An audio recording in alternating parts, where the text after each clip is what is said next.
Chapter 1. Tang Dynasty, Second Year of Jianghu, February. 70 miles away from Chang and Lai Hot, Hu County. Li Wangyu felt a slight toothache as he stood in the bathroom paved with limestone. He watched as the 12 or 13-year-old servant girl struggled to move the large wooden tub filled with hot water and pour water into the tub. The maid looked delicate and pretty, and her hair was tied into two small buns on the top of her head. She was very lovely. The weather was cold, but the maid was so busy that she was sweating all over. She wore a cyan blouse and a soap-colored skirt. Although it was made of coarse cloth, it was very clean. At this time, her forehead was covered with sweat and her face was flushed. "Perrin, let me do it." "Lang Jun, do you think I'm useless?" The maid Perrin heard Li Wangyu's words and burst into tears, which made Li Wangyu feel that he was wicked beyond redemption. No, you did a good job. Continue." Li Wangyu looked up and sighed.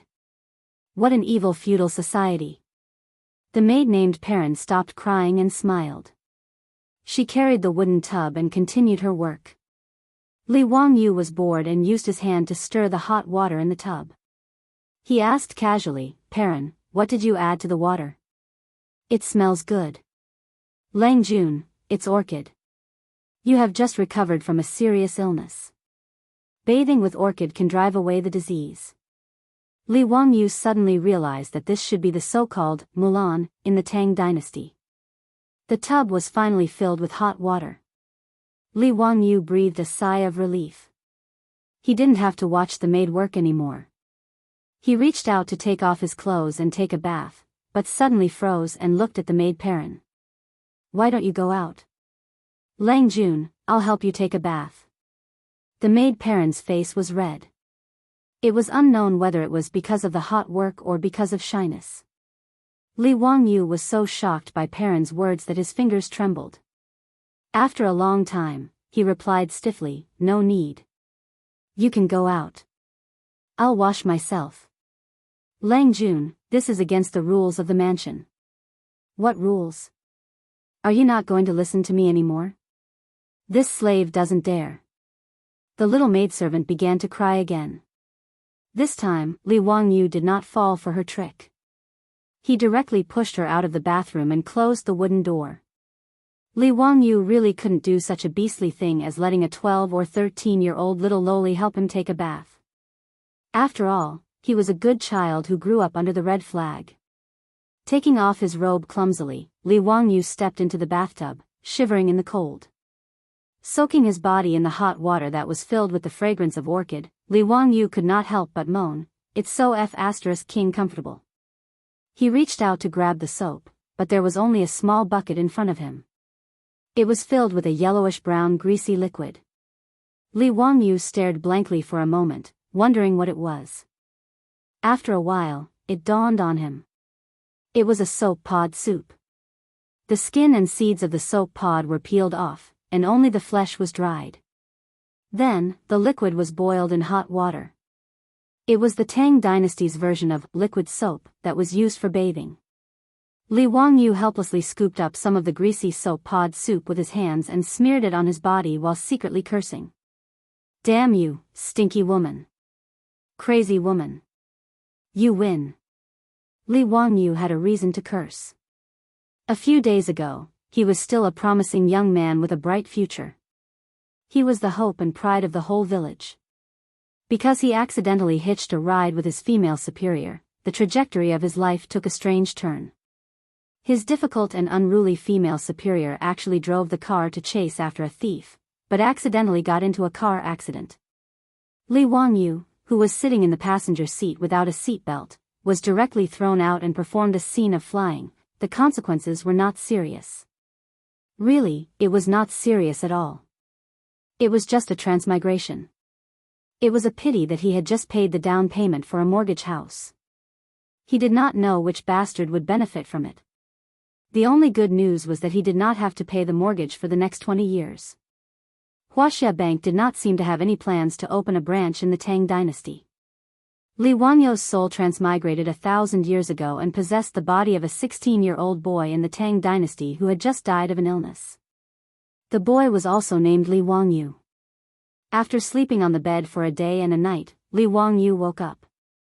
However, he had not completely absorbed and integrated the memories of the previous owner of the body.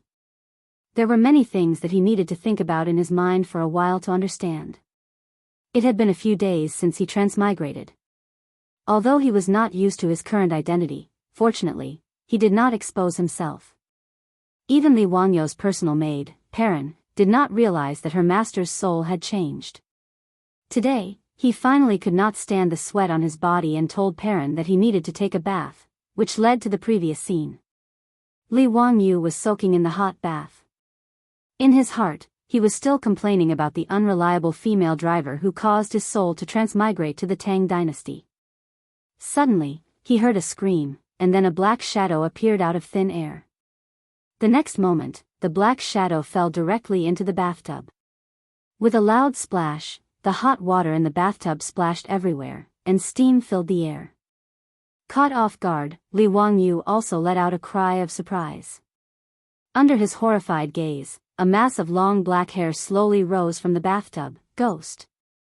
Li Wangyu's first reaction was that it was Sadako from the Japanese horror movies. He almost subconsciously kicked her. Ah! Another cry of surprise was heard. Li Wangyu realized that the thing he kicked did not seem to be a female ghost, but a person, a woman. The woman who was kicked by Li Wangyu finally stood up from the bathtub after letting out a miserable cry. Li Wangyu was stunned. He looked at the woman in front of him, who was wearing a wet tight suit and a short white skirt. Her hair was disheveled. Did he transmigrate back to modern times again? He stiffly twisted his neck and looked around. He was still in the same bathroom, with green tiles and white walls. The long robe he had just taken off was hanging on a wooden clothes rack. He twisted his stiff neck again and looked at the woman standing in the bathtub. When the woman carelessly used her hand to push aside her long hair that was scattered in front of her face, revealing her beautiful face that was covered in water droplets, Li Wangyu let out a terrified voice from his throat as if he was in a nightmare. Su Changqing. The young woman called Su Changqing wiped the water droplets on her face with her hand. After opening her eyes and seeing everything in front of her, she once again let out an ear-piercing scream. Her voice was so loud that Li Wangyu could not help but cover his ears with his hands. After screaming a few times, Su Changqing suddenly reacted and fiercely hugged his hands in front of his chest, looking in horror at the youth sitting naked in the bathtub. Who are you? What do you want to do? Where is this? It really was Su Changqing. Li Wangyu was absolutely certain that the woman who suddenly fell from the sky and into his bathtub was his unruly female boss, the culprit who caused his soul to transmigrate to the Tang dynasty. What the hell, Su Changqing, why are you here? Li Wangyu was also inexplicably horrified. All of this was really too strange. Who are you? How do you know me? Su Changqing cautiously shrank back. Li Wangyu opened his mouth, but did not know what to say in this situation. He just stared blankly at the woman in front of him. His eyes were unconsciously attracted to Su Changqing, who was standing in the bathtub in front of him, drenched from head to toe. The light, transparent, and thin clothes were almost transparent after being completely soaked, revealing Su Changqing's graceful figure. It's actually a leopard print. Li Wangyu unconsciously blurted out this sentence. The next moment, the woman in front of him screamed again. She suddenly squatted down and shrank back into the bathtub. Damn rogue. You bastard. Su Changqing's tears were about to fall. She shouted, Get out, get out. Li Wangyu looked down at himself speechlessly. Fuck, I'm taking a bath. He began to think, would it be more rogue to run out naked? Chapter 2. The strange noises coming from the bathroom made the little maid Perrin, who was guarding the door with an aggrieved face, couldn't help but knock on the door and shout, Lang Jun, what happened? Li Wangyu was annoyed and replied loudly, nothing. He then looked at Su Changqing, who was curled up in the bathtub with only her head sticking out, and asked in a low voice, Su Changqing, why are you here? What happened? Who are you? Why do you know me? Su Changqing was still in a state of shock, and his outrageously beautiful face was filled with terror. She didn't know what had happened. She accidentally fell and inexplicably appeared in a completely unfamiliar environment, and there was a naked young man in front of her. All of this frightened her. "I'm Li Wangyu. Do you think I know you?" Li Wangyu rolled his eyes weakly. It was strange enough that he had been in a car accident and his soul had traveled to the Tang dynasty. Unexpectedly, when he was taking a bath, his beautiful boss from his previous life fell into the bathtub. This completely subverted his worldview. "Li Wangyu? No, you are not Li Wangyu. Li Wangyu is dead." It was fine if Li Wangyu didn't say his name, but when Su Changqing heard Li Wangyu's name, she suddenly broke down and burst into tears. "Oh, I'm sorry, it's all my fault." Li Wangyu, who had been cursing his beautiful boss, couldn't help but soften when he saw the beautiful woman in front of him like this. Instead, he comforted her. "Okay, don't cry. I don't blame you. I'm not dead. I should say I'm alive again. No, I should say I'm reborn. Ah, what a mess." His words didn't stop the woman in the bathtub from crying. She could only weakly cover her forehead with her hand. Was this woman really so sad that he was dead? It seemed that the beautiful boss didn't seem to be as indifferent and ruthless to him as she usually did. This beautiful boss of Su Changqing, Li Wangyu, and the other single dogs in the company all worshipped her as the goddess of the company. However, it was just a thought in his heart. White collar, backbone, elite. How could Li Wangyu, a small white-collar worker from the countryside, spy on such a white-bone spirit? Promotion, salary increase, reaching the pinnacle of life, and marrying a rich and beautiful woman were just Li Wangyu's dreams in the dead of night. However, Su Changqing's tearful complaint made Li Wangyu's heart throb a little. Could it be that there were times when the goddess was blind? Su Changqing cried for a while and finally vented his emotions. With tears on his face, he looked at the young man opposite him with red eyes. "Who are you? Why did you pretend to be Li Wangyu?" "Please, I am Li Wangyu." Li Wangyu lowered his head and looked at his current body. It was indeed not convincing. He thought for a while and said, "Su Changqing, female, 24 years old, business administration at the University of Pennsylvania, USA. Extremely strong, outspoken, and abhorred evil. You killed me because you chased a thief with your car. You were the manager of Jianghu Group for 2 years. As a subordinate, you were very harsh to me and asked me to work overtime for a long time. I also wanted you to learn more. Besides, I also worked overtime with you." Su Changqing weakly defended herself. The next moment, she opened her beautiful eyes wide and asked in disbelief, "You are really Li Wangyu? You believe that I am Li Wangyu? But you are not." Su Changqing felt that all of this was too unbelievable. After the car accident, she was filled with guilt and helped Li Wangyu with his funeral. After that, she was in a trance for the next few days. That was why she accidentally missed a step and fell down the stairs. However, she did not expect that she would fall into an ancient-looking bathtub with a young man who claimed to be Li Wangyu who had passed away. Li Wangyu softly told Su Changqing about what happened to him. After the woman heard it, her voice went up an octave. "This is the Tang dynasty. We have all transmigrated." He wanted to reach out and cover this stupid woman's mouth. Was she shouting so loudly because she was afraid that the little girl outside the door could not hear her? That is the truth.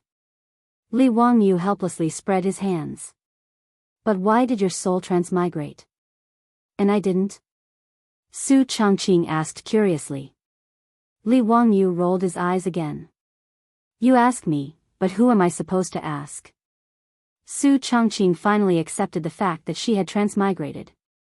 She suddenly realized that the two of them were sitting in a steaming bathtub and Li Wangyu was still naked. She exclaimed again and reached out to cover her eyes. Why aren't you wearing clothes?"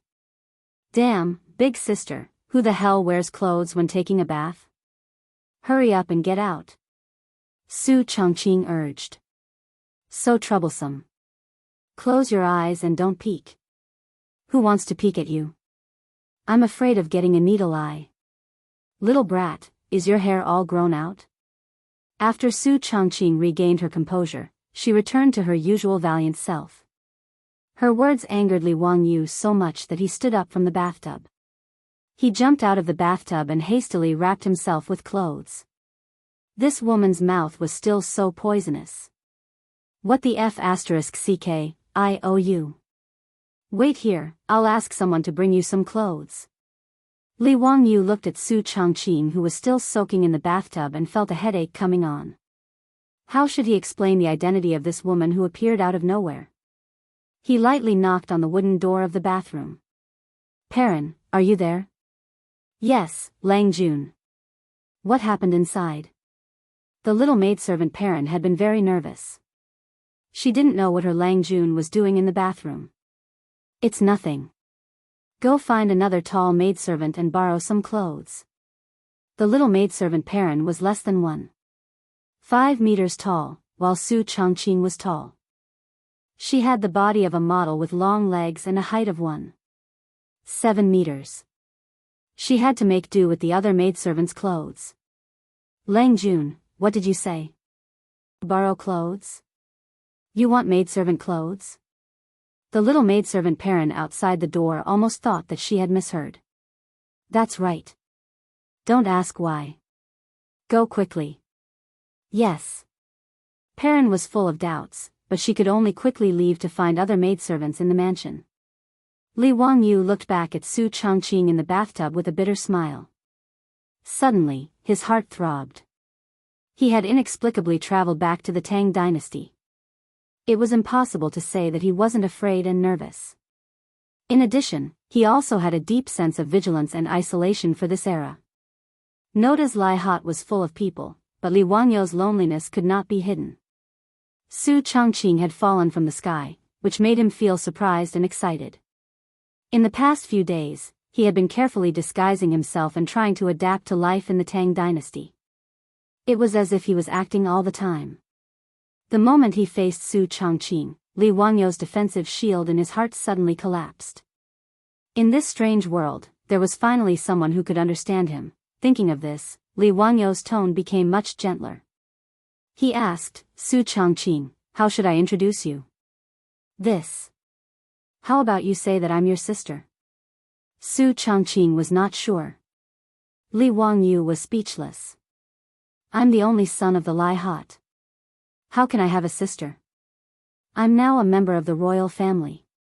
Do you think you can just make up a relative? Humph, what's so great about being a member of the royal family? What do you say? Li Wangyu shrugged. Just say that you're a refugee I picked up and you'll be my maidservant in the future. Bah, I'm your boss. You actually want me to be your maidservant? Su Chongqing was anxious. Li Wangyu said unhurriedly, what the hell, this is the Tang dynasty. You're an unregistered person. You want to be a princess instead of a maidservant? Or do you think you're Zhenhuan? You. Su Chongqing was choked by Li Wangyu's words. At this time, the wooden door of the bathroom was gently knocked. Lang Jun, I've brought the clothes. Also, someone from the Wang clan of Taiyuan is here again. Chapter 3. The Wang clan of Taiyuan? Li Wangyu was overjoyed. The Wang clan of Taiyuan had finally come again. He was worried that the Wang clan would give up after the previous owner of his body fell ill from anger. The Li clan of Huxian was a relative of the Li Tang dynasty. In the early Tang dynasty, in order to highlight the imperial family supremacy and suppress the aristocratic families, great ancestor Li Yuan made a rule that all officials with the surname should be above the same rank. Every province would have one grandmaster, who would be in charge of overseeing the affairs of the imperial family. It meant that all officials with the surname Li were above those of the same rank. Those who did not hold a position would not be able to serve the imperial family. Furthermore, every province would have one grandmaster, whose main function was to supervise and intimidate. It was institutionalized. Li Wangyu's father, Li Zhou, was trusted by Li Yuan. He oversaw one of Chang'an's major cities, Huxian, and was in the limelight. The aristocratic families of Taiyuan Wangs took the initiative to propose marriage, betrothing their eldest grandson to Li Zhou's son, Li Wangyu. Both sides would only wait for Li Wangyu to reach the age of 16 before the marriage was consummated. Unexpectedly, the great and upright Pai Lupi killed his brother through the Xuanwu Gate incident, forced his father to retreat, and ascended to the throne. Under the rule of Jianghu, the Tang dynasty flourished. However, because Li Zhou was dissatisfied with Pai Lupi seizing power and killing his brother, he spoke nonsense in court. The Pai Lupi directly demoted him and reduced his salary. He was also suspended from overseeing Huxin. Li Zhou was so angry that he fell ill and died not long after. After learning that the Li family had been defeated, the Wang clan of Taiyuan immediately regretted it. The main reason was that the Wang clan of Taiyuan did not want to be tied to the Li family of Huxin. They were afraid that Pai Lupi would hate them, so they sent someone to tactfully break off the engagement. As a result, the previous owner of this body was anxious and angry. He, who had been weak and sickly since childhood, fell ill just like his father. In the end, Li Wangyu took advantage of it. Li Wangyu welcomed and approved of the Taiyuan Wang clan's decision to break the engagement. Firstly, he really didn't want to take a 13 or 14-year-old girl as his wife. Secondly, from the memories of his dead master, he knew that the young lady of the Wang family was really too round and smooth. Li Wangyu felt that he did not have the fortune to enjoy such a beauty's grace. In the Tang dynasty, fat was considered beautiful, but it was only slightly fat, not huge fat like this. Therefore, when he woke up and learned about this matter from his memories, he had been hoping that the Taiyuan Wangs would send someone to him again, so that he could take advantage of the situation and cancel this marriage. Now that he heard parents say that someone from the Wang family came again, Li Wangyu immediately opened the wooden door of the bathroom and asked in surprise, "Is it really someone from the Wang family again?" He couldn't hide the surprised expression on his face. Perrin almost thought that her Lang Jun had lost his mind because of the shock. My poor Lang Jun. This blow was too big. The Taiyuan Wangs had gone too far. The young maidservant angrily bit her lower lip, revealing a pair of cute canine teeth. Li Wangyu was so happy that he didn't notice the young maidservant's worries. He pointed to the bathroom and said, "You go in and help the young lady change her clothes." Perrin heard Li Wangyu's words and looked into the bathroom in astonishment. She saw Su Changqing sitting in the bathtub with his head sticking out. She couldn't help but step back in fear. "Lang Jun, who is this?" The young maidservant couldn't speak clearly. Why was there another woman in the bathroom when her Lang Jun was taking a bath? Moreover, she was shamelessly soaking in his bathtub. Li Wangyu also had a headache about this problem. He could only vaguely say, "Don't worry about it. Go help her change her clothes and then take her to my study." After that, Li Wangyu left the bathroom as if he was escaping and went straight back to his study. Perrin pouted and reluctantly went into the bathroom with the clothes in her hands. Soon, Perrin knocked on the door of the study and came in with Su Changqing, who had changed his clothes. Li Wangyu looked at Su Changqing, who had also combed his hair and tied it into two small buns on top of his head. The image of Wu Meinyang in the TV series immediately appeared in his mind. The clothes that Perrin found for Su Changqing were still short. In the Tang dynasty, it was not easy to have long legs like Su Changqing, who was about 1.7 meters tall. Su Changqing wore the maid's high-waisted, soap-colored long coat that was worn by Su Changqing, which made her look like a knee-length dress. The apron under the blue short coat was even more cramped. Half of her breasts were exposed, which made Su Changqing's proud bosom squeeze out a deep cleavage. Li Wangyu was used to seeing Su Changqing dressed as a capable and experienced professional woman. It was the first time he saw her wearing an ancient costume. However, she had a kind of seductive classical beauty, as if she should dress like this from the bottom of her heart. He was a little dazed for a moment. The young maidservant Perrin was dissatisfied with her Langjuan's appearance. She cursed in her heart and coughed softly to wake Li Wangyu up. Li Wangyu was also embarrassed. He was actually despised by a little girl when he peeked at a girl. He touched his nose and said, "Perrin, you go out first and find Li Heng by the way." Lang Jun, she. Perrin saw that he was going to drive her away again and leave this vixen alone. She pouted her mouth discontentedly again. Go quickly. I have something to talk to Li Heng. Perrin felt wronged and said, yes, Lang Jun. I know. After the young maidservant Perrin left, Su Changqing, who had been silent all this time, suddenly asked, that little girl called you Lang Jun? You and her. What? Li Wangyu was stunned by Su Changqing's words, and then he laughed loudly. Seeing that Li Wangyu was laughing so hard that he couldn't straighten his back, Su Changqing's face was a little red. She knew that she must have said something wrong. In order to cover up her embarrassment, she turned her pretty face and snorted softly to show her dissatisfaction. Li Wangyu laughed until tears came out of his eyes. He wiped the tears from the corners of his eyes and said with a smile, Miss, this is the Tang dynasty. Lang Jun is an honorific. Perrin is my personal maidservant. The servants in the mansion all call me Lang Jun. When the old housekeeper Li comes, you will hear him call me Lang Jun. Do you also think that he is my wife? Su Changqing suddenly realized that she had made a mistake. She was a little embarrassed and said, I don't know these things. I studied business administration, not history. I will teach you these things later. Otherwise, you will get into trouble if you say something wrong. You should listen more and talk less. If you don't understand, you can ask me. Li Wangyu said. Got it. Su Changqing knew that the ancient people's speech habits and address were very different from the modern people. It was easy for her to make a fool of herself if she didn't know anything.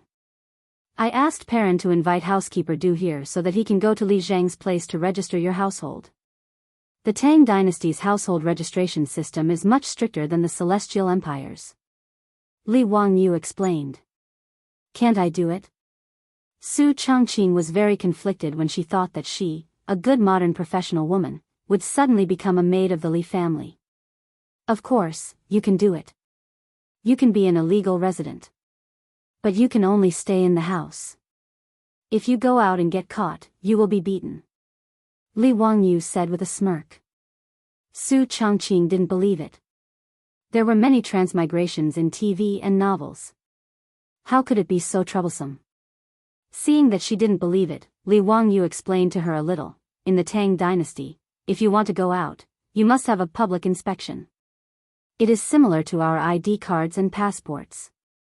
If you are caught by Wu Ho and can't take out the public inspection, you will be charged with the crime of escaping from your household registration. If you are a man, you will be sentenced to 3 years in prison. If you are a woman, you will be beaten 100 times and then sent to the mountains to do hard labor. It is not impossible for a beautiful woman like you to be sold as an official prostitute. Do you want to give it a try? Li Wangyu's words scared Su Changqing so much that her pretty face turned pale. She didn't refute, and her hands uneasily grasped the corner of her clothes. Seeing her like this, Li Wangyu laughed in his heart. Su Changqing, you also have this day. For the first time in many days, Li Wangyu felt that transmigrating to the Tang dynasty seemed to be quite good. Chapter 4. Seeing that he had scared Su Changqing, Li Wangyu didn't continue to provoke his beautiful superior who had just transmigrated to the Tang dynasty and hadn't recovered yet. He waved his hand and said, sit down and talk. Okay. Su Changqing answered without thinking, but the next moment, she was dumbfounded. Where was there a place to sit in this study? There were several wooden bookshelves in the room, with some scrolls and book boxes placed on them. There was no other furniture except for a low table. Where were the tables and chairs? What was the meaning of the mat and several cushions on the polished wooden floor in the room? Seeing Su Changqing standing there in a daze, Li Wangyu couldn't help but laugh. He didn't say anything and directly took off his shoes, walked to the cushion in his socks, and sat down cross-legged. Su Changqing finally understood that he was directly sitting on the ground.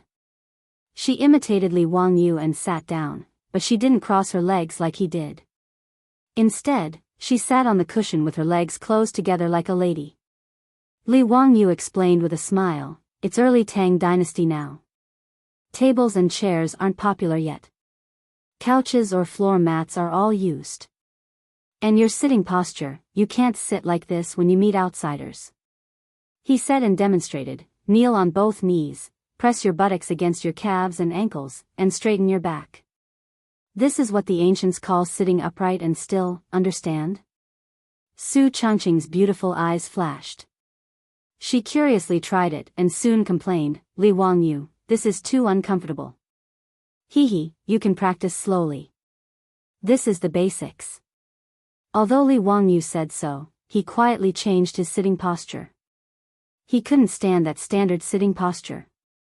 Although this body was inherited, Li Wangyu was really not used to kneeling like this. Then, he pulled over a small object from the side and leaned against it comfortably. Naturally, he couldn't hide from Su Changqing's eyes. Li Wangyu, what are you relying on? Li Wangyu smiled and pointed to the armrest. This is called a seat. You can think of it as the armrest of the sofa. The ancients were smart. With this, it's much more comfortable to sit on. Quick, let me try it. Su Changqing was overjoyed. Li Wangyu smiled as he passed the wooden table to her. It was a wooden table with two supporting legs and an arc-shaped armrest on top. After Su Changqing took it, he didn't need to be taught and naturally placed his hand on it. Leaning forward, the weight of his body was supported, and his stiff waist could finally relax. Comfortable. By the way, remember to call me Lang Jun when there are people around. Be careful not to annoy housekeeper Li and drive you out. Li Wangyu did not forget to remind her. Got it.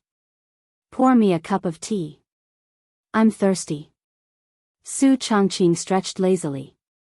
Li Wangyu's eyes almost fell into her tempting curves. Tea? Yes, what's wrong? I want green tea. Li Wangyu rolled his eyes again. He felt that he had rolled his eyes too many times today. He was speechless and said, Madam, do you want another cup of coffee? Hey, don't bully me. I know there's no coffee in the Tang dynasty, but there's definitely tea. Yes, there is tea, but what? Li Wangyu smiled and said, but you're not used to it. I'm afraid you'll flip the table. Su Changqing's beautiful big eyes flickered a few times, and she looked at Li Wangyu in confusion. What's wrong with tea? Hey, let me tell you how to drink tea in the Tang dynasty. The tea in the Tang dynasty is called fried tea.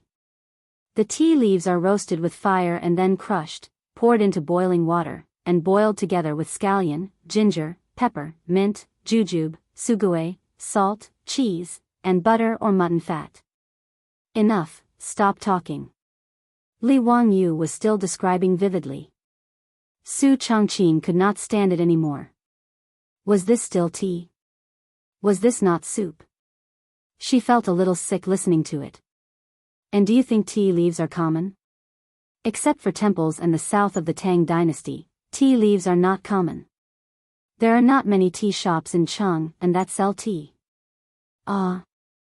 Su Changqing did not expect that it would be so complicated to just drink a cup of tea. Be content. If you traveled to the Han dynasty, you would have to go to the pharmacy to get the medicine to drink tea. At that time, only pharmacies sold tea. Su Changqing was speechless. Actually, there were tea leaves in the mansion. They were sent by merchants from the south. Su Changqing glared at him. You only know how to tease me. Then help me boil a pot of tea without adding any ingredients. Li Wangyu spread his hands. I still don't have any. What's wrong? I drank it all. I have no money to buy it. Su Changqing was defeated by Li Wangyu's shamelessness. She weakly lay on the table. Although she was not clear about Li Wangyu's current family background, she saw the size of the mansion and the many servants and maids in the mansion. He even had the nerve to say that he had no money to buy tea leaves. Did he have any shame? Li Wangyu understood Su Changqing's meaning.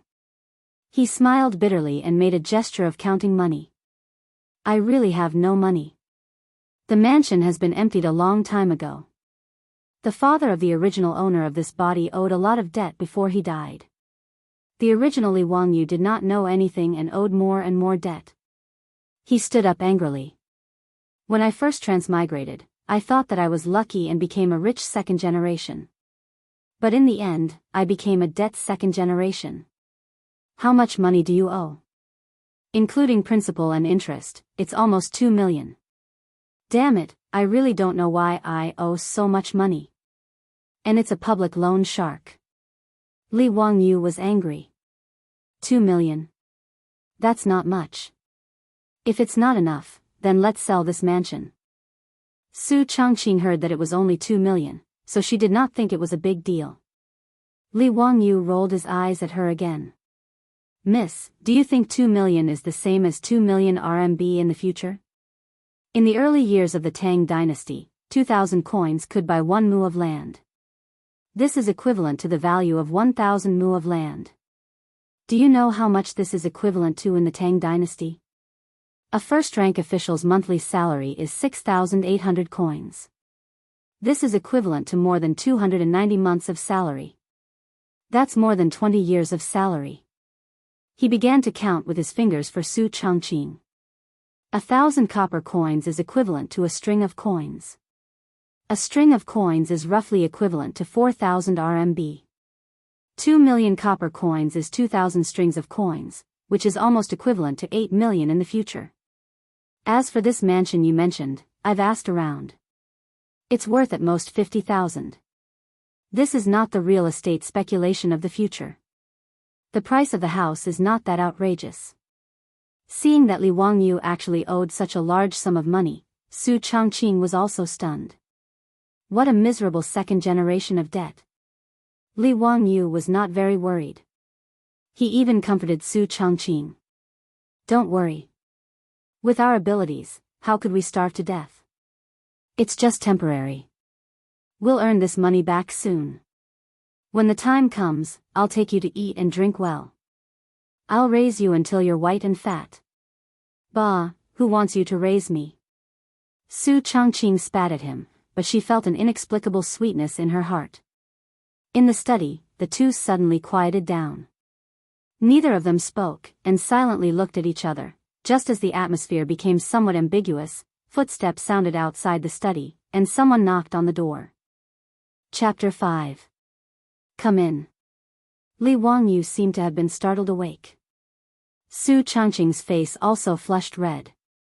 The two of them hurriedly sat up straight. After getting Li Wangyu's permission, a skinny old man came in. It was the housekeeper of Lai Hot, Li Heng. Lang Jun, you were looking for me? Yes, this is Changqing.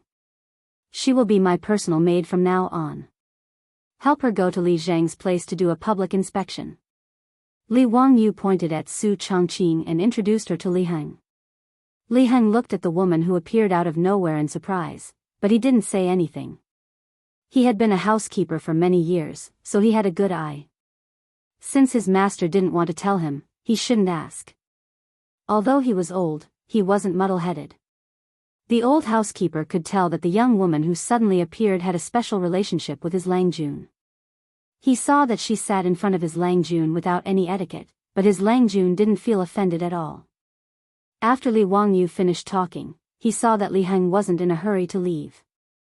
The old housekeeper hesitated for a moment, but he still reported, Lang Jun, someone from the Wang clan of Taiyuan came again. Did you see them? The old housekeeper was angry when he mentioned the Wang clan. Yes, why not? Lead the guest to the main room in the front yard. I will come later. But, the Wang clan, Li Heng, don't say any more. Fine, let's follow the Wang clan's wishes. Now that the Li clan is in decline, we shouldn't implicate the Wang clan's young lady. Sigh, I don't have any fate with her. Li Wangyu looked regretful and reluctant, but he was laughing in his heart. Li Heng didn't know what he was thinking. He thought that his Lang Jun had no choice, so he said angrily, the Wang clan is too much. The old master has only been dead for a year, and they can't wait to break off the engagement. Lang Jun, don't worry. Even if he had to risk the life of the old slave, he would not let the Wang family break the engagement. Miss Wang must marry into the Lai Hot. Otherwise, the old slave will go to the county government and sue them. The old man's words of loyalty and righteousness almost made Li Wangyu cry. He didn't mean it that way. Please don't stop the Wang family from breaking off the engagement, my lord. Seeing Li Heng's righteous indignation, Li Wangyu couldn't say anything more. He waved his hand and had him bring the Wang family to the central room. Li Heng sighed helplessly and left. Su Chongqing, who had been silent all this time, asked, "You're getting married?" Li Wangyu smiled bitterly and told her the whole story. Then, he said, "Aren't I trying to get out of this situation as soon as possible? I wanted to ruin the engagement as soon as possible, but the old people in the mansion wouldn't agree. Ah, I'm so worried." Seeing that Li Wangyu wasn't really going to get married, Su Chongqing was secretly relieved. She looked up at the young man in front of her. Although his face was slightly pale, under a pair of sword-like eyebrows were a pair of slender peach blossom eyes. His angular face was unusually handsome. His hair was tied up with a jade hairpin, but he looked like a handsome young man. Su Chongqing reached out and touched her face. She seemed to think of something, and her face became a little gloomy. She didn't say anything for a long time. Seeing that Li Wangyu was about to get up and meet the Wang family, Su Chongqing suddenly thought of something and quickly stopped him. "Li Wangyu, wait. What's the matter? Is the Taiyuan Wangs also an aristocratic family of the Tang dynasty?" Li Wangyu was a little confused about why she suddenly asked this. After thinking for a while, he answered, "In the Tang dynasty, there are 5 families and 7 Wangs, the Chui clan of Bowling, the Chui clan of Qinghe, the Lu clan of Fanyang, the Li clan of Longxi, the Li clan of Zhao County, the Zheng clan of Xinjiang, and the Wang clan of Taiyuan. These 7 families are the most distinguished. My family is connected by marriage with the Wang clan of Taiyuan." "Is the Wang clan of Taiyuan very powerful in the Tang dynasty?" "Well, it should be so. The only sister of the retired emperor of the Tang dynasty, Li Yuan, and the only aunt of Li Shimin, great elder princess, married Wang Rinyu of the Wang clan of Taiyuan. You can imagine the influence of the Wang clan of Taiyuan. That is to say, the Wang clan of Taiyuan is very rich? They should be very rich, right? What's the matter? Idiot, to think that you're a transmigrator. Come here, let me tell you." Su Chongqing's breath was like an orchid as he whispered a few words into Li Wangyu's ear. After hearing this, Li Wangyu looked strange. Then he gave Su Chongqing a thumbs up and said, "Brilliant, really brilliant. Humph, do you think I studied business administration at the University of Pennsylvania for nothing? Hee, I know you are brilliant. Otherwise, how can you be a manager and I be a white-collar worker?" Li Wangyu joked. "You are so talkative. Go ahead." "Yes, sir." Li Wangyu was in a good mood. When he went out of the study and looked at the ruined courtyard, he felt a little annoyed. Looking at his old clothes, it was obvious that there was no surplus in the mansion. It was so difficult that he didn't have new clothes to dress up when he met the guests. What an unlucky second generation of debt. Li Wangyu once again despised the irresponsible previous owner of this body, as well as that equally unreliable dead man's father. Only then did he let the little maid Pei Lan lead the way. Li Wangyu lifted his feet and walked towards the front courtyard. Although the Lai Hot was in decline, the mansion was quite big. The 3 entrances to the courtyard and the 3 entrances to the house were part of the ritual. The outer courtyard was used to receive guests. The second entrance was the inner courtyard. It was mainly used to house guests and relatives of the family. The third entrance was the inner room, where the master of the mansion lived. Li Wangyu walked through the third entrance before he arrived at the central room of the outer courtyard. This was the first time he had come to the outer courtyard since he had transmigrated. He curiously looked at the central room in front of him and felt that the architectural style was very similar to the Japanese architecture of the future. However, he suddenly realized that the so-called Japanese style of the future was copied from the Tang dynasty of the East by the Tang dynasty. Today, he finally saw the original with his own eyes. The central room for receiving guests was very spacious. When the Lai Hot was at its peak, the central room was not only used for receiving guests, but also for hosting banquets. The Tang dynasty's traditional central room only had 3 walls. Facing the front courtyard, there were only wooden pillars supporting the eaves. There were no walls or windows. With a wide field of vision, one could sit in the central room and enjoy the scenery in the courtyard. However, the Li family was in decline at the moment. The front courtyard was neglected and full of dead branches and leaves. It was still bleak in the early spring. Several servants of the Wang family stood in the front courtyard. An unfamiliar middle-aged man stood in the central room, accompanied by the housekeeper Li Heng. Li Wangyu raised his eyes and looked at the man from the Wang family in the central room. After searching through the memories of his predecessor for a long time, Li Wangyu finally confirmed that he had never seen the man in front of him. Only then did he open his mouth and ask, "May I ask who you are?" "Greetings, Lang Jun.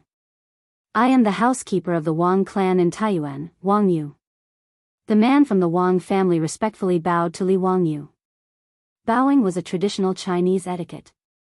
The 2 hands were pushed forward and the body was slightly bent to show a salute. Bowing was similar to cupping one's hands, but it was more formal and thorough. "Sit down and talk," Li Wangyu said indifferently. With the help of Perrin, Li Wangyu took off his shoes, put on his socks, walked to the seat, and sat down cross-legged. Wangyu was not lacking in manners. After Li Wangyu sat down, he took off his shoes and sat down. Then, he respectfully knelt on the ground with his buttocks pressed against his calves and ankles. His back was straight. "Uncle Wang, are you well?" "Lang Jun, everything is well with my master." The 2 of them talked nonsense for a long time, but the housekeeper did not mention the purpose of his visit. This made Li Wangyu a bit irritated. He could not take the initiative to break off the engagement, so he was depressed.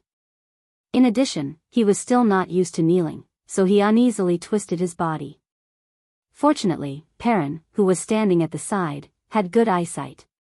Seeing her Lang Jun like this, she thought that he had just recovered from a serious illness and was not feeling well. She quickly moved a table from the side and placed it in front of Li Wangyu. Li Wangyu looked at the little maid with gratitude. He leaned his body and put his arm on the table. Perrin consciously knelt behind Li Wangyu and gently massaged his waist to relax him. Comfortable. Damn, the feudal society was really rotten. Despising his own depravity, Li Wangyu also relaxed. "Since this Wangyu is patient, then you can slowly kneel. I want to see how long you can endure." Chapter 6.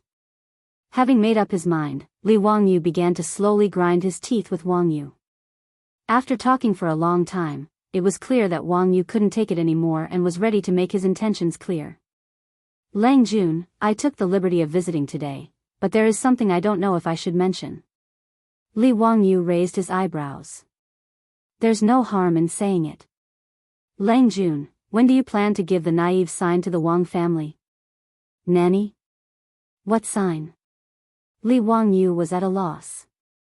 He pretended to look at the old housekeeper and continued to search his memories. As soon as Wangyu said this, Li Heng's originally ashen face suddenly flushed red. He gritted his teeth and said to Wangyu, "Steward Wang, you don't need to worry. In 2 years, the Li family will arrange this marriage even if we have to sell everything." Li Wangyu was even more confused. How could Wangyu's words provoke Li Heng like a tickled cricket? But when he searched his memories for the meaning of Wangyu's words, he could only silently shake his head and smile bitterly. It was all about money. "Li Heng, oh Li Heng, why are you saying such harsh words when we don't have money in this house?" In the Tang dynasty, there were 6 procedures for marriage: accepting, Wenming, Najiji, naive sign, asking for a date, and receiving in person. Accepting, Wenming, and Najiji, in modern terms, were proposing marriage, calculating the 8 characters, and exchanging marriage invitations. Naive sign, asking for a date, and receiving in person were sending betrothal gifts, calculating the date, and receiving the wife. Li Wangyu's deceased father had set up this marriage with the Taiyuan Wang clan before the family's misfortune. Both sides had accepted, Wenming, and Najiji, and were waiting for Li Wangyu to reach the age of 16 to marry. Who knew that the Li family would suddenly collapse? Now the Taiyuan Wangs wanted to break off the engagement, but they were unwilling to say it out loud. Wang Yu used naive sign as an example to ask if the Li family had enough money to get a wife. One must know that the Taiyuan Wangs were one of the 5 surnames and 7 nobles. They couldn't just casually give some soy sauce, vinegar, onion and ginger as a betrothal gift, right? In order to match the status of the young lady of the Wang family, this naive sign had prepared at least a dozen carriages of betrothal gifts. There were colorful satin, large bouquets of brocade, piles of copper coins, pigs, sheep, livestock, rice, flour, oil, game, snacks, fruits, cheese, oil, and salt. A large group of people were sent to the Taiyuan Wangs. Even if Li Heng sold himself, he wouldn't be able to afford these betrothal gifts. Li Wangyu smiled bitterly in his heart. Even if the young lady of the Wang family was as beautiful as a fairy, he still wouldn't be able to afford this marriage. Li Wangyu coughed softly and said, "What advice does Steward Wang have for me?" "I don't dare. But Lang Jun, you also know that my young lady has been spoiled since she was a child. My family's ancestors also love her and don't want her to get married so early. They want her to stay at home for a few more days, so." Wang Yu's words meant that his young lady wasn't someone the Li family could marry given their current state. Before Li Wangyu could say anything, the old housekeeper, Li Heng, angrily glared at him and said, "The parents' order and the matchmaker's words are the words of the matchmaker. My master and the Wang family have already discussed this marriage. How can it be changed so easily? If your Wang family wants to break off this marriage, this old man isn't afraid of your Wang family's power. Even if I have to risk my life, I will still go to the county yamen to beat the drum and see if there is any justice in this world." Li Heng's impassioned words made Wang Yu and Li Wangyu both feel awkward. The young maid, Perrin, didn't even dare to breathe loudly. Wang Yu knew that the Wang family was in the wrong. If they really made things difficult, the Wang family would lose a lot of face in front of the other aristocratic families. Moreover, in the Tang dynasty, the bride's side didn't have the right to propose breaking off an engagement. If the Wang family took the initiative to break off the engagement and Li Heng really reported it to the yamen, the result would be that someone in the Wang family would be punished and the engagement would still be valid. Moreover, breaking off the engagement would also affect the Li family's face and reputation. Even if the Li family was now in decline, they were still relatives of the Li Tang. In the eyes of the old housekeeper, Du Heng, this was the last dignity of the Li family. He absolutely couldn't allow the Taiyuan Wangs to humiliate them like this. Ahem, Li Wangyu coughed lightly and said to Li Heng, "Go and pour 2 bowls of water." If he didn't send this stubborn old housekeeper away, there would be no way to continue the discussion about breaking off the engagement. Lang Jun. Li Heng was old, but he was neither fickle nor muddle-headed. How could he not see through Li Wangyu's thoughts? He wanted to argue a bit more, but Li Wangyu waved his hand to signal him to stop. The old housekeeper was anxious and angry. In the end, he had no choice but to stomp his feet and fling his sleeves to leave the central room. Seeing Du Heng leave, Li Wangyu and Wang Yu both let out a sigh of relief. The atmosphere in the central room, which had sunk into the freezing point, slowly began to warm up. Modern business negotiation technique number 1, build a harmonious negotiation atmosphere. Su Chongqing had taught Li Wangyu a few modern business negotiation techniques. He had learned and applied them flexibly. Li Wangyu smiled at Wang Yu. Steward Wang's words are human nature. I understand very well, but, he deliberately dragged out the word and didn't continue. Wang Yu's eyes lit up. He hurriedly asked, Lang Jun, if you have something to say, please say it. If you have a request, I dare not refuse. Smart. Li Wangyu gave Wang Yu a thumbs up in his heart. Previously in the study, Su Chongqing had told him a principle. Now that the Taiyuan Wangs were begging him, it wouldn't do if he didn't get some benefits from them. Li Wangyu coughed lightly and looked at Wang Yu with a smile. But my father has only passed away a year ago. I still need to cut off my decline for another 2 years. So this matter is not urgent. How about we talk about it 2 years later? Modern business negotiation technique number 2, curve attack. What he meant by cutting off his decline was to observe filial piety. After his father passed away, he had to observe filial piety for 3 years and could not get married. Although Li Wangyu said so, Wangyu could tell at a glance that there was a hidden meaning in his words. It was not that Li Wangyu was unwilling to break off the engagement like Li Heng, but that Li Wangyu was just manipulating him. Lang Jun, you should be clear about the intentions of my master and the old ancestor. Furthermore, given the current state of your residence. Wangyu was also anxious. When he came to Cheng and from Taiyuan this time, his master had repeatedly instructed him to bring back the annulment letter. Haha. Li Wangyu smiled but didn't answer. Modern business negotiation technique number 3, fully understand the negotiation opponent. Wangyu looked at his attitude and understood. He simply gritted his teeth and said, how about we give you 100,000 yuan to revitalize the family business? Lang Junru is 16 years old this year. You're in the prime of your life. Why worry about love? For the Wang clan of Taiyuan, it didn't matter to pay a little money. The most important thing was to not get involved with the unlucky Li family of Huxian. Damn it, it would have been better if we had talked about the money earlier. After beating around the bush for so long, my legs are numb. Li Wangyu moved his numb legs and changed his posture. He leaned comfortably on the table and calculated silently. 100,000 yuan was 100 strings of copper coins, which was equivalent to 400,000 yuan in the future. Aristocratic family, how stingy. Did they think they were beggars? Even though he had told Su Changqing that the monthly salary of a first-rank official was only 6,800 coins, it would cost a few copper coins to find a confidant to accompany him in Cheng and city's Pingkong Square for a night. Moreover, compared with the huge debt he was now carrying, 100,000 yuan was simply a drop in the bucket. Li Wangyu didn't agree. Instead, he began to manipulate him. This time it was the Wang clan who was begging him. How could he not take advantage of a local tycoon who came to his door? Chapter 7. Steward Wang, my Li family is now in trouble. However, my father taught me since childhood that I cannot forget righteousness in the face of profit and cannot go back on my words. Therefore, how can I not respect my father's teachings regarding the marriage arranged by my father? Business negotiation technique 4, give way to attack. Li Wangyu's words were righteous, but Wangyu secretly despised him. This Li family's appetite is not small. What can't forget righteousness in the face of profit?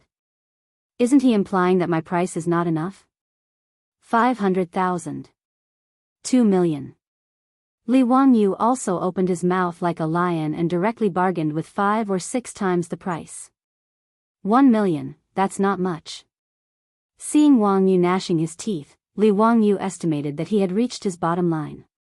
So be it 1 million, I can repay half of the huge debt. Li Wangyu was satisfied. Business negotiation technique 5, cannot be fickle. Li Wangyu knew when to stop. No matter what, his goal was achieved. Not only did he cancel the marriage, but he also solved a lot of the debt crisis. Right now, he even wanted to hug and kiss Su Changqing. Sigh, I also have no fate with the Wang family's young lady. If that's the case. Li Wangyu said halfway and stopped. He looked at Wangyu and then at the Wang family servants outside the central room. Damn, where's the money? He suddenly thought of a problem. 1,000,000 strings of copper coins. 1,000 strings of copper coins is not light at all. The Tang dynasty's Kaiyuan Tongbao is very particular about the materials used and the workmanship is very delicate.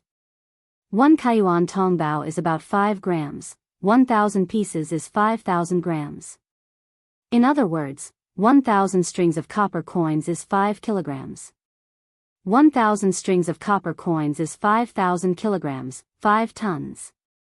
Li Wangyu sized up Wangyu in front of him several times. He did not think that this guy is Doraemon, who can take out 5 tons of copper coins to give him. It was impossible to break off the engagement with empty words. What if he agreed later and the Taiyuan Wang clan refused to give him money? How could he reason with them? As the butler of the Taiyuan Wangs, Wang Yu had good eyesight. Li Wangyou's stare made his face darken. For better or for worse, the Li family in Hu County could be considered an aristocratic family. Although they were in decline, how could the Li family be so unscrupulous? He didn't say much and directly waved at the servants in the hall.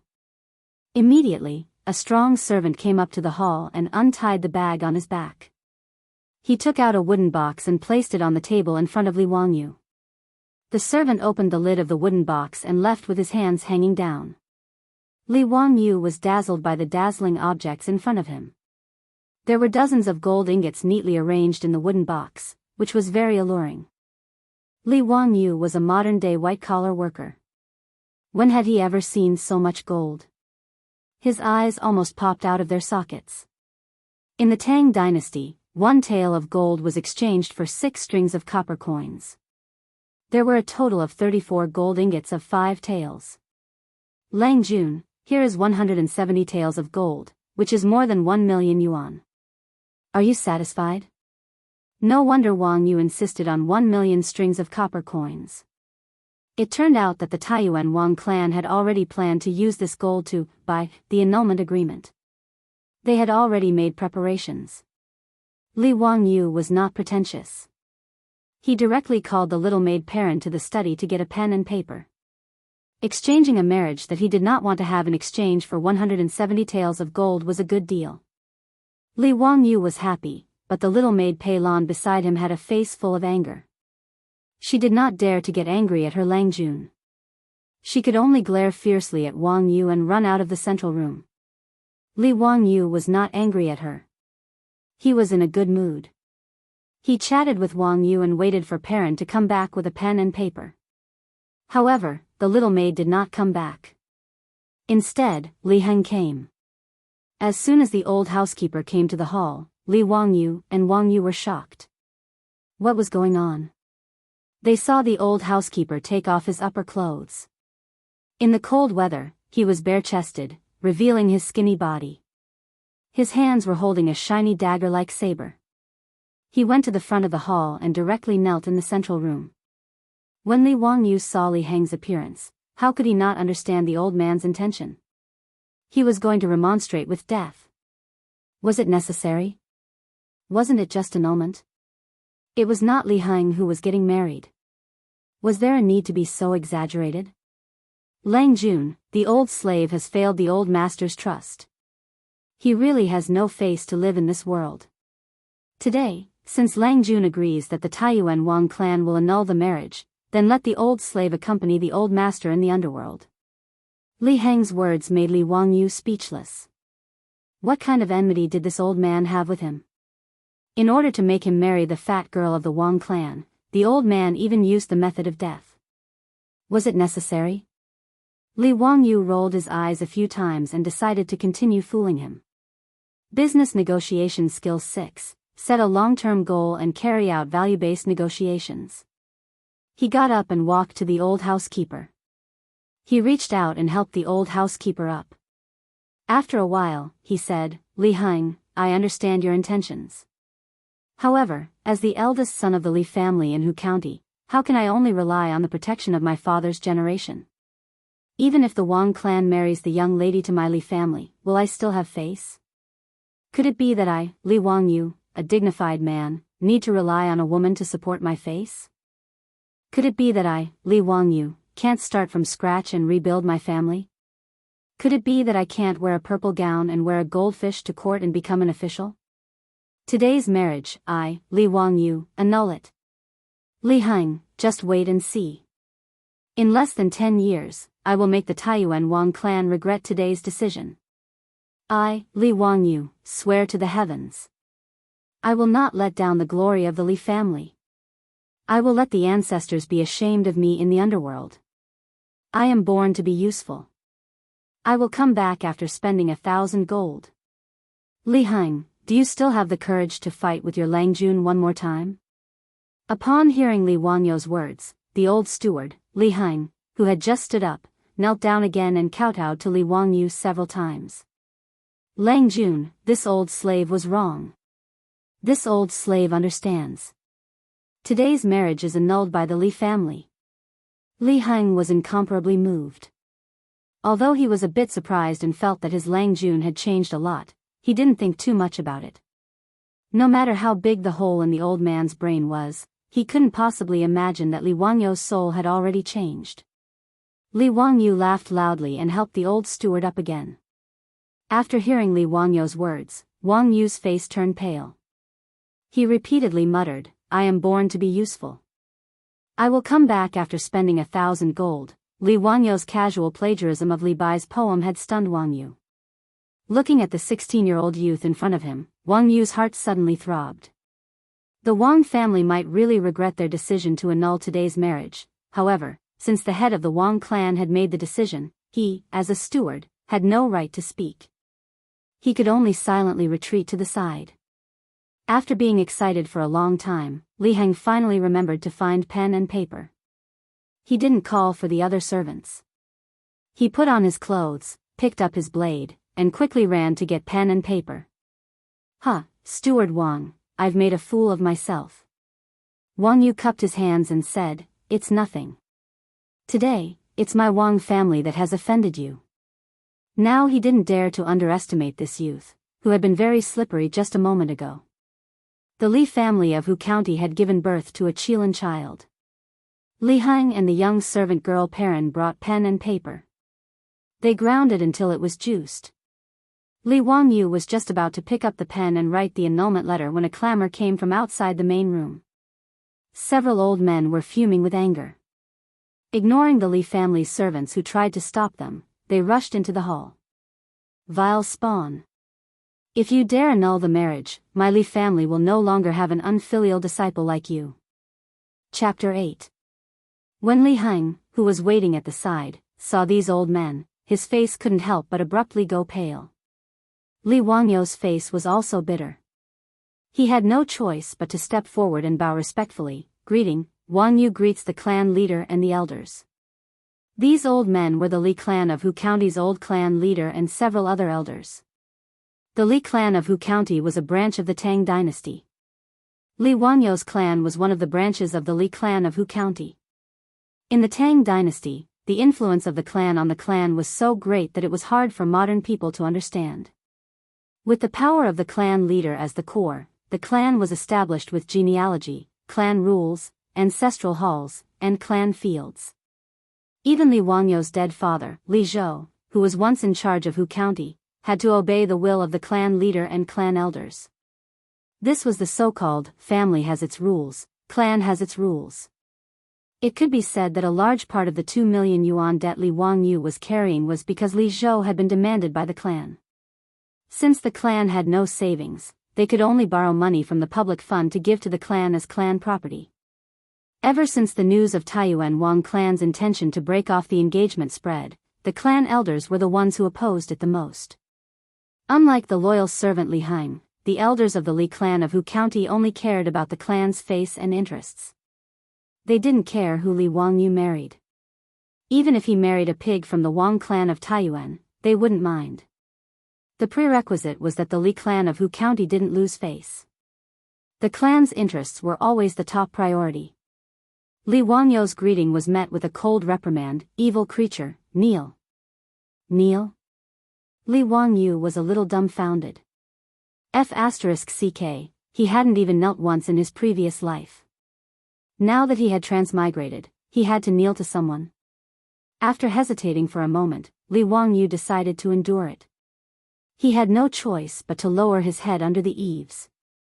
He lifted his robe and slowly knelt down. "Li Jia Xiaolang, do you still have us in your eyes? Are you going to write the annulment letter if we don't come today?" The old patriarch walked straight to the main seat in the hall and sat down. The other elders also took their seats before asking. Li Wangyu was speechless. He cursed in his heart. "Shameless old thing. It's not like you guys are getting married. Why are you guys so excited? Li family's young man, let me tell you, unless I die today, it's not up to you to decide this matter." The white-haired old patriarch slammed the floor with his crutch, making the floor creak. "Patriarch, you're right. Even if Li Zhou was here, it's not up to him to make the decision, let alone this little brat. The other elders agreed. It's up to you to make the decision. The old patriarch smiled and stroked his beard. He politely asked Wang Yu, who was fidgeting beside him, "Are you from the Wang clan of Taiyuan?" "Greetings, Mr. Li. I'm Wang Yu, the steward of the Wang clan of Taiyuan." Wang Yu helplessly stood up and bowed. "Steward Wang, you've come a long way. I'm the leader of the Li clan of Hu County. You can discuss the marriage with this old me." The old patriarch chuckled and waved at the little girl Pei Lan. "Come here and massage my legs. Don't you have good eyesight?" Perrin didn't dare to disobey. She sullenly knelt beside the old patriarch and gently massaged his legs. Li Wangyu couldn't help but raise his eyebrows when he saw how impolite this old thing was, completely treating his home as his own. However, he endured it and didn't say anything. The old patriarch's words made Wang Yu feel extremely disgusted. He'd already discussed the marriage with the Li clan. Now that these people had interfered, it seemed that there was going to be an unforeseen event. Mr. Li's words are too serious. I've already discussed the marriage with the Li clan. What do you think? He's just a junior. How could he understand these things? I still have to help him make the decision. Steward Wang, the Li family will definitely not cancel this marriage. I'll have to trouble Steward Wang to reply to your clan leader. The old patriarch rudely interrupted. Facing the patriarch and elders of the Li clan of Hu County, Wang Yu didn't know what to say. He turned his pleading gaze to Li Wangyu, who was kneeling in the center of the room. Li Wangyu was helpless and could only say, "Old patriarch, elders, Wang Yu has already discussed this matter with Steward Wang. One cannot go back on one's word." Impudent. When did it become your turn to speak? You better kneel there properly. The old patriarch slammed the table and angrily rebuked. Li Wangyu was so angry that he almost exploded. Did they still have human rights? He actually didn't have the right to speak about his own marriage. This was an evil feudal society. His temper also flared up. These elders completely treated him as a dish and could do whatever they wanted with him. Li Wangyu straightened his neck and loudly said, replying to the patriarch, "When my clan leader was alive, he often taught me to keep my word. Confucius said, 'Keep your word, and act accordingly.' What a petty person. It can also be considered second best. Since I've already promised Steward Wang, how can I go back on my word?" The lord he was referring to was his father, Li Zhou. With a bang, the old patriarch directly flipped over the table in front of him. "How could my Hu County Li clan give birth to such a vile spawn like you? The Li clan's face has been completely lost by your Li family's father and son. You're just like your dead father, only knowing how to smear the Li clan's name. You good for nothing." That's right, Li Zhou is also a scoundrel. He disobeyed our clan leader and lost his job for no reason, bringing shame to our Hu County Li clan. The elders also spoke up one after another, pointing their spears at Li Wangyu's father, Li Zhou. Li Wangyu, who had originally maintained a respectful attitude, was so angry at the elders' words that his body trembled. Although he had never even met Li Zhou, he was still the father of his current body. How could he endure being humiliated by these elders? Even the young maid Perrin, who was kneeling on the side and massaging the old patriarch's legs, couldn't help but speak up. "Patriarch, my family's old master is a good person." Before the young maid could finish speaking, the old patriarch raised his hand and slapped her across the face. With a bang, the young maid fell to the side. "Uneducated lowly servant, when did it become your turn to interrupt? This Li Zhou doesn't discipline his son well. Even his own servant girl is so unruly." The elders on the side shook their heads and mocked. "Sure enough, like master, like servant. If this were my family, I would have already dragged her out and beaten her to death to feed the dogs." Li Wangyu couldn't hold back any longer. He stood up and quickly walked to Perrin's side. He carefully examined the little girl to see if she was injured. He saw that there was a dark palm print on the young maid's pink face. In an instant, her small face swelled up. The corner of her mouth was also broken, and a trace of bright red blood flowed out. When Perrin saw Li Wangyu come over, she didn't dare to cry out in pain. Instead, she quickly knelt down and lowered her head. "Husband, this servant was wrong." "Silly girl, you weren't wrong. They were the ones who were wrong." Li Wangyu used his sleeve to wipe the blood from Perrin's mouth. He stood up and roared, "Enough. My marriage doesn't need the elders to worry about. Please go back.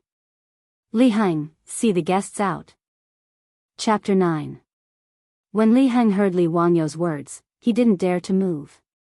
He only thought that his Lang Jun was speaking out of anger. The several elders who were scolding to their heart's content were stunned by Li Wangyu's sudden roar. No one in the clan had ever dared to speak to them like this. One of the elders was so angry that his whole body was trembling, and his face was flushed red. "This is going against the heavens, this is going against the heavens. Lawless, simply lawless. Punished according to the clan's rules. Punished according to the clan's rules." Li Wangyu's roar enraged the elders. "You shameless elders, you have the nerve to talk about the clan's rules? Tell me, where did the money that my lord gave to the clan go?" Since they had already shed all pretense of cordiality, Li Wangyu didn't care that Wang Yu of the Taiyuan Wang clan was still present. He directly interrogated them. "Naturally, it's in the public property." The old clan leader's neck stiffened as he replied. "Bah, in the public property? Then where did the money come from with your servants and brocade clothes?" Li Wangyu couldn't help but spit out. "It's none of your business how the clan's public property is distributed." An elder immediately jumped out to answer. "Before my lord made his fortune, the Li clan of Hu County was only a small clan in Dingzhou village. The clan's land was only a few dozen mu. Which one of you contributed to the clan's property? My lord was highly regarded by the Emperor Emeritus and was rewarded greatly. In the end, wasn't it all extorted by you and turned into the clan's property? You, what about me? Aren't I speaking the truth? Because of your excessive demands, my lord was even forced to borrow money from the public and hand it over to the clan for the clan's property. What right do you have to insult my lord? How dare you? Why wouldn't I dare? My Li family owes the public 2 million. Is the clan willing to pay it back for me? If the elders are willing to pay it back, I will immediately kowtow and admit my mistake. I will accept any punishment." Li Wangyu pressed on and questioned. "Nonsense. The clan property belongs to the entire Li clan. How can we use the clan property to pay off your family's debt?" Hearing that Li Wangyu wanted the clan to pay for the debt, the elders immediately shook their heads like a rattledrum. Asking them to pay for the debt was better than asking for their lives. Li Wangyu was amused by the shameless words of these elders. It seemed that the Li clan of Hu County only wanted their own family's contribution, but did not get anything in return. They forced Li Zhou to borrow money for the clan's property, but wanted Li Wangyu to pay the debt himself. How shameless! What was even more outrageous was that they used the excuse of Li clan's face and even wanted to interfere with his marriage. This made Li Wangyu even more intolerable. The old clan leader coughed softly and softened his tone. "Li Jia Xiaolang, as long as you don't break off the engagement with the Wang clan, we will pretend that we didn't hear what you said just now." He didn't mention anything about money at all. How much money Li Wangyu owed the public, what did it have to do with him?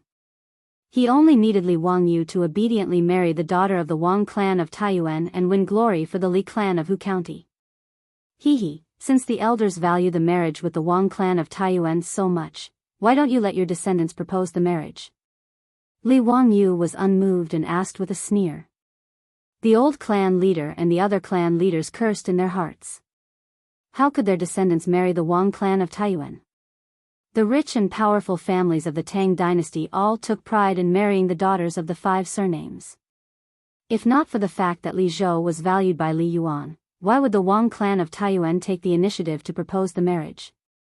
The Li clan of Hu County was said to be a member of the Li Tang imperial family, but they were only distant relatives. How could they be qualified to marry the daughters of the 5 surnames? Other than enjoying the freedom from corvée labor, they had no other privileges, let alone power and wealth. This was also the reason why they kept squeezing Li Zhou dry. Who would have thought that Li Zhou would offend the current emperor and lose his job? No one in the clan was an official in the imperial court, so marrying the daughters of the 5 surnames was the last straw for the clan to save face. This group of clan elders hoped to use this to maintain the clan's reputation. Li Jia Xiaolang, are you really going to be so stubborn? The old clan leader flew into a rage out of humiliation. You forced me to do this. Li Wangyu didn't back down at all. He was already sick of these clan elders. They were just greedy leeches lying on the Li family. His dead father had been sucked by them all his life, and now they still wanted to use him to achieve their goals.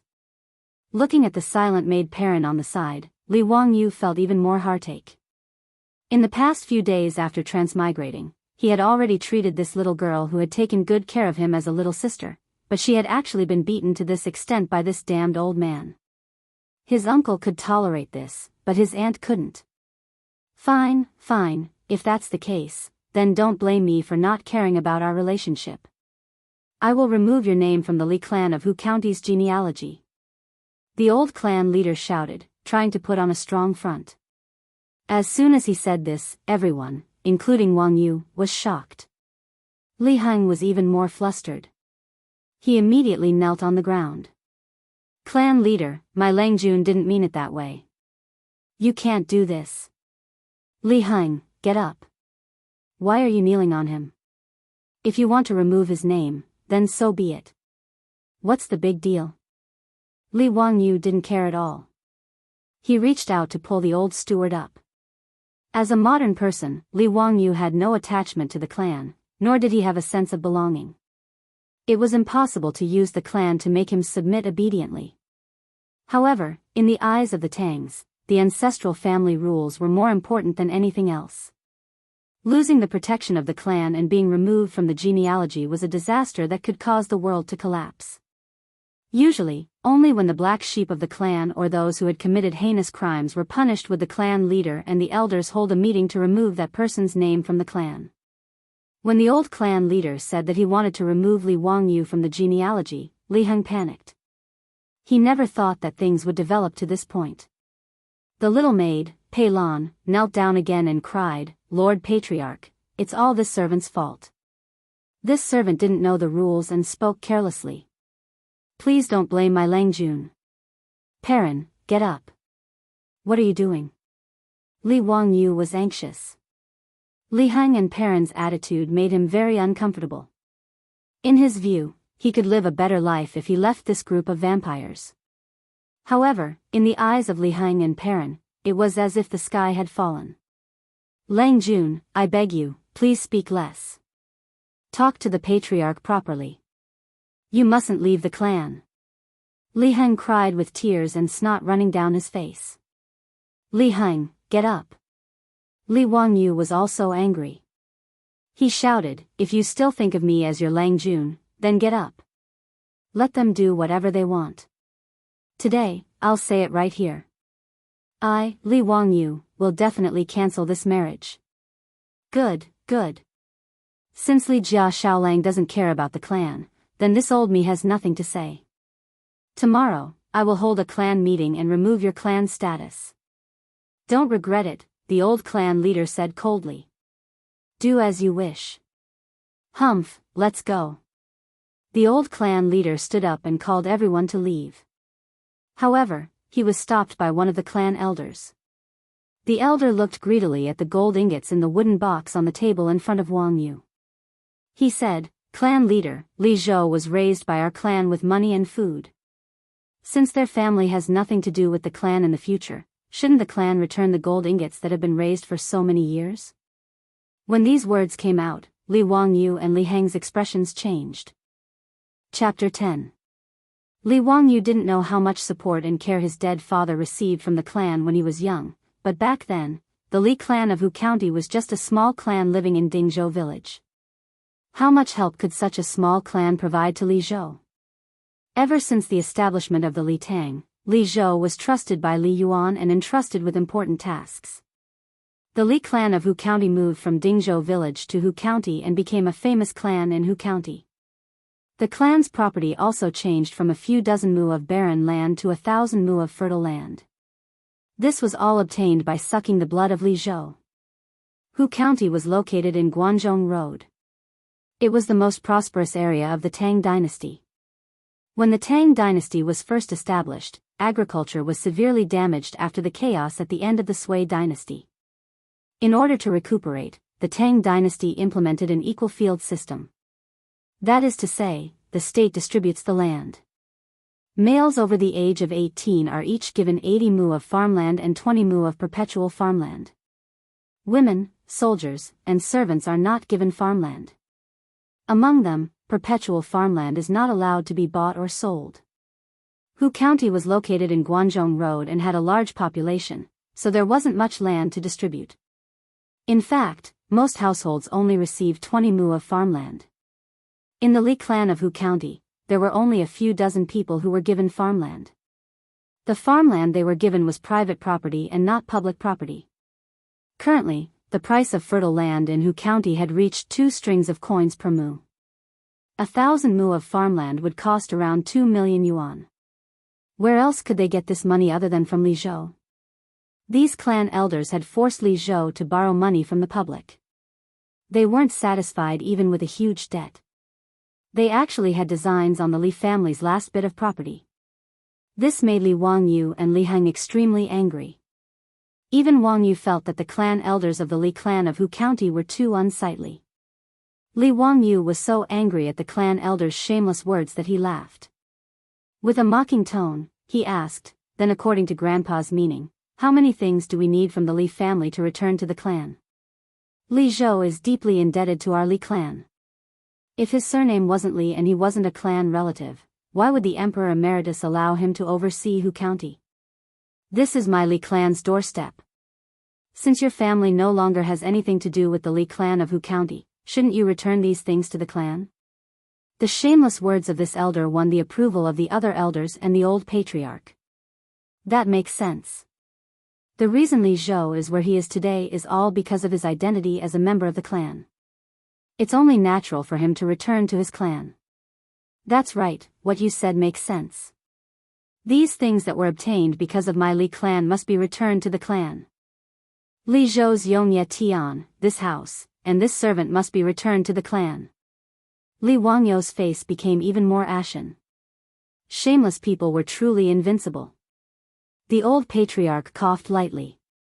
That's enough. Li Zhou is already dead. Since Li Jia Shaolang is still young, let's forget about this house. However, Li Zhou's 100 mu of Yongye Tian should be returned to the clan. As for those servant girls, the clan will suffer a bit of loss. Let's use this gold to make up for it. The Li family's 100 mu of Yongye Tian had been granted to Li Zhou when he was an official. These fields could be bought, sold, and transferred. Actually, the decision to expel Li Wangyu from the clan had been made by the Li clan leader and the elders of Hu County a long time ago. There were 2 reasons. First, they were worried that the Li clan of Hu County would be implicated by Li Zhou and would be angered by Pai Lupi. Second, they were worried that the Li family would not be able to pay back the 2 million yuan debt and would rely on the clan to pay it for him. If the marriage between Li Wangyu and the Taiyuan Wang clan did not change, then they were willing to wait and see. After all, the Taiyuan Wang clan had great influence in the Tang dynasty. No one knew if Li Wangyu would receive help from the Taiyuan Wang clan after the marriage and turn over a new leaf. Now that Li Wangyu insisted on breaking off the marriage with the Taiyuan Wang clan, the elders of the Li clan of Hu County would naturally not allow Li Wangyu to continue to stay in the clan to avoid getting into trouble. Li Heng trembled with anger at the elders' words. They were trying to take away the last hope of the Li family. They had no land, no money, and a huge debt. All they had left was an empty house and a group of servants for Li Wangyu. What vicious elders! Li Wangyu clenched his fists so hard that his nails dug into his skin. But if I give you the land and gold, we will have nothing to do with each other in the future? He took a deep breath and asked coldly with a pale face. Lang Jun, you can't do that. Li Heng was so anxious that he wanted to stop Li Wangyu. Li Wangyu waved his hand at him and asked again, but from now on, the Li family and the Li clan of Hu County will have nothing to do with each other? His words made the elders look at each other. They did not understand what Li Wangyu meant. The old clan leader's eyes lit up. That's right. As long as you return the land and gold to the clan will have nothing to do with the Li family from now on. Words are no guarantee. Write the document. Li Wangyu pointed to the pen and ink on the table beside him. Li Wangyu had already lost all hope in the Li clan of Hu County. Since that was the case, he did not mind using the land and gold to buy himself freedom. As a modern time traveler, Li Wangyu did not care about the 100 acres of land and 100 taels of gold in front of him. Even if he had nothing, Li Wangyu was confident that he could build his own family in the Tang dynasty with his bare hands. The old clan leader and the elders looked at each other. Without hesitation, he beckoned a servant and ordered him to go to the ancestral hall to get the genealogy book. Then, he sat down in front of the table and began to write. Soon, the document stating that the Li clan of Hu County and the Li Wangyu family was finished. The old clan leader stamped it and threw it to Li Wangyu. The servant who went to the ancestral hall to get the genealogy book also came back. The old clan leader took the genealogy book and crossed out Li Zhou's and Li Wangyu's names in front of him. Then, he wrote a note below. The unfilial man Li Zhou did not respect the saints and disobeyed the clan. The son of the unfilial man Li Zhou, Li Wangyu, betrayed the clan and forgot the clan. He did not respect the ancestors and did not respect the elders. Thus, his ancestral records are removed and he will never be offered as a sacrifice. The Li clan of Hu County had officially removed Li Wangyu and his father Li Zhou from the genealogy book and expelled the clan. Li Jia Shaolang, tomorrow, go to the county government to handle the land transfer contract. Take care of yourself. The old clan leader ordered the servant to pick up the gold on the table and called the elders to leave. Li Wangyu handed the old clan leader's document to Li Heng and told him to put it away. Then, he turned around and smiled at Wangyu. I've made Steward Wang laugh. I'll write the annulment document for you. He walked to the table and wrote the annulment document. After drying the ink, he stamped it and handed it to Wangyu. The marriage with the Wang clan of Taiyuan was officially over. When Wangyu received the document, he sighed with emotion at the changes in the Li family.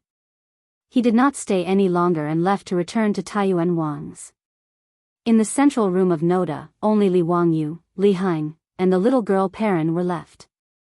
A gust of cold wind blew and rolled up the fallen leaves in the front yard, making it look even more desolate. Lang Jun, you. The old housekeeper, Li Heng, wanted to say something. Today's events had already left him somewhat at a loss for what to do. Well, Li Heng, if you have anything to say it tomorrow. Li Wangyu exhaled a mouthful of turbid air and felt a bit lighter. The shackles that had been binding him had finally disappeared, making him feel very comfortable. Perrin, tell the kitchen to send food to the study. If there's wine, also send some. I'm very happy today, haha. Li Wangyu said as he walked towards the inner room. His figure was indescribably free and easy. Chapter 11. As the night gradually darkened, the little maid Perrin entered the study with a lamp in her hand.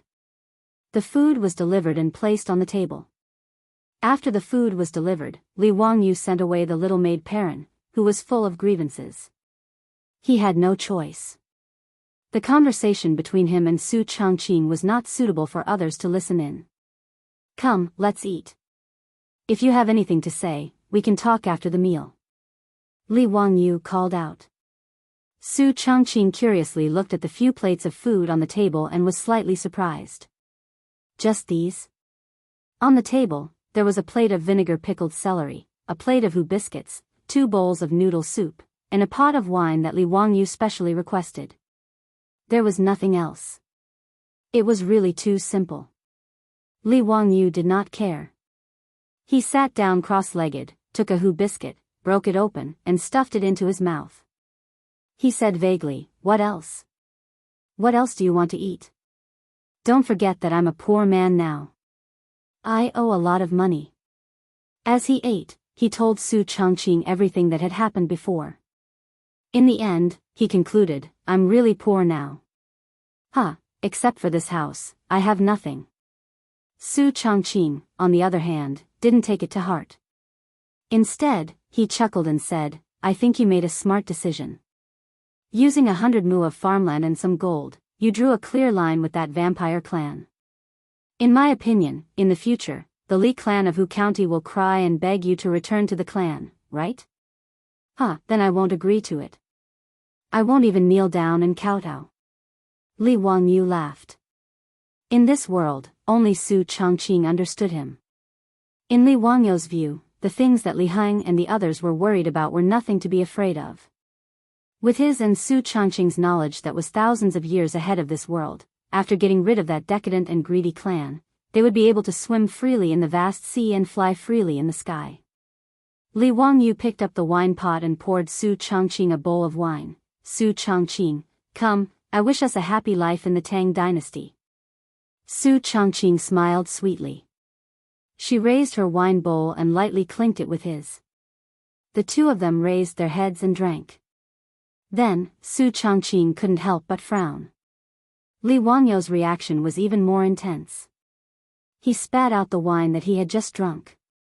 Oh my God, is this wine expired? Why is it sour? Li Wangyu carefully examined the wine bowl under the oil lamp. The liquid in the wine bowl was light green in color. Not only was it turbid and unclear, there was also a layer of fine white ants floating on top of it. Smelling it, there was a slight smell of alcohol, but more of a sour smell. He couldn't help but slap his forehead and smile bitterly at Su Chongqing. I forgot that the winemaking technology of the Tang dynasty hasn't been developed yet, and there is no distillation and purification technology. No wonder it tastes so bad. If I had known, would have made it myself. Su Chongqing blinked her beautiful eyes and asked, you know how to make wine? You forgot? I'm from the countryside in my hometown, and the children in the countryside know everything. My third uncle's family runs a winery that specializes in making sorghum wine. Although I'm not proficient in it, I have a general idea. Li Wangyu replied with a smile. Li Wangyu, this seems to be a good way to make money. As far as I know, the Tangs should like to drink wine very much, right? That's for sure. Otherwise, how could Li Bai be known as the poet of 100 poems after drinking? You're right. We can make wine and sell it. It will definitely make money. Li Wangyu said in surprise, you're really smart. You saw the opportunity to make money at a glance, The more he thought about setting up a winemaking workshop, the more he felt that this was a very good way to make money. Li Wangyu couldn't help laughing. In the future, Li Wangyu will be the god of wine of the Tang dynasty. Su Chongqing smiled and rolled her eyes at him. She didn't say much and continued to eat. Unfortunately, it's the Tang dynasty now. Potatoes, corn, chili, tomatoes, and so on haven't been introduced to China. The key is that the three cooking methods are roasted, boiled, and steamed back and forth. These days, I'm really sick of eating. Li Wangyu complained about the food problem of the Tang dynasty while eating. It was really unbearable. In fact, iron cooking utensils had begun to become popular in the Tang dynasty, but the Tang dynasty didn't have the habit of cooking. I'll make something delicious for you later. Su Chongqing picked up a piece of vinegar-pickled celery and chewed it carefully. You know how to cook. Li Wangyu was surprised. His beautiful boss, as a modern, white-bone fairy, actually knew how to cook. It was really rare. Su Chongqing raised her eyebrows. What? Do I look like someone who doesn't do household chores? No. I didn't mean that. Li Wangyu smiled embarrassedly. Humph. Su Chongqing ignored him and continued to eat dinner. Under the flickering candlelight, Su Chongqing slowly chewed and ate dinner while listening to Li Wangyu rambling on about the Tang dynasty. She gradually calmed down and even felt a trace of warmth.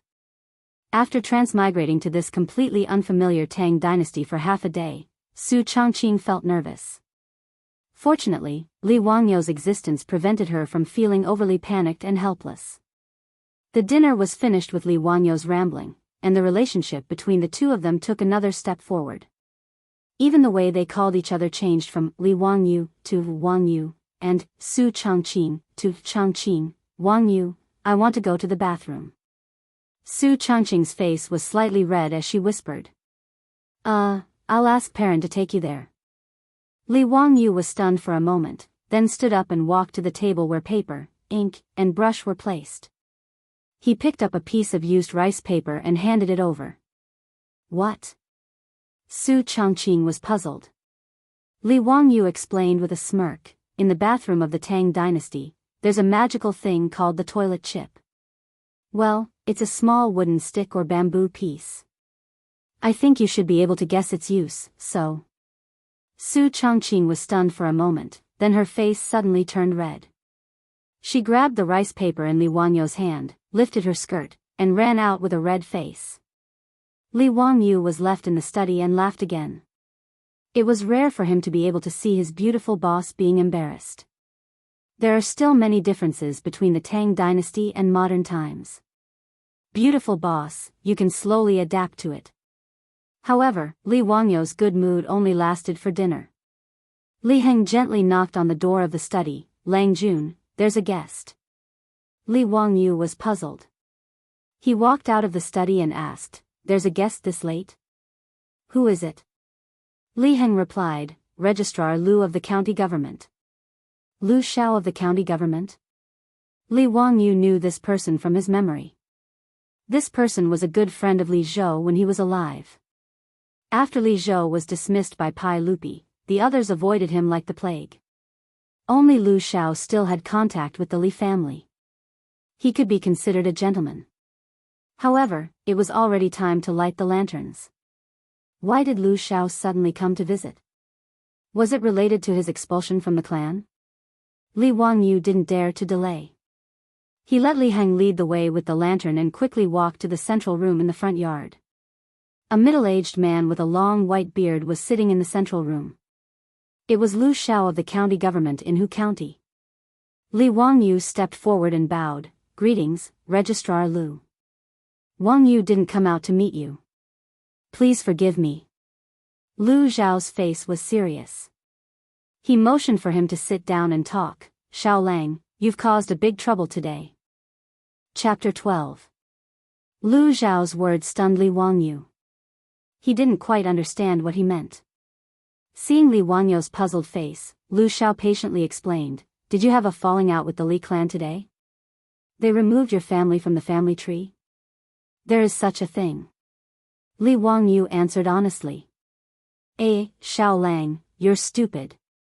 Lu Xiao angrily glared at him. How could you agree to them removing your family tree?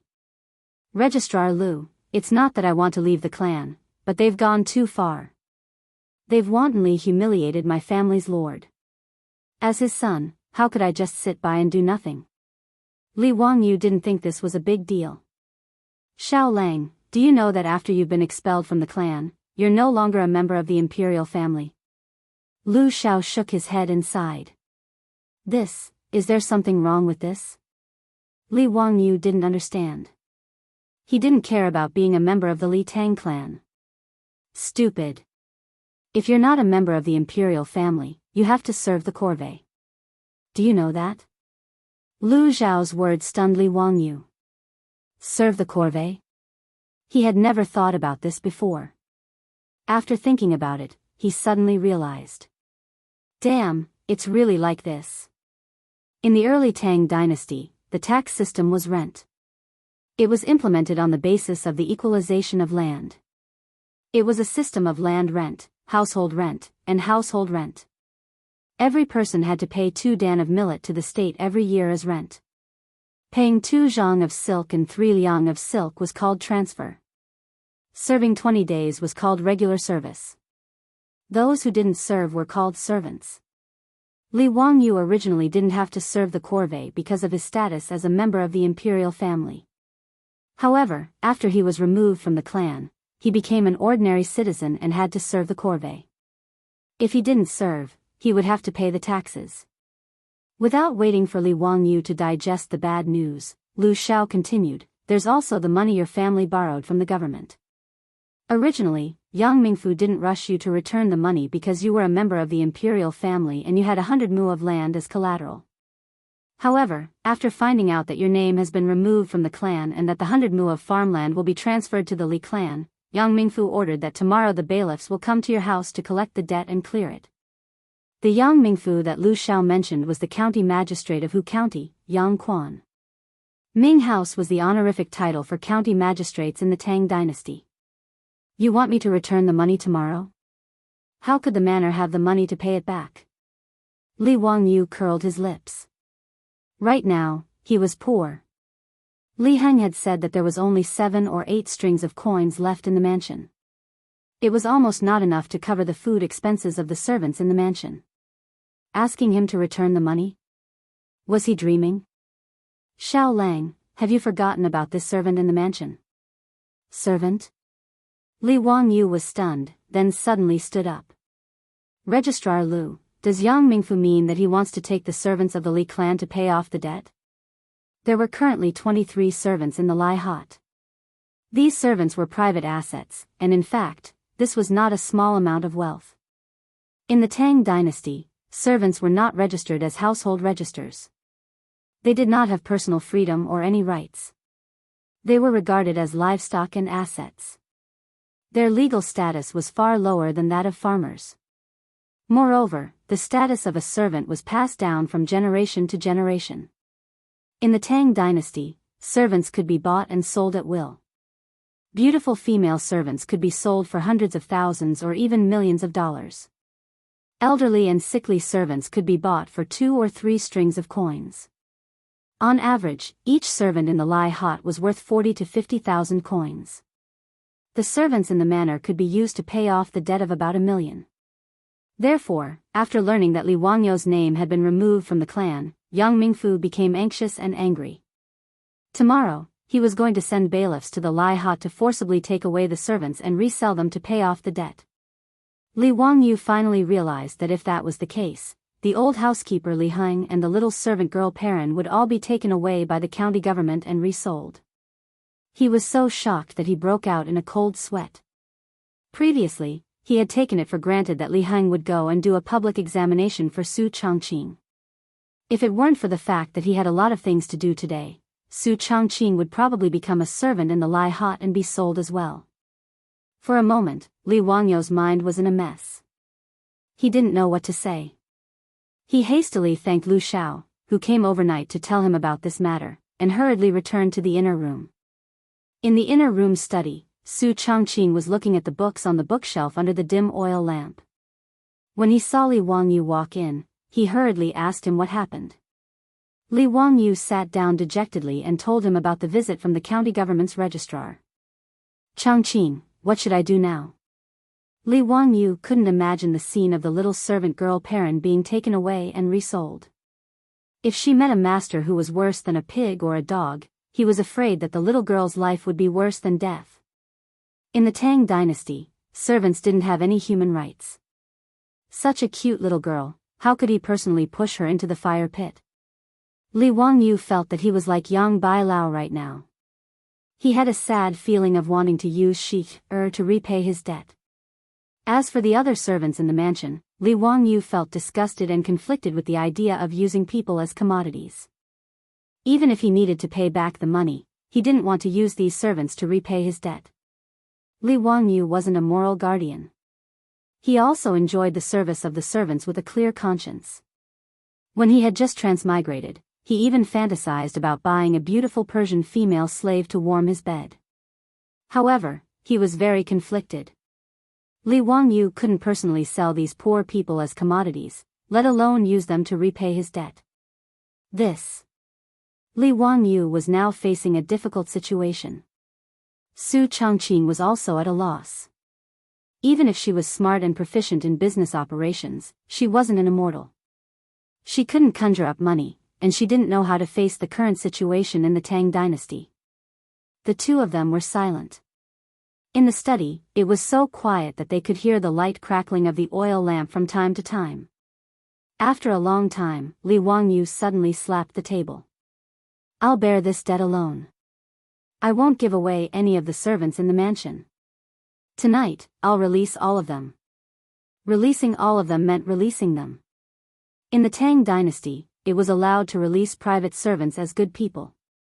After the master of the house wrote a letter, the servant could be removed from the slave status and released as a good person. After Li Zhou's death, Li Wangyu was now the master of Lai Hot. As long as he wrote a letter, these former Lai Hot servants could be released from the slave status and become good people again. Wangyu, have you thought it through? It's easy for you to release them, but if the people from the county government can't get them tomorrow, you'll be in trouble. Su Changqing stared at Li Wangyu's eyes and asked. Changqing, I've thought it through. I, Li Wangyu, will bear this debt myself. Li Wangyu said resolutely, but Su Changqing was stunned. As long as you've decided, I'll support you. Su Changqing's beautiful eyes flashed. At this moment, she realized that Li Wangyu was such a responsible man. Li Wangyu nodded, sat back in front of the table, and began to write the letter. Su Changqing helped him grind the paper, but from time to time, she raised her eyes and peeked at the young man who was seriously writing. Under the flickering light of the oil lamp, Li Wangyu's side profile was as beautiful as a sculpture, which made Su Changqing blush. Outside the room, the sound of the night watchman rang out. It was late at night, and no one was sleeping. Chapter 13. The next day, before dawn, Li Wangyu walked out of the study with red eyes and ordered Li Heng to gather all 23 servants in the mansion.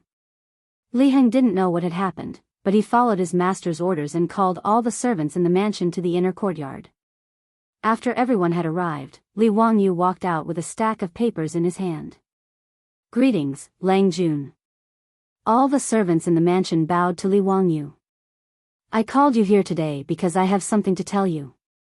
My master owes the county yamen 2 million yuan.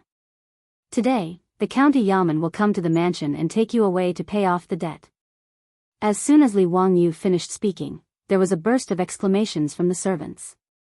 Although the Lai Hot was in decline, both the old master and Li Wangyu treated them well.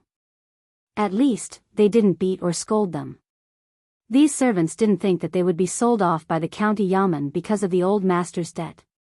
Now that they heard Li Wangyu say this, they all panicked.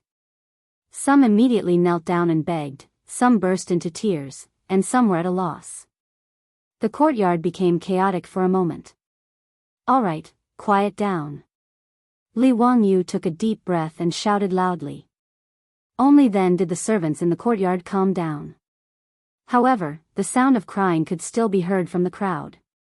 I, Li Wangyu, am the head of the Li family. How can I let you sell yourselves to pay off the debt for the Li family? I've decided. Today, I will release all of you. This is the release document I wrote last night. Take this document to the yamen to complete the citizenship procedures. After Li Wangyu finished speaking, the crying crowd suddenly quieted down.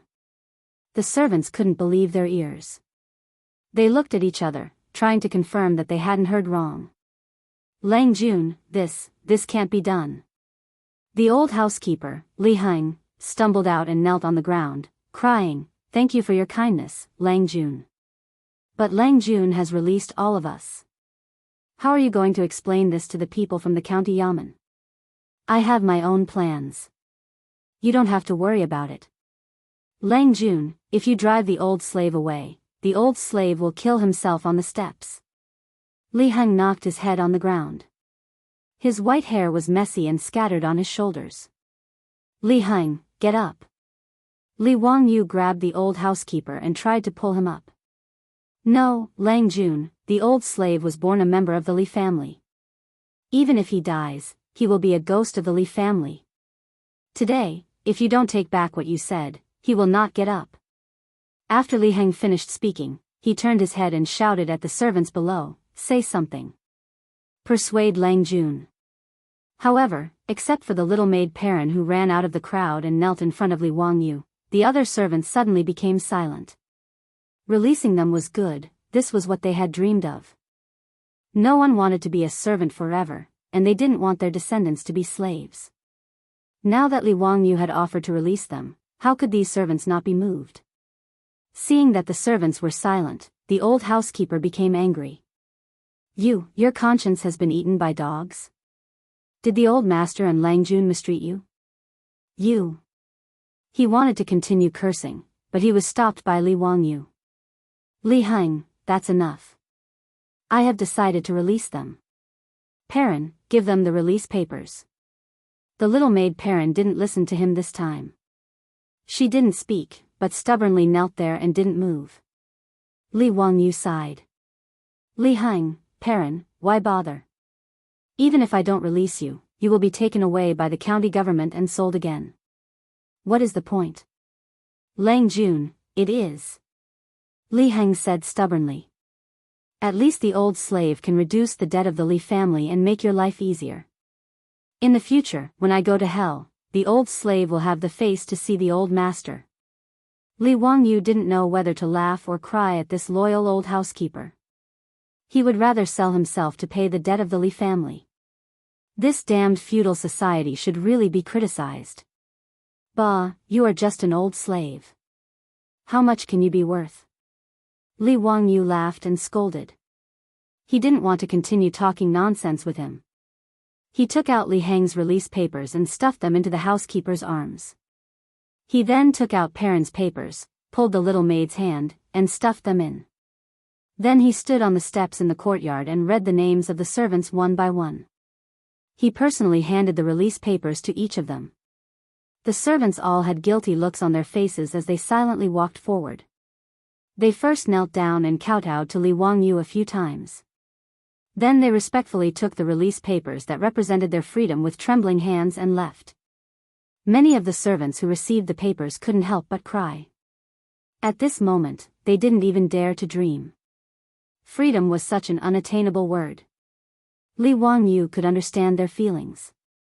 Seeing these pitiful people cry tears of joy, his mood also improved greatly. Soon, the release papers of the 23 servants in the residence were all given out. Li Wangyu laughed and said, "All right, you can all leave. I don't have the money to give you travel expenses. All of you, scram. Thank you for your kindness, Lang Jun. This servant will never forget your kindness." In the courtyard, the servants once again knelt down and kowtowed to Li Wangyu to thank him for his kindness. Only then did they support each other and leave. After the servants left, Li Wangyu looked at Li Heng and Perrin who were still kneeling there. He couldn't help but ask curiously, "What are you two still doing here? Waiting for me to take care of your meals?" Li Heng took out the release papers from his bosom and tore them into pieces. He casually waved his hand, and the pieces of paper flew out like snowflakes. You're pissing me off. I can't be bothered to care about an old slave like you. If you're willing to be sold by the county yamen, then so be it. Li Wangyu stomped his feet in anger at this stubborn old man. Perrin also picked up the release papers and was about to tear them apart when Li Wangyu pulled her back. Silly girl. He's just an old man and he's like that after being sold. You don't dare to learn from him. What if you meet an unscrupulous master who beats you and scolds you every day? What will you do? Li Wangyu said to scare the little girl. Perrin, I'm not afraid. What if your future master asks you to warm his bed? He could be a damn fatty or an old man who could be your grandfather. Li Wangyu continued to scare her. The little girl was already on the verge of crying. Tears were desperately swirling in her eyes. Li Heng, can you bear to see this little girl who's about the same age as your granddaughter be sold again? Li Wangyu said to the stubborn old man. The old steward, Li Heng, looked at Perrin. After a long time, he sighed and said, Perrin, listen to Lang Jun. Keep the release papers properly. Hearing Li Wangyu and Li Heng's words, Perrin didn't tear the release papers in her hands. After hesitating for a moment, she finally put them away. Li Wangyu let out a long sigh. At this moment, the servant who had left earlier ran in with a panicked expression. Lang Jun, someone from the county yamen is here. Chapter 14. When Li Wangyu heard this, he wasn't nervous at all. He kicked Li Heng and said, Let's go, you stubborn old man. The people from the county yamen are here. It's too late for regrets now. Although he said this, he had already made up his mind to protect his old housekeeper. In any case, he had already released all of the servants. The county yamen wouldn't insist on taking the old housekeeper away and selling him. This old man was already so old. At most, he could be sold for 2 or 3 strings of coins. The county yamen wouldn't be so heartless, right? I won't regret it. This old slave won't regret it. Li Heng quickly got up from the ground, wiped his face, and led the way for Li Wangyu. The two of them rushed to the front yard. Lai Hot's front yard was a mess. The yamen runners had stopped all of the servants who were carrying their bags and trying to leave Lai Hot. None of them were allowed to leave. Li Wangyu saw that the county yamen registrar, Lu Xiao, who had visited last night, had also come. He was following behind a middle-aged man wearing a light green 9th-rank official's robe. The Tang dynasty was divided into prefectures and counties. Counties were further divided into upper, middle, and lower ranks. Hu County was the middle county. The county magistrate was at the 7th rank and wore a light green official's robe. Unsurprisingly, this person was the county magistrate of Hu County, Yang Quan, Yang Mingfu. Li Wangyu hurriedly stepped forward and bowed. Wangyu greets Yang Mingfu. Please forgive me for not coming out to meet you. Li Jia Xiaolang, let me ask you. Why do all of the servants in the mansion have to leave? Yang Quan asked with an unkind expression. Back to the Ming house. Because the mansion is in a difficult situation, I can't afford to raise so many servants. As a result, I released all of them this morning. I let them find their own way out. I don't know why the yamen runners are blocking their way out. Li Wangyu's lies came out of his mouth, but Yang Quan and Lu Xiao were both dumbfounded. Lu Xiao was even more stunned in his heart. Last night, he had kindly come to warn this Li family's young man. How could he do such a ridiculous thing again? What exactly was his motive for freeing all the servants in the residence to be virtuous? How could this Li Jia Xiaolang be so reckless? Lu Xiao could not figure out why Li Wangyu did this. He was an official of the Tang dynasty. How could he understand the thoughts of a modern person like Li Wangyu? County Magistrate Yang Quan was so angry that he flung his sleeves. Ridiculous. Li Jia Xiaolang, do you still remember that your family owes the county government 2 million yuan? Li Wangyu chuckled. Back to the Ming house. Of course, I remember. Isn't it to save money to pay off the debt? That's why I drove out these freeloading bastards so that I can save money to pay off the debt. You. Yang Quan was so angry at Li Wangyu's words that he almost bit his own tongue. How dare you? Are you making fun of me? I don't dare. Li Wangyu replied indifferently. He was also prepared to refuse the debt. After all, he was young and was not afraid of what the county magistrate could do to him. There shouldn't be a blacklist of deadbeats in the Tang dynasty, right? Today, I'll just be a deadbeat in the Tang dynasty. Then tell me, if you transfer the 100 mu of land in the mansion to the Li clan and set all the servants free, how will you repay the county government 2 million yuan? Li Wangyu smiled and pointed to the central room behind him. Ming house, why don't we go to the central room and talk? Don't worry, the county government won't renege on the debt. Why don't you ask the bailiffs to let these servants leave? They all have the release documents written by me. They can be considered good people now. I haven't registered them yet.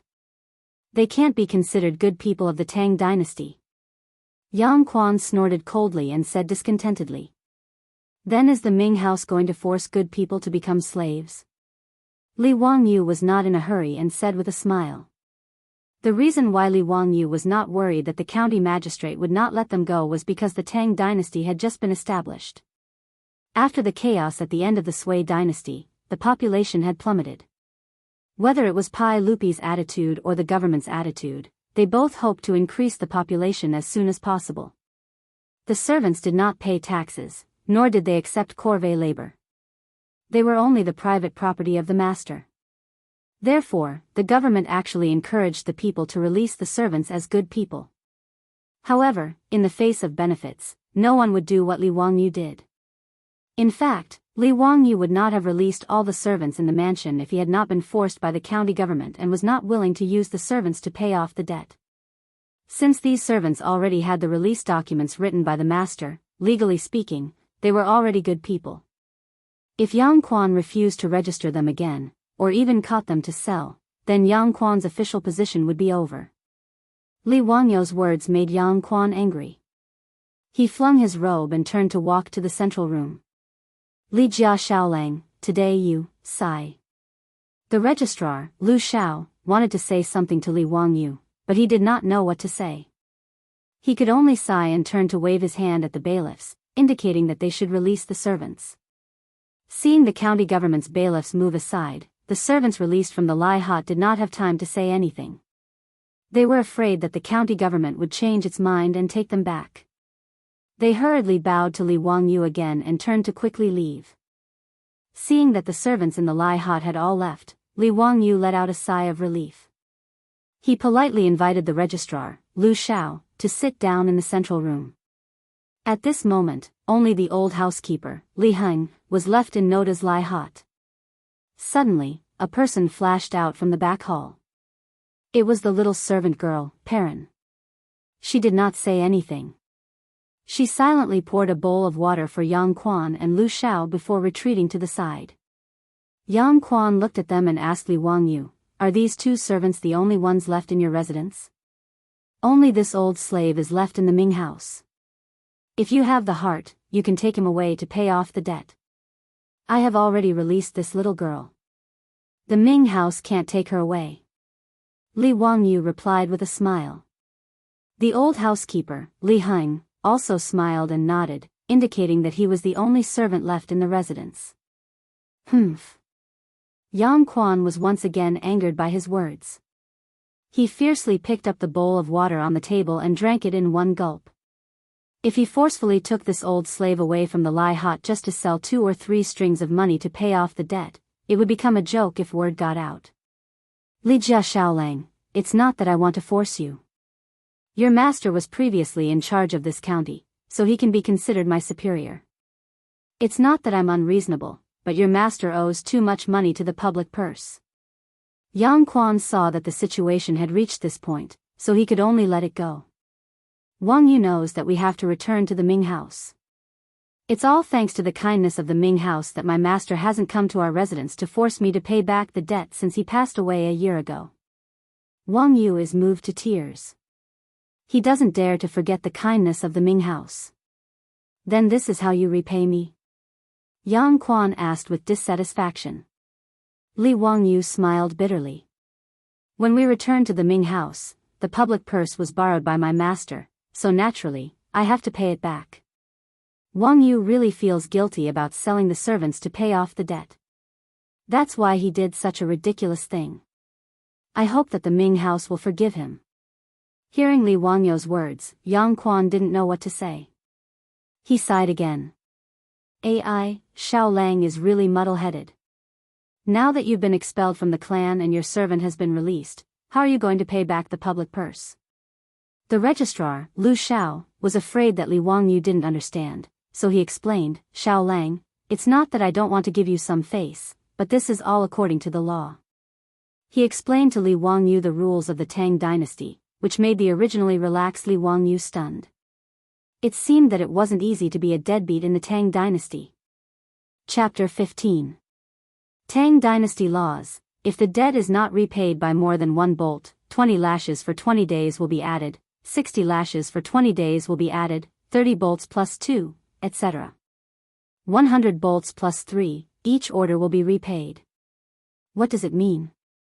It means that the old man who owes money will be punished by spanking his buttocks, going to jail, and working to repay the debt. When the debt reaches the value of 1 bolt of cloth, if the debt is not repaid within 20 days, the punishment will be whipped 20 times.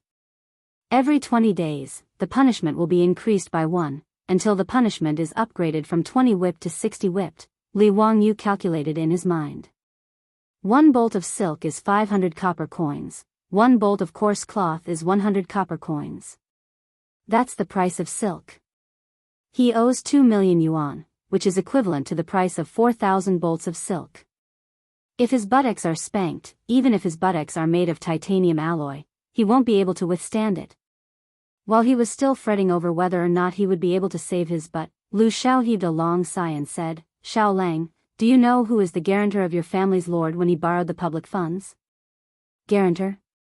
Li Wangyu didn't know about this, so he looked at Lu Xiao in confusion.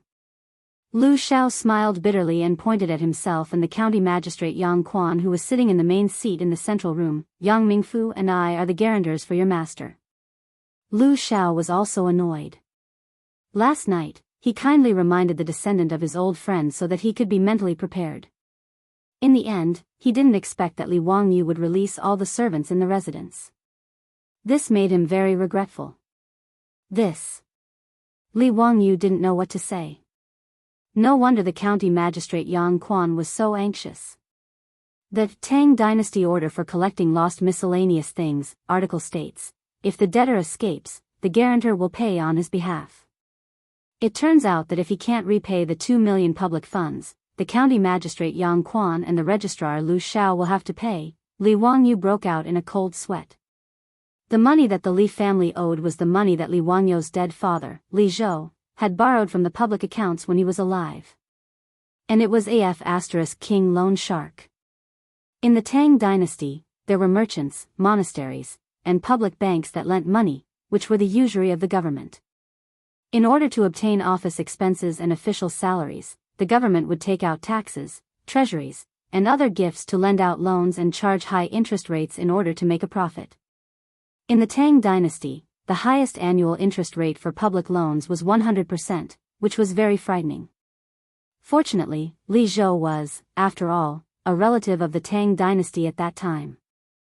Under the guarantee of county magistrate Yang Quan and registrar Lu Xiao, he only charged a 5% interest rate for the money he borrowed from the public treasury, which was 5% per month. In the first 2 years, Li Zhou had borrowed about 1 million from the public treasury. 1 year's interest was 600,000, and 2 years' interest was about 1 million. This was also because the Li family was a relative of the Tang dynasty, so there was no compound interest. If Li Wangyu couldn't pay back the money this year, he would have to pay back 6 million next year. He stood up and bowed deeply to Yang Quan and Lu Xiao. "Yang Mingfu, Registrar Lu, I was rash. But please don't worry. I, Li Wangyu, will definitely pay back this debt. I will not implicate the Ming house and the registrar." "Xiao Lang, what are you going to pay back now?" Yang Quan asked. With such a huge debt, it wasn't that Yang Quan and Lu Xiao couldn't pay it back, but it would definitely hurt them. They might even have to sell their own fields and servants. Li Wangyu had indeed thought of a way to make money, which was to brew wine, but this matter still needed to be kept secret. It was not convenient for him to say it clearly, so he could only say vaguely, "Yang Mingfu, please bear with me for a few days. Wangyu will definitely pay back the public debt." "Xiao Lang, it's not that I don't want to give you a chance, but I have been in office for 3 years. At most, I will leave in 1 year. This public debt must be settled before I leave office, otherwise." Yang Quan didn't finish his words, but Li Wangyu understood the meaning behind his words. When he left office, the public debt as a guarantor must be paid back. Otherwise, Li Wangyu could only eat a plank and go to jail, and then Yang Quan and Lu Xiao would have to pay out of their own pockets. 1 year's time. Li Wangyu calculated in his heart. It was indeed difficult to earn a huge sum of money equivalent to 8 million yuan in his previous life, but now he could only grit his teeth and fight. "Yang Mingfu, Registrar Lu, if the two of you believe Wangyu, please give Wangyu 1 year's time. I will definitely pay back this debt." Li Wangyu stood up and replied resolutely. "You are just a young man, how can you boast like this?" Yang Quan shook his head. He didn't believe that Li Wangyu could pay back the debt in 1 year. Not only did he not believe it, Lu Xiao also didn't believe it. They only thought that Li Wangyu was boasting. When Li Zhou was alive, it was already difficult to pay back the debt, let alone a young man like Li Wangyu. The two middle-aged men didn't know what to do for a while, and sighed. Li Wangyu was now 16 years old, and according to the Tang dynasty's law, he didn't even count as a middle-aged man. Although he could get married at 16 years old, he had to be 20 years old to officially become an adult. It was obvious that Li Wangyu was being looked down upon. He rolled his eyes and suddenly remembered a story. He turned to Perrin and said, "Perrin, go to the study and get a brush and paper." "Yes, Lang Jun." The little maid Perrin hurriedly left. The others didn't understand what Li Wangyu was trying to do. Soon, the brush and paper were brought. Li Wangyu didn't say much, and let Perrin grind the ink. After licking the ink, Li Wangyu walked to the table, waved the brush, and splashed the ink. Yang Quan and Lu Xiao were curious about what he wrote, so they also came to the side and read it aloud. On Yang Quan, the great Peng rises with the wind one day, soaring up 90,000 miles. When the wind stops, it can still sweep away the water of the Tsangming. When the world sees my Heng Shu tune, they all sneer at my words. My father fears the younger generation, my husband is not young. Hiss. When the two finished reading the poem, they couldn't help but gasp. Good poem, absolutely good poem. Xiao Lang, did you write this poem? Although the poem's name was Yang Quan, it meant that it was presented to Yang Quan. But the two of them couldn't believe that such a good poem was written by the young man in front of them. Li Wangyu didn't answer. He put down the brush and bowed to the two again. Yang Mingfu, Registrar Lu, my husband is not young. Please believe that Wangyu will pay off the debt within a year. This poem was actually written by the immortal poet Li Bai when he was young. Li Wangyu shamelessly plagiarized it. The original title of the poem was On Li Bai. When Li Bai went to visit Yuzhou provincial governor Li Yong, he was looked down upon, so he wrote a poem in return. Li Wangyu directly plagiarized Li Bai's poem, changing the title of the poem from On Yang Quan to On Yang Quan.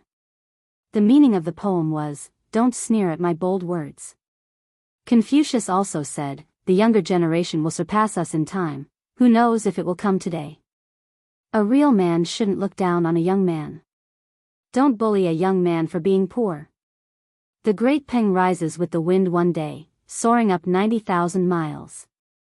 Yang Quan repeated it a few times, his eyes shining. What a good soaring up 90,000 miles.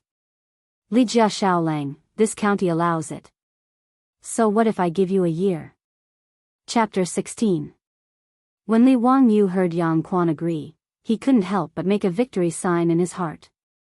What he and Su Chongqing needed now was time. As long as County Magistrate Yang Quan agreed to delay the return of the 2 million public funds, he had absolute confidence that he would be able to earn the money back. Many thanks to Yang Mingfu for your help. Li Wangyu sincerely bowed to Yang Quan and Lu Xiao. Xiao Lang, have you thought about how to raise the money? Although Yang Quan was moved by Li Wangyu's shameless plagiarism of the poem, he was still worried and wanted to see what plans he had. Hee, Buddha says it cannot be said. Li Wangyu smiled mysteriously and didn't want to answer. Seeing that Li Wangyu didn't want to say, Yang Quan didn't force him. Instead, he rolled up the paper that Li Wangyu had written. This county magistrate will take away this poem. Xiao Lang, I hope you don't forget what you said today. The great Peng rises with the wind, soaring up 90,000 li. This county magistrate wants to see how you will soar up. Lu Xiao looked regretful. Obviously, he also wanted to collect this poem. However, Yang Quan acted too quickly. He could only think about going back and writing it out again. Li Wangyu nodded and said seriously, Yang Mingfu, I can't let the two of you come here for nothing. Why don't you give my family's mansion to the county magistrate to pay off the debt? When he said this, the old housekeeper Li Heng became anxious. Lang Jun, you can't.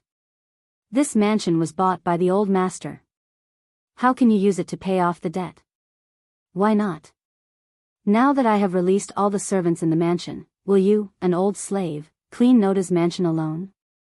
Li Wangyu said with a smile. Lang Jun, this servant can also help clean. The young maid Perrin said crisply. You? Aren't you going to leave the mansion? Li Wangyu looked curiously at the young maid. He had already given her the release document. Did she still want to follow him? The young maid bowed to Li Wangyu. As long as Lang Jun doesn't chase this servant away, Perrin is willing to serve Lang Jun forever. Li Wangyu shook his head speechlessly. This young maid was both lovable and annoying. Why did she want to follow him? However, when he thought about it, he remembered that Perrin was sold when she was young and didn't seem to have any relatives. He was indeed worried about letting her leave the Fu, so he simply nodded and agreed. Seeing that Li Wangyu agreed to let her stay, Perrin couldn't help but cheer. She quickly shut her mouth, afraid that she would disturb the people in the central room. Was and s.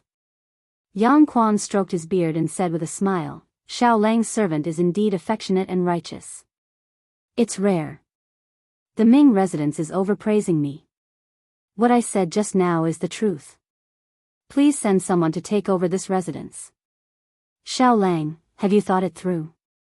This mansion is your family's master's blood and sweat. Return to Ming House. Wang Yu has thought it through. As the saying goes, break the cauldrons and sink the boats. Without destruction, there can be no construction. Since Wang Yu has decided to start from scratch, why should he care about this mansion? Li Wangyu actually had something in his heart that he didn't say. If he, Su Changqing, Li Heng, and Perrin were to live in such a large and dilapidated mansion, he was afraid. Moreover, he planned to open a brewery. How could he do it in a county town with so many people talking? It would be better to move to the countryside. It would be easier to keep the secret. Good, you have ambition. I now believe that you can pay off your debt within a year. Since that's the case, I'll give you 3 days to move out of this mansion. As for this mansion, I'll pay it off with 80,000 yuan. Thank you Ming House for your kindness. Li Wangyu knew that Yang Quan had given him extra money. The mansion was worth 50,000 yuan to pay off his 80,000 yuan debt. Although it was a drop in the bucket for his debt of 2 million yuan, it was still a kind gesture. Lang Jun, where will we live after we move? Li Heng saw that Li Wangyu had made up his mind and could only sigh helplessly. Back to the old mansion in Zhou village. But that old mansion has been in disrepair for a long time. It's too much for Lang Jun to live there. Li Wangyu waved his hand. It's fine. As the saying goes, when heaven is about to give a great responsibility to a man, it will first torment his will, tire his muscles and bones, starve his body, and empty his body. This little bit of suffering is nothing. Good, Li Jia Xiaolang is indeed ambitious. Yang Quan was not stingy with his praise. After today's interaction, he had a good impression of Li Wangyu. The two got up and prepared to return to the county yamen. Li Wangyu suddenly remembered something and hurriedly called out to Lu Xiao. He whispered, Registrar Lu, there's something I don't know if I can ask you for a favor? What is it? It's a small matter. I have a distant cousin. Because her family is in trouble, she wants to marry into the family. I want to apply for her citizenship in the county. I don't know if Registrar Lu would be able to make an exception. The issue of Su Changqing's identity had to be resolved. Previously, he had half-joked and wanted to tease Su Changqing. He had asked Li Heng to go to the village chief and register Su Changqing as a servant of the Li family. However, after this incident where the county yamen wanted to use the Li family's servant to pay off the debt, he did not dare to joke about this matter anymore. If he wanted to give Su Changqing an official Li family household registration, he could only ask Lu Xiao, the registrar, for help. The registrar was an assistant to the county magistrate in charge of documents. He was responsible for checking errors and supervising officials. Originally, Li Wangyu had not left the Li clan, so this matter was indeed difficult to handle. However, since he had been removed from the Li clan, he was no longer a member of the imperial family. He was just an ordinary citizen. Adding a new person to the household registration was not a big deal. Lu Xiao was also straightforward. He asked Li Wangyu for Su Changqing's name, age, and appearance. He wrote down one by one and recorded it as a registration. It was the Tang dynasty's version of the household registration form. Lu Xiao took this registration back to the county yamen. After the registration, Su Changqing would officially have the Tang dynasty's household registration. There were a total of 3 copies of this household registration. The Chang and Ministry of Revenue would send 1 copy to the archives, the prefectures and counties would keep another copy, and the county would keep another copy. It could be said that if Su Changqing had not coincidentally fallen into Li Wangyou's bathtub, she would have had a hard time moving around in the Tang dynasty. She might even have been caught and beaten with a plank. This was definitely not a threat from Li Wangyou.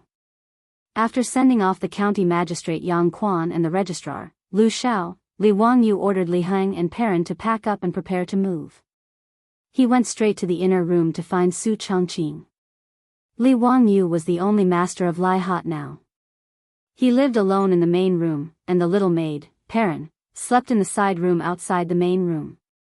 Last night, Li Wangyou originally wanted Perrin to take Su Changqing to the side room in the inner room. Who knew that Su Changqing would be afraid to live alone, so she simply squeezed into the side room with Perrin. She accidentally crossed over to the Tang dynasty yesterday and was frightened for a long time. She also accompanied Li Wangyou to write the release document for most of the night, so she didn't get up until late in the morning. Changqing, are you up? Li Wangyou gently knocked on the door of the side room. After a long time, a slightly lazy voice came from inside the room. Wangyou, what time is it? What time?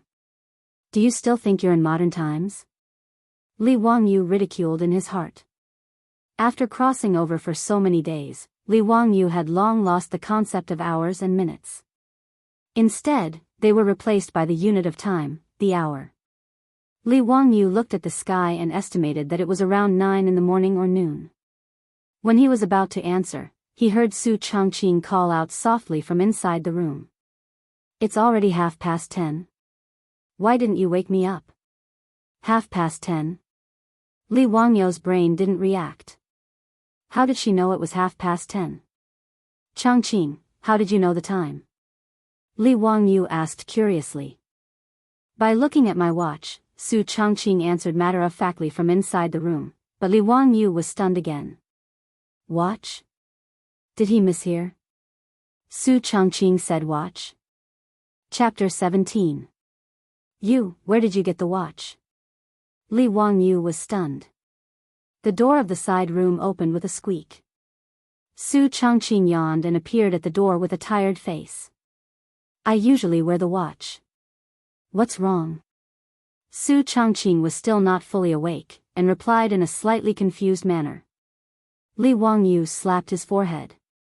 Wasn't that right? He was possessed by a soul, so naturally, he couldn't bring any modern items with him. However, Su Changqing's body inexplicably fell into her bathtub yesterday. She was still wearing modern clothes, so naturally, the watch and other personal items were also brought to the Tang dynasty. He immediately became excited and asked, Changqing, what other modern items do you have on you? Hearing Li Wangyou's words, Su Changqing suddenly reacted. She turned around and ran back into the room.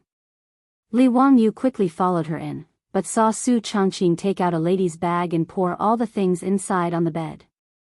At this moment, Li Wangyou couldn't help but want to thank God. Modern women were usually used to carrying all kinds of bags to carry some personal items. When Su Changqing fell into the bathtub yesterday, she also carried her bag, but Li Wangyou didn't notice. As a high-class white-collar woman in the workplace, Su Changqing's income was not low, and the quality of her bag was also good. At least when she fell into the bathtub yesterday, the things in her bag didn't get into the water. Li Wangyou looked carefully. There were a lot of small things on the bed. Wallet, lipstick, hand cream, sunglasses, chewing gum, makeup foundation, makeup mirror, perfume, mobile phone, cable, tissue. One item was suddenly snatched by Su Changqing. Her face was slightly red, and she stuffed it behind her back. However, Li Wangyou's sharp eyes had already seen the small wings on the packaging. Fine, personal items, see no evil. Li Wangyou was pleasantly surprised to find a box of cephalosporin capsules from a pile of junk. It was the medicine that Su Changqing had bought from the pharmacy a few days ago when he was not feeling well. He couldn't help but be overjoyed. In the Tang dynasty, this box of cephalosporin capsules was the most valuable thing. In the Tang dynasty, modern medicines that could save people's lives could not be bought with money.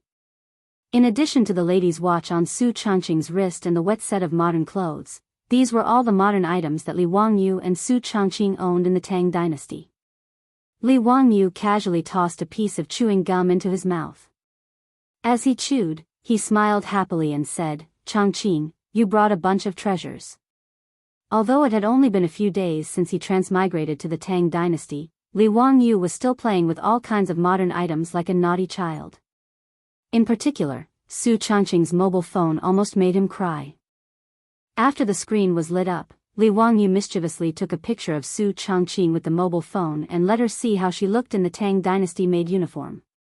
Then, he took a selfie of himself. Looking at the strange young man in the picture, Li Wangyu was a little absent-minded. After a long time, he reluctantly returned the mobile phone to Su Changqing and asked her to turn it off. There was still about half of the battery left. In the Tang dynasty, when the battery of this mobile phone ran out, it would not be able to be turned on again. Su Changqing suddenly thought of something. She reached out and took the makeup mirror, waving it at Li Wangyu proudly. "Wangyu, the Tang dynasty still used bronze mirrors, right? If I sell this mirror, will you be able to pay off the money you owe?" "Sell the mirror?" Li Wangyu was stunned, and then shook his head firmly. "Changqing, put these things away. We won't sell any of them. I believe we can earn back the money, but the memories of the past can never be found again if we sell them." His words made Su Changqing silent for a long time. Then she nodded silently and carefully put away all the things on the bed. These small things might not be eye-catching in modern society, and they were very common. But for the two young people who accidentally transmigrated to the Tang dynasty, these were unforgettable memories. Su Changqing even had a trace of extravagant hope in her heart. Maybe she didn't know when she would open her eyes and transmigrate back. However, when she looked at Li Wangyu, her heart grew hazy and uncertain. In the future, Li Wangyu was indeed dead. Would he be able to return home? Yes, go home. Until now, the two of them, including Li Wangyu, had not regarded the Tang dynasty as their home. Modern society was their home. After a long silence, Li Wangyu smiled and reached out to take Su Changqing's wallet. "Forget about the other things. This wallet is the most useless thing. Let me see how much money you have." He winked at Su Changqing mischievously and was about to open Su Changqing's wallet. But just as he opened it a crack, Su Changqing whispered and snatched his wallet back. "Don't look." Su Changqing's face was a little abnormal, with a trace of shame and anger. Li Wangyu was speechless. "If you don't want to look, then don't look. Why are you so fierce?" However, the moment the wallet was opened, his sharp eyes saw a photo in the wallet. It seemed to be his previous life. There was a photo of him in the beautiful boss's wallet. Li Wangyu was a little surprised. Did Su Changqing really like him? Thinking about it carefully, the beautiful boss seemed to treat him differently. Although she made him work overtime for a long time, she would always work overtime with him. There were so many colleagues in the office, but only he and the beautiful boss often worked overtime in the office at night. And every time after working overtime at night, Su Changqing would drive him home, although it was very deceptive that he lost his life because of the beautiful boss's car, and his soul went to the Tang dynasty. But Li Wangyu thought that the beautiful boss's car had never been taken by another colleague. Could it be that the beautiful boss was interested in him? He looked at Su Changqing, whose face was a little red, with a playful gaze. The beautiful boss's neck stiffened. "What are you looking at? Don't think too much. I put your photo in my wallet because the master told me that you died because of me. In order to not be haunted by the ghosts, I have to put your photo with me for 49 days. Yes, that's right, that's it." The beautiful boss pretended to be calm and explained, but Li Wangyu almost couldn't hold back his laughter. "Then the master you found is not reliable. He sent me to the afterlife, but you sent yourself to me, ah." Li Wangyu couldn't help but laugh. Su Changqing, who was angry out of shame, reached out and pinched him hard. Okay, I won't joke with you. The two laughed for a while, and Li Wangyu said seriously, put these things away carefully. Don't let others see them. These things are all great things in the Tang dynasty. I'm afraid that money will move people's hearts and attract people to peep. Su Changqing knew this, and nodded and put away the modern things. Changqing, I've helped you with your household registration. Now you are my distant cousin. You came to me because your family is in trouble. Remember it clearly. Got it, little cousin. How am I little? Have you seen it? Li Wangyu couldn't help but joke. Bah, you little dirty turtle. Chapter 18. It's good to be a turtle. It can live a long life, Li Wangyu said with a smile. By the way, I gave this house to the county government according to our agreement. County Magistrate Yang took good care of me and paid off the debt of 80,000 yuan. Paid off 80,000 yuan? He's a good man. Su Changqing heard from Li Wangyu that the house was only worth 50,000 yuan. Since he paid off an extra 30,000 yuan, he obviously took good care of Li Wangyu. Su Changqing's words made Li Wangyu laugh. What are you laughing at? Su Changqing asked, puzzled. Changqing, are you going to recognize that County Magistrate Yang as your godfather? Bah, what godfather? It sounds so bad, Su Changqing thought Li Wangyu meant godfather in the future, so he spat at him. If you don't want others to misunderstand, don't call him Lord in the future, Li Wangyu said with a sneaky smile. Su Changqing blinked in confusion and asked with dissatisfaction, what do you mean? Don't they call him that in the TV series? In the Great Tang, Milord refers to one's father.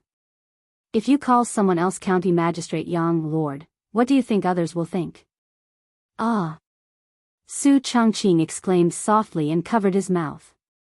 Remember, when you meet a county magistrate, just call him by his surname and official position. If you don't know his official position, just call him Duke.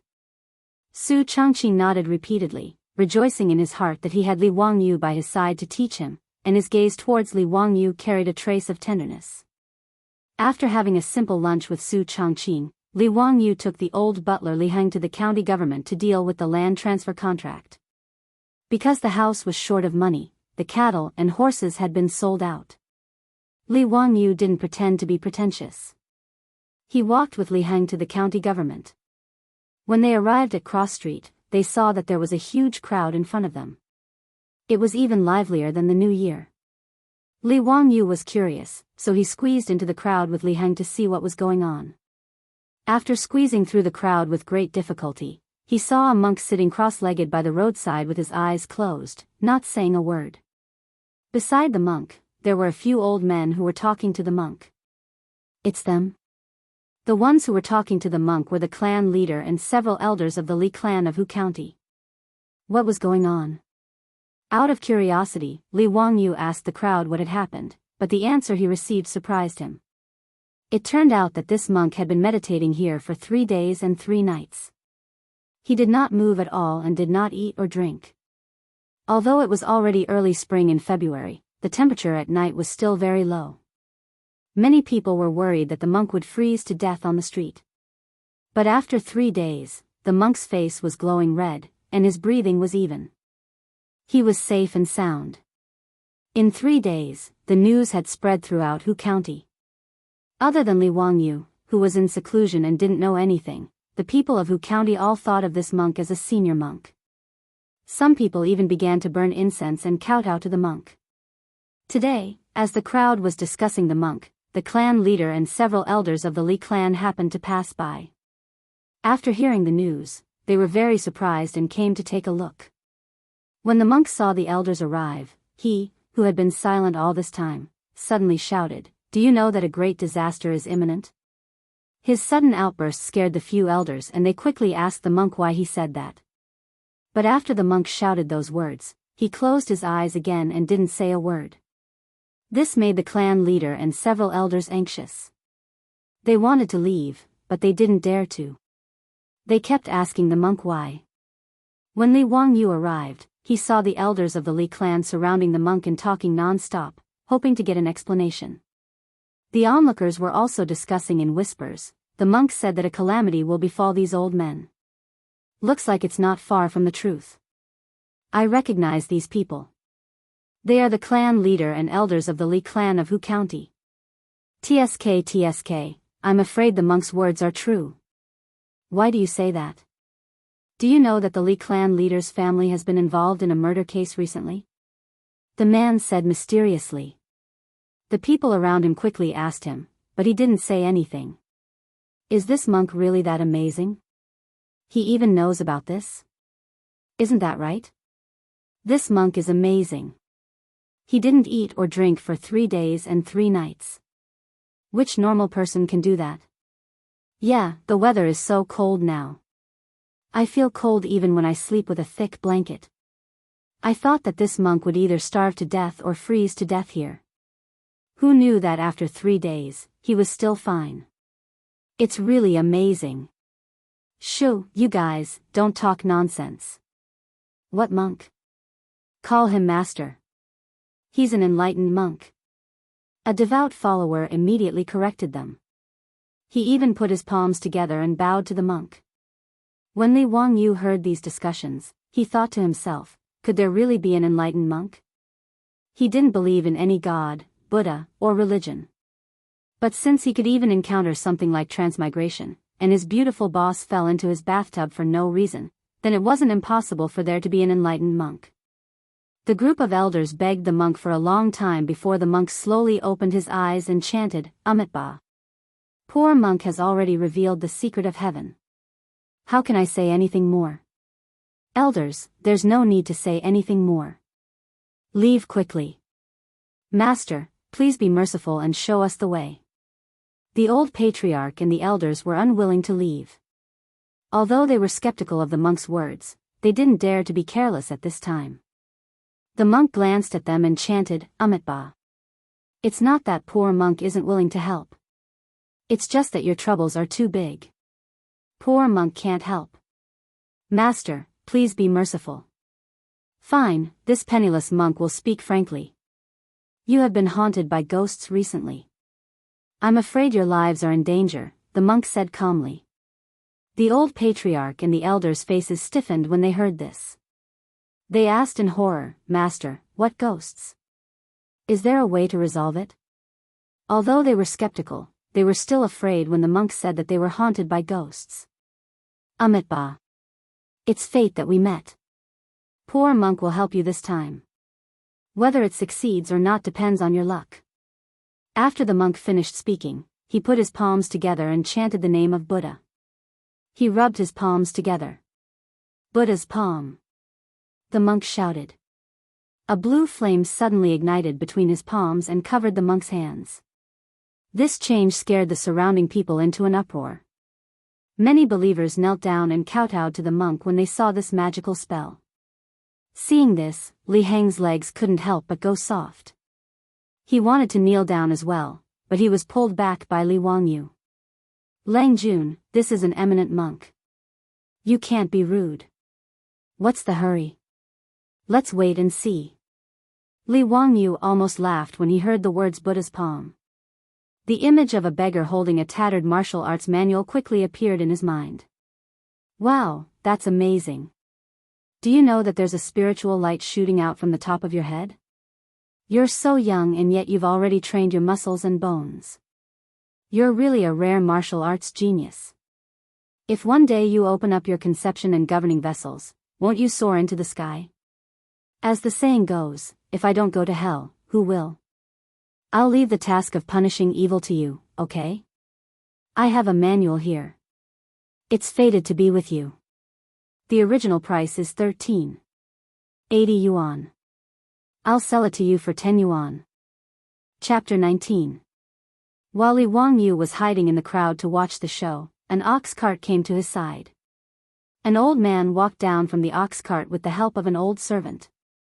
The old man was dressed plainly and the ox pulling the cart was also an old ox. It seemed like the old man was not from a wealthy family. The old man looked very timid. He whispered to Li Wangyu, Xiao Lang, what happened here? Why are there so many people gathered here? Li Wangyu saw that it was an old man and bowed respectfully. He whispered to the old man what he knew. In the end, he said, "Old man, don't worry and watch. That monk definitely can't do anything to the little ghost." "Oh? Why does Xiao Lang say that?" "Hee, Buddha said that I can't say, so I can't say." "Old man, just continue watching."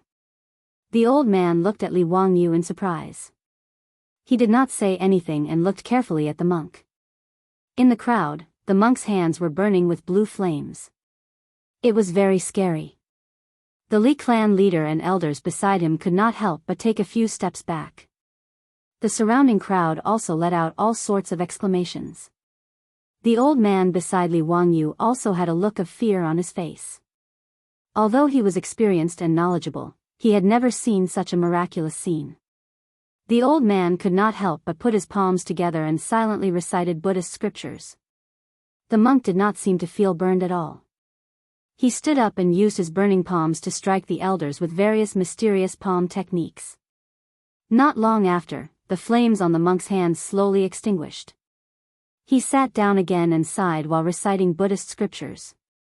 The old clan leader and elders who were originally skeptical no longer had any doubts in their hearts. They believed in this miraculous monk to the extreme. Seeing that the monk had sat down again, they gathered again and hurriedly asked, "Master, did you help us drive away the little ghost?" "Amitabha. Sai, I don't have enough mana. I used all my power but still could not succeed," the monk said sadly. The monk's words made the elders panic. Even such a powerful monk couldn't do anything to the little ghost. Wouldn't they be doomed? In a panic, all the elders, including the old patriarch, knelt down before the monk and begged him to save their lives. This scene caused another round of discussion among the onlookers. The Li clan is finished. Even an enlightened monk can't do anything to the little demon. They're dead for sure. You have to stay away from the Li clan. Don't let that brat harm you. Bah, it must be that the Li clan has done too many bad things and suffered retribution. The person who said that the Li clan leader's family had a murder case spat on the ground. Be careful with your words. The Li clan of Hu County is a relative of the royal family. Li Wangyu couldn't help but curl his lips when he heard the discussions of the crowd. The elder beside him looked at Li Wangyu in surprise. Thinking of how Li Wangyu said that the monk couldn't drive away the little ghost, he couldn't help but be curious. Xiao Lang is right. How did Xiao Lang know? Li Wangyu smiled. I guessed. The old man couldn't help but glance at him from the corner of his eyes when he heard those perfunctory words. Li Wangyu suddenly thought of something. He squeezed past the person who said that the Li clan leader's family had a murder case and whispered a few words into his ear. The person first shook his head, then hesitated for a moment and whispered a few words to Li Wangyu. Li Wangyu thanked the man, then turned around and continued to stand outside the crowd to watch the show. The elder had been curiously watching Li Wangyu's every move. Seeing him return, he asked in a low voice, "Xiao Lang, what did you ask? Can you tell old me a thing or two?" Li Wangyu grinned at the elder. Buddha says, I can't say. This sentence again. The elder's curiosity was piqued, but he was almost angered to death by this sentence.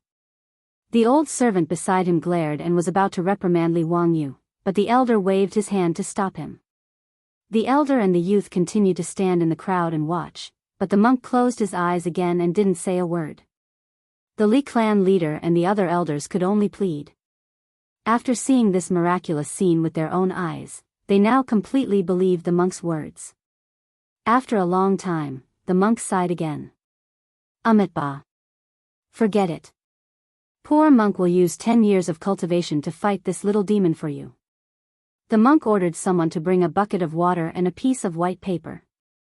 Immediately, a servant of the Li clan ran away and returned with a bucket of water and a piece of white paper. Seeing that the monk was going to fight with the little demon on the street, more and more people gathered to watch. After all, Li Wangyu was only 16 years old and thin. He was almost squeezed out of the crowd by the onlookers. He turned around and saw the old man's ox cart. Rolling his eyes, he persuaded the old man that there were too many people here, so it was better to stand on the cart and watch. The old man smiled and nodded. With the help of his servant and Li Wangyu, he slowly got on the cart again. Li Wangyu tried to get close to the old man and wanted to climb onto the ox cart to watch, but he was stopped by the old man. "Xiao Lang, you can't get on old me's cart." Li Wangyu was dumbfounded. "Why is that?" "Buddha says, can't say, haha." The old man laughed like a naughty child who succeeded in a prank. Li Wangyu was so angry that his nose was almost crooked. The old man was taking revenge on him. Li Wangyu smiled and rubbed his nose. He looked around. At this moment, both sides of the street were full of people. Even the walls were full of people.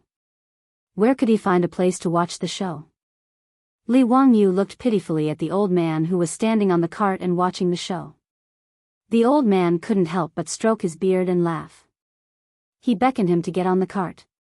The old man and the young man stood side by side on the cart. The old man couldn't help but scold, "Xiao Lang, you must be honest." These words made Li Wangyu dazed. He almost wanted to ask the old man if he had also transmigrated. "Are you a fan of Teacher Gua?" Li Wangyu smiled and cupped his hands at the old man. He didn't say anything and continued to watch the crowd. He saw the monk murmuring Buddhist scriptures. Not long after, he looked at the old patriarch and said, "The little devil has a grudge with you. Only you can resolve it. I can only help." His words made the old patriarch of the Li clan tremble. He couldn't help but kowtow. "Master, save me. Master, please teach me what to do. I won't hesitate to ask how much money you need." "What does a monk need those things for?" The monk looked like an enlightened monk. "Poor monk has a 5-colored rope passed down by Buddha. I'll lend it to you." After saying that, the monk took out a long 5-colored rope and placed it on the ground in a circle. He signaled the old man to stand in the circle. "This is a 5-colored rope passed down by Buddha. It can be used to ward off diseases and get rid of ghosts. It can't be burned unless it's the 3 true flames. After I light up this 5-colored rope, I can protect you and you won't have to worry about the little devil." The old patriarch was skeptical, but he stepped into the circle of ropes. Chapter 20. The monk used fire to ignite the colorful rope on the ground. After the colorful rope started to burn, he said, "Stretch out your hands." The old patriarch stretched out his trembling hands, but the monk took out his alms bowl and signaled the Li clan servant to bring him a bowl of water. After the water was brought, the monk chanted a sutra and made the old patriarch put his hands into the alms bowl to wash them. After the old patriarch took out his wet hands from the alms bowl, the monk shouted, "The evil fate between you and the little demon has gathered in your hands. Quickly slap the paper."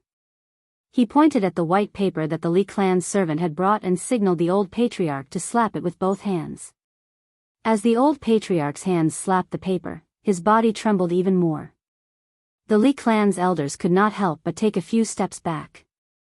The crowd of onlookers exclaimed in surprise and retreated one after another. Li Wangyu and the old man on the ox cart saw clearly that there were 2 bloody handprints on the white paper. Bright red blood was flowing down the handprints. Is there really a vengeful spirit? The old man opened his eyes wide and muttered to himself in disbelief. The monk took the white paper with the bloody handprints and threw it into the bucket filled with water. The monk made the demon subduing seal with his right hand covering his right knee and his fingers touching the ground to show that he was subduing the demons. He chanted a sutra and his hand moved above the bucket. However, to everyone's surprise, the water in the bucket suddenly emitted a thick smoke, followed by sparks. With a boom, the water in the bucket splashed everywhere. This sudden explosion caused the crowd to exclaim again. More people knelt down and kowtowed to the monk. The old man beside Li Wangyu put his palms together and kept chanting Buddhist sutras to suppress the shock in his heart. The monk was indifferent as if he had done something insignificant. He bent down and picked up the burning colorful rope and extinguished the flame. Everyone was surprised to find that the colorful rope was intact and there was no trace of it being burned. Treasure, it's really a Buddhist treasure. As expected, only the 3 true flames can destroy this treasure. Ordinary flames are completely ineffective. Master, you just said that this colorful rope can ward off diseases and get rid of ghosts. It must be an incredible treasure. Great Master, have the little ghosts that pestered us been executed? The old patriarch was concerned about the little ghosts that pestered him. That's right, the little ghost has been released from purgatory. You can leave now. The monk didn't say much. He sat cross-legged on the side of the street and closed his eyes to rest. Thank you for saving my life, Grand Master. The Li clan's patriarch felt his body, and sure enough, he felt a bit lighter. He then looked at the 5-colored rope in the monk's hand, his eyes filled with greed. Grand Master, may I ask if you can lend the treasure to old me for a look? The monk was not pretentious and directly handed the 5-colored rope in his hand to him. The old patriarch held the 5-colored rope in his hand, and all the elders gathered around to examine it carefully. It looked like an ordinary multicolored rope, but it was made of green, red, yellow, white, and black threads. However, it was so magical that it could not be destroyed by fire. What a treasure! Ward off diseases and get rid of ghosts. Immune to fire and water. It's really a Buddhist treasure. An elder suddenly whispered, Patriarch, if you leave this treasure in our Li clan or offer it to His Majesty. He didn't finish his sentence, but all the elders understood what he meant. Their eyes were filled with greed. Master, this old man has a presumptuous request. Can you transfer this 5-colored rope to my Li clan so that we can worship it day and night so that we can feel the mercy of Buddha and the boundless Dharma of Buddha? The old patriarch raised his request to the monk. No. This is a gift from Buddha. How can it be given to others? The monk directly refused. Besides, poor monk still needs this 5-colored rope to display the power of Buddha. It can't be lost. This. The old patriarch looked at the 5-colored rope in his hand, his heart filled with reluctance. An elder suddenly asked, Great Master, may I ask how much gold is needed to cast Buddha's golden body? Our Li clan is willing to donate it to the Great Master. His words made the eyes of the old patriarch and the other elders brighten. That's right, if the monk wanted to cast Buddha's golden body, wouldn't he need gold? Using gold to exchange for this 5-colored rope was not a loss. Gold was easy to obtain, but this immortal treasure was hard to come by. Yes, how much gold does the Great Master need? Our Li clan is willing to donate it. We only ask that the Great Master bestow this 5-colored rope. The words of the elders made the monk hesitate. He asked with uncertainty, to cast Buddha's golden body, it requires 1,000 taels of gold. Are you willing to give it? The monk's words made the elders gasp. 1,000 taels of gold. 6,000 strings of coins, 6 million taels of gold. This was an astronomical figure. The conversation between the Li clan's elder and the monk also made the crowd gasp. Everyone coveted treasures, but 1,000 taels of gold immediately made everyone's eyes widen. Li Wangyu was also stunned. This monk's appetite was too big. He only owed 2 million taels of gold, yet the monk asked for 1,000 taels of gold. Even if the Li clan sold themselves, they still wouldn't be able to afford it. Li Wangyu calculated that the Li clan could only take out 2 to 3 million taels of gold, not including the fields and servants. This also included the 170 taels of gold that they extorted from him yesterday. The elder beside him also let out a long sigh. It was unknown whether he was regretting that he had no fate with such an immortal treasure, or sighing at the monk's offer of 1,000 taels of gold. Great Master, our Li clan really can't afford 1,000 taels of gold. Yes, Great Master. Even those aristocratic families in Chang and wouldn't be able to take out so much gold, right? The old patriarch hesitated for a moment, then gritted his teeth and said, Great Master, our Li clan is willing to give 200 taels of gold in exchange for this 5-colored rope. Please help us. The monk slowly opened his eyes and whispered the name of Buddha. Amitabha. Monks don't care about the amount of gold. They only want to cast Buddha's golden body. Fine, since we're fated to meet, I'll give this 5-colored rope to you. Many thanks, Great Master. Many thanks. Great Master, please wait for a moment. This old me will immediately send someone to fetch the gold. The old patriarch was overjoyed and immediately expressed his thanks. He was afraid that the monk would go back on his word, so he pulled over a few servants and ordered them to immediately fetch the gold. Seeing that the monk had really given the immortal treasure, the 5-colored rope, to the Li clan, the surrounding residents of Hu County began to discuss spiritedly. Some felt that the monk wasn't worth it, some envied the Li clan's good luck, and some felt indignant that the heavens were unfair. The old man beside Li Wangyu also had a solemn expression. He stroked his beard and seemed to be thinking about something. However, when Li Wangyu saw that the Li clan had actually bought the 5-colored rope for 200 taels of gold, his smile grew even wider. He looked around and saw a tofu shop on the side of the street. He excused himself from the old man, jumped off the ox cart, and ran straight into the shop. Not long after, Li Wangyu mysteriously ran out of the shop and climbed back onto the ox cart. Chapter 21. Not long after, the Li clan's servants came back with 200 taels of gold. The old clan leader's face was pained as he counted the gold and gave it to the monk. The dazzling gold caused the surrounding people to exclaim. Not many people had seen so much gold with their own eyes. Li Wangyu looked up. Other than dozens of gold ingots, the rest of the gold was not uniform.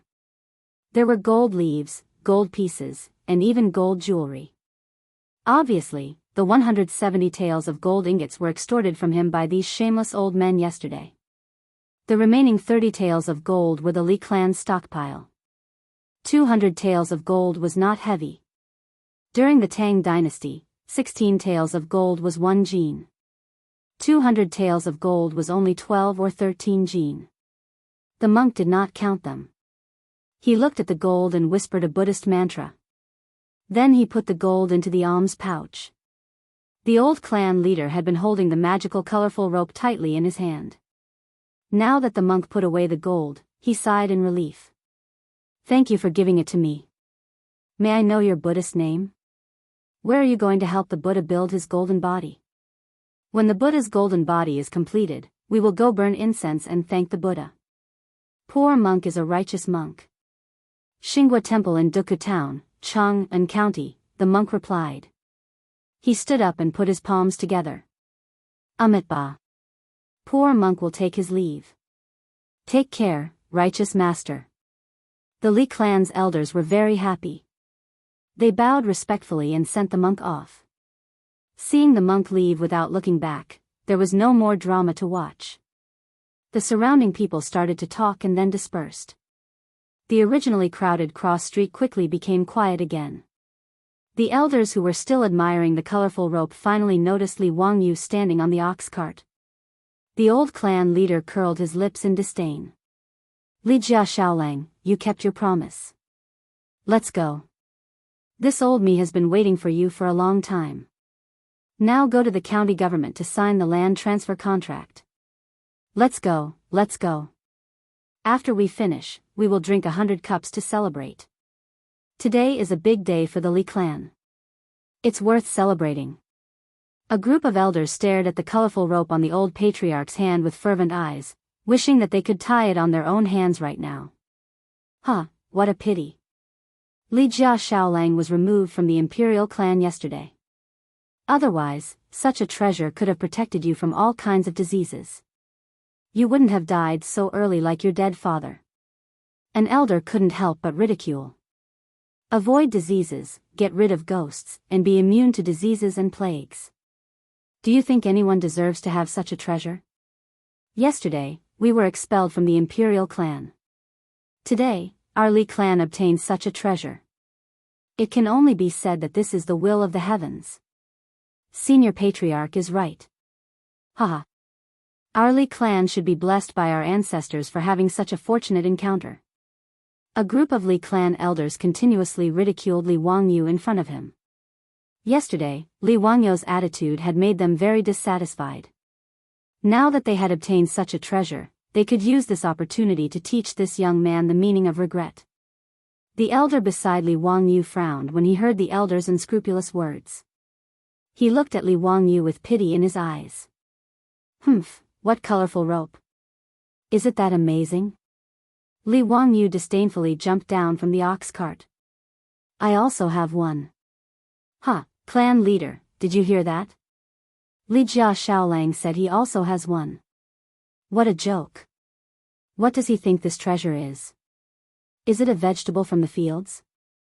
Li Jia Shaolang, if your family had such a treasure, why did your father die of illness? Why have you been plagued with illness for so long? Haha. Li Wangyu didn't get angry. He directly raised his arm. His wide sleeve slid down, revealing the colorful rope wrapped around his wrist. Do you see? Do you think I would lie to you? This colorful rope was accidentally obtained by my father. He didn't know how to use it, so he missed the opportunity to recover. I only understood the use of this colorful rope when I was on the verge of death. Otherwise, how could I still be standing here talking to you? Li Wangyu spoke as if it was natural, but Li Heng was puzzled. The colorful rope tied around his Lingjuan's wrist, no matter how he looked at it, looked like the one that Perrin, that little maid, had tied around Li Wangyu's wrist in order to pray for him when he was seriously ill. Was this a treasure? Li Heng shook his head. If this was a treasure, then wouldn't that little maid, Perrin, be a fairy? Li Wangyu's words made the elders hesitate. That's right, Li Jia Shaolang was seriously ill and on the verge of death a few days ago. They heard that Li Heng had already prepared for his funeral. How could he have recovered when they saw him yesterday? How could they know that the real Li Wangyu had indeed died of illness and went to find his dead father? And ever since Li Wangyu's soul crossed over into his body, for some unknown reason, his body miraculously recovered. One of the elders hesitated for a moment before asking, this colorful rope is impervious to fire and water. Naturally, it is the same as the monk's rope. Li Heng, bring me a match. Li Wangyu removed the colorful rope from his wrist and hung it on the door knocker by the roadside. He blew on the match and set the colorful rope on fire. The elders of the Li clan, Li Heng, and the elder beside Li Wangyu all looked on in amazement. The colorful rope on the door knocker burned for a long time, but it didn't show any signs of burning. Li Wangyu extinguished the flame on the colorful rope and picked it up. It was as good as new. This is actually a divine object. Li Jia Shaolang actually has such a divine object. No wonder when I saw Li Jia Shaolang a few days ago, he was already terminally ill and didn't seem to have much time left. Now he can recover. So it's like this. They originally thought that Li Wangyu was just a young man talking big, but now they saw with their own eyes that the colorful rope on his wrist was impervious to fire. In addition to Li Wangyu's miraculous recovery, the elders were convinced that the colorful rope on his wrist was really a divine object. It was the same as the divine object they had just exchanged for 200 taels of gold. The elder beside Li Wangyu couldn't help but shake his head. He thought to himself that a young man was indeed a young man. How could he show such a divine object to others so easily? He still didn't understand the sinister nature of people's hearts. Sure enough, after confirming that the colorful rope on Li Wangyu's hand was also a divine object, the elders of the Li clan revealed greed in their eyes. They looked at each other and one of the elders couldn't help but say, Li Jia Shaolang, why is this colorful rope in your hands? The clan lent it to your master to treat his illness. Why haven't you returned it to the clan? This was clearly blackmail. Li Heng, who had been stunned by the previous scene, immediately said angrily, nonsense, how could the clan have lent it to the old master? This is... He was just about to say that the little maid Perrin had woven it herself, but Li Wangyu stopped him and didn't let him say it. Elders, you said that my master borrowed it. Do you have a written proof? This. At that time, we saw that he was seriously ill and didn't care so much. However, the elders can testify to this. That's right. Now it should be returned to its rightful owner.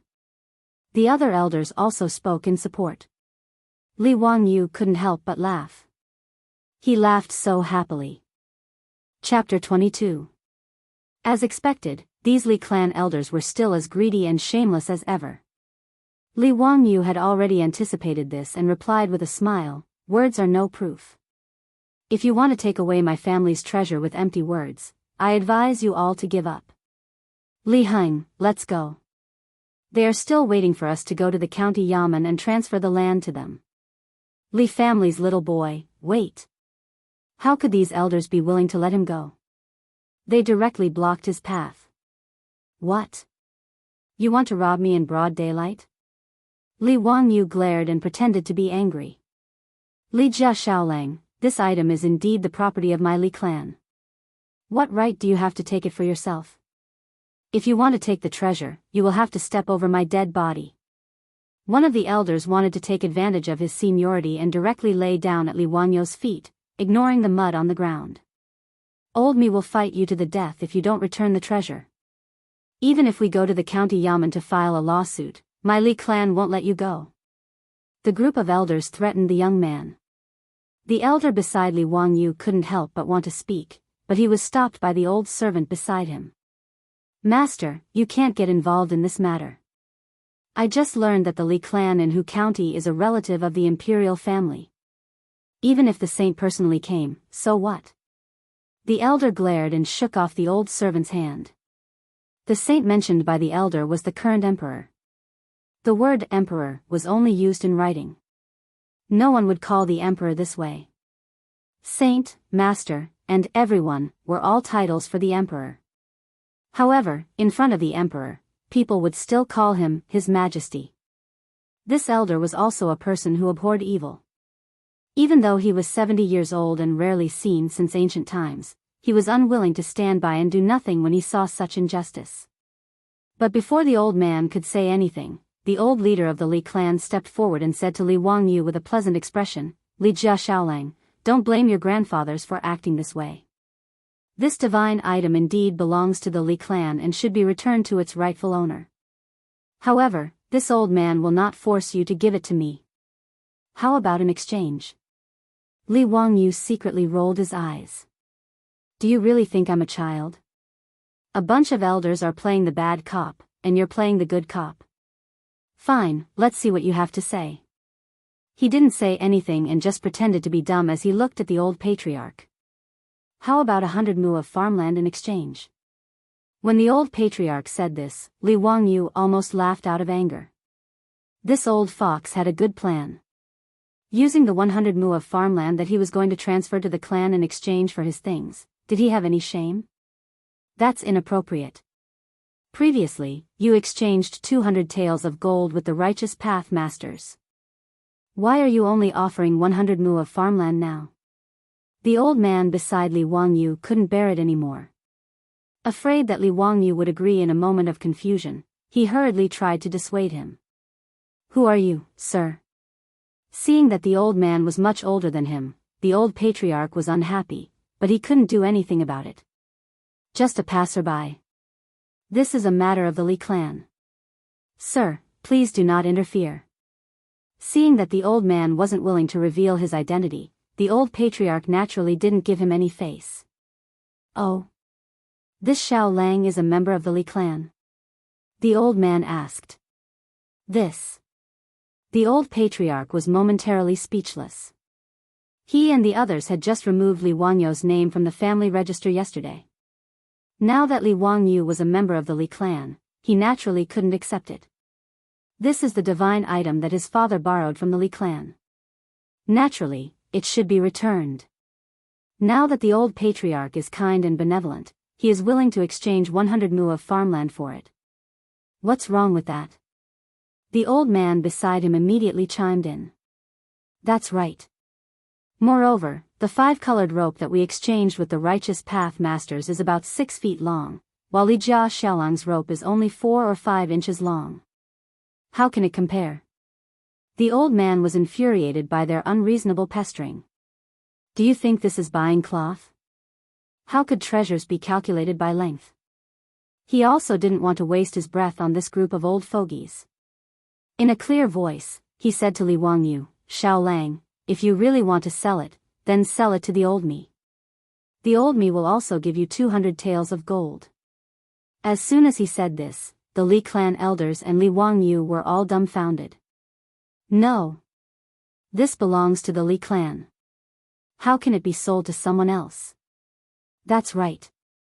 The patriarch is willing to exchange 100 mu of farmland with you. This is already benevolent and benevolent. Li Jia Xiaolang, you must not make a mistake.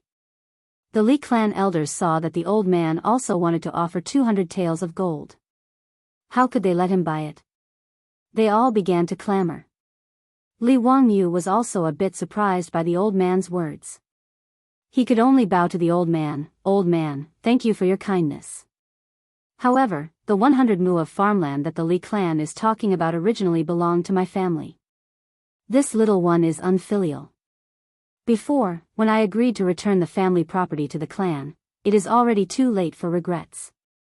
Since the clan is willing to use these fields to exchange, this little one can only agree. Please forgive me. After saying this, he turned to the Li clan elders and said, words are no guarantee. Write down a written agreement. Seeing that Li Wangyu actually agreed to the exchange, the Li clan elders were all overjoyed. They hurriedly agreed to his request. This kind of treasure was obtained without any effort. How could they not be happy? The elders were already thinking about how to maximize the benefits of these two 5-colored ropes and let the Li clan of Hu County become an aristocratic family of the Tang dynasty. They found a pen and paper and wrote down a written agreement in front of Li Wangyu, stating that they were willing to use the 100 mu of farmland that Li Wangyu wanted in exchange for the 5-colored rope in his hands. With the written agreement written in black and white, the contract was completed. After the patriarch signed the agreement and handed it to him, Li Wangyu finally threw the 5-colored rope in his hands to them. Seeing that the two sides had completed the exchange, the old man could only helplessly sigh, what a waste. Xiaolang, why are you doing this? 100 mu of farmland is only worth 200 to 300,000 taels of gold. 200 taels of gold is 2 million taels of gold. You can buy 500 to 600 mu of farmland with that amount of gold. Hee, old man, a man whose heart is not content is like a snake trying to swallow an elephant. When the world comes to an end, the mantis stalks the cicada. This little one is content. Li Wangyu laughed. A man whose heart is not content is like a snake trying to swallow an elephant. When the world comes to an end, the mantis stalks the cicada. This sentence caused the old man to be slightly surprised. He repeated it a few times, and his eyes lit up. A man whose heart is not content is like a snake trying to swallow an elephant. Xiaolang, this old me still underestimated you. Li Wangyu didn't expect that the old man would agree with the common saying that people in the future were used to. His small face reddened. Did he accidentally plagiarize again? Seeing the Li clan elders gathered around the patriarch to admire the two 5-colored ropes, Li Wangyu smiled very brightly. He took out another 5-colored rope and handed it to the old man. Old man, this little one has another 5-colored rope. I'll give it to you as a gift to thank you for your protection today. He deliberately spoke very loudly, causing the Li clan elders to raise their heads in astonishment and look at the 5-colored rope in his hand. There was another 5-colored rope? Could it be that it was also a treasure that was impervious to fire and water, immune to diseases and plagues? Could it also be a treasure that could not be burned by the 3 true flames? The old man was also astonished. He pointed at the 5-colored rope in Li Wangyu's hand and was speechless for a long time. Li Wangyu laughed mischievously. He used the lighter in his hand to light the 5-colored rope and hung it on the door knocker by the side of the road. Under the stunned gaze of everyone, the 5-colored rope burned for a long time without breaking. Li Wangyu stepped forward to extinguish the flame. As expected, the 5-colored rope in his hand was still intact. Another divine object? Since when did this divine object become the same as the vegetables in the field? There was even a buy one get one free? Seeing that everyone was stunned, Li Wangyu took out another 5-colored rope and stuffed it into the old man's hand. Old man, this worthless thing. Take it back and burn it for your grandchildren to play with. Chapter 23. The elder was also confused by Li Wangyu's actions. He stared in disbelief at the multicolored rope that Li Wangyu had stuffed into his hand. These are all treasures that are impervious to fire and water? Li Heng was also shocked. He couldn't believe that his Lang Jun had taken out so many multicolored ropes. As for the group of Li clan elders, they were even stunned on the spot and speechless. Li Wangyu laughed. Huh, what treasure? I just bought it from a peddler. It's not worth much. I only bought it for 1 copper coin. What? The elder shook his head. Then why doesn't the fire burn it? Li Wangyu pointed at the tofu shop on the side of the road and smiled. These multicolored ropes have been soaked in the tofu shop's salt brine. They won't burn for a while. If you're interested, you can find any rope to try. This. The elder and Li Heng were both dumbfounded. The miraculous treasures from before were actually ordinary ropes that had been soaked in salt brine? The elder suddenly turned his gaze to the multicolored rope that the Li clan leader still held tightly in his hand. Could it be that the orthodox master, that monk's magic tricks are not bad? Li Wangyu looked at the multicolored rope in the elder's hand and laughed happily. Magic tricks? The orthodox master is a fake? I don't know if he's a fake monk, but his Buddha's palm is really just a magic trick. When they heard Li Wangyu's explanation, the Li clan's patriarch and elders were greatly shocked. One of the elders was so angry that he spat out a mouthful of blood and fainted. In a panic, he ordered the servants to send the fainted elder to a doctor. Then, the group of elders surrounded Li Wangyu. You! The Li clan elder pointed a trembling finger at Li Wangyu, panting heavily. Since you knew that the monk was a fake, why didn't you expose him? Why would I expose him? Li Wangyu asked curiously. Do I know you all that well? How cruel Li Jia Shaolang is. This old man will report you to the county yamen. That monk must be in cahoots with you to deceive my Li clan. What a joke. Almost all the people in the county saw what happened just now. How can you say that I'm in cahoots with the monks? You just swindled away 100 mu of land with that lousy rope. You still dare to deny it? Li Wangyu didn't argue and directly waved the contract in his hand at them. When did I lie to you? You're the ones who forced me to trade with you. It's written clearly in black and white. Don't slander me. Li Wangyu's words caused the Li clan leader and elders to freeze. Thinking about it carefully, this Li Wangyu really didn't say what kind of divine item his multicolored rope was, nor did he say what use it had. He only used words to mislead them. What a sharp tongue. This old man won't argue with you. Let's go to the county yamen and let Yang Mingfu make the decision. After realizing that they had been tricked, the monk who called himself Righteous Path did not continue to search. The group of elders dragged Li Wangyu back and insisted on going to the county yamen with him. Li Wangyu naturally wasn't afraid and didn't resist. He followed them to the county yamen. Li Heng was afraid that his Lang Jun would be bullied, so he trotted after them. Soon, only the old man and his old servant were left. Master, are we still going to the county yamen? Of course. This Xiao Lang is interesting. We can't let those old bastards bully him. Yuda, bring the ox cart over. We're going to the county yamen. Yes. In the county yamen of Hu County, Yang Quan was admiring Li Wangyu's poem in his office. However, he heard the yamen runner report that the Li clan of Hu County had dragged Li Jia Shaolang to complain that Li Wangyu had colluded with others to cheat the Li clan of their money. Yang Quan couldn't help but be shocked. He had just returned from the Li clan in the morning. How could something like this happen so soon after noon? He ordered the yamen runner to call for the county magistrate. Yang Quan immediately held a court to interrogate the case. In the Tang dynasty, the county officials were made up of the county magistrate, the deputy, the registrar, and the county magistrate. The so-called one commander, three assistants referred to the county magistrate as the leader and the deputy, registrar, and county magistrate as his assistants. Needless to say, the county magistrate was equivalent to the county magistrate in the modern world. However, he had more power. The deputy was the deputy of the county magistrate and was equivalent to the deputy county magistrate. The registrar was equivalent to the secretary general of the county office in the modern world. The county magistrate was responsible for managing all the officials and arresting thieves. He was equivalent to the director of the county public security bureau in the modern world. Since the Li clan was accusing Li Wangyu of fraud, the county magistrate naturally had to participate in the investigation. In the main hall, the yamen runners stood on both sides. Yang Quan and the county magistrate took their seats. Li Wangyu and the elders of the Li clan stood in the main hall. Seeing the county magistrate begin the trial, Li Wangyu respectfully bowed to Yang Quan and the county magistrate. Greetings to Yang Mingfu and county magistrate Fang.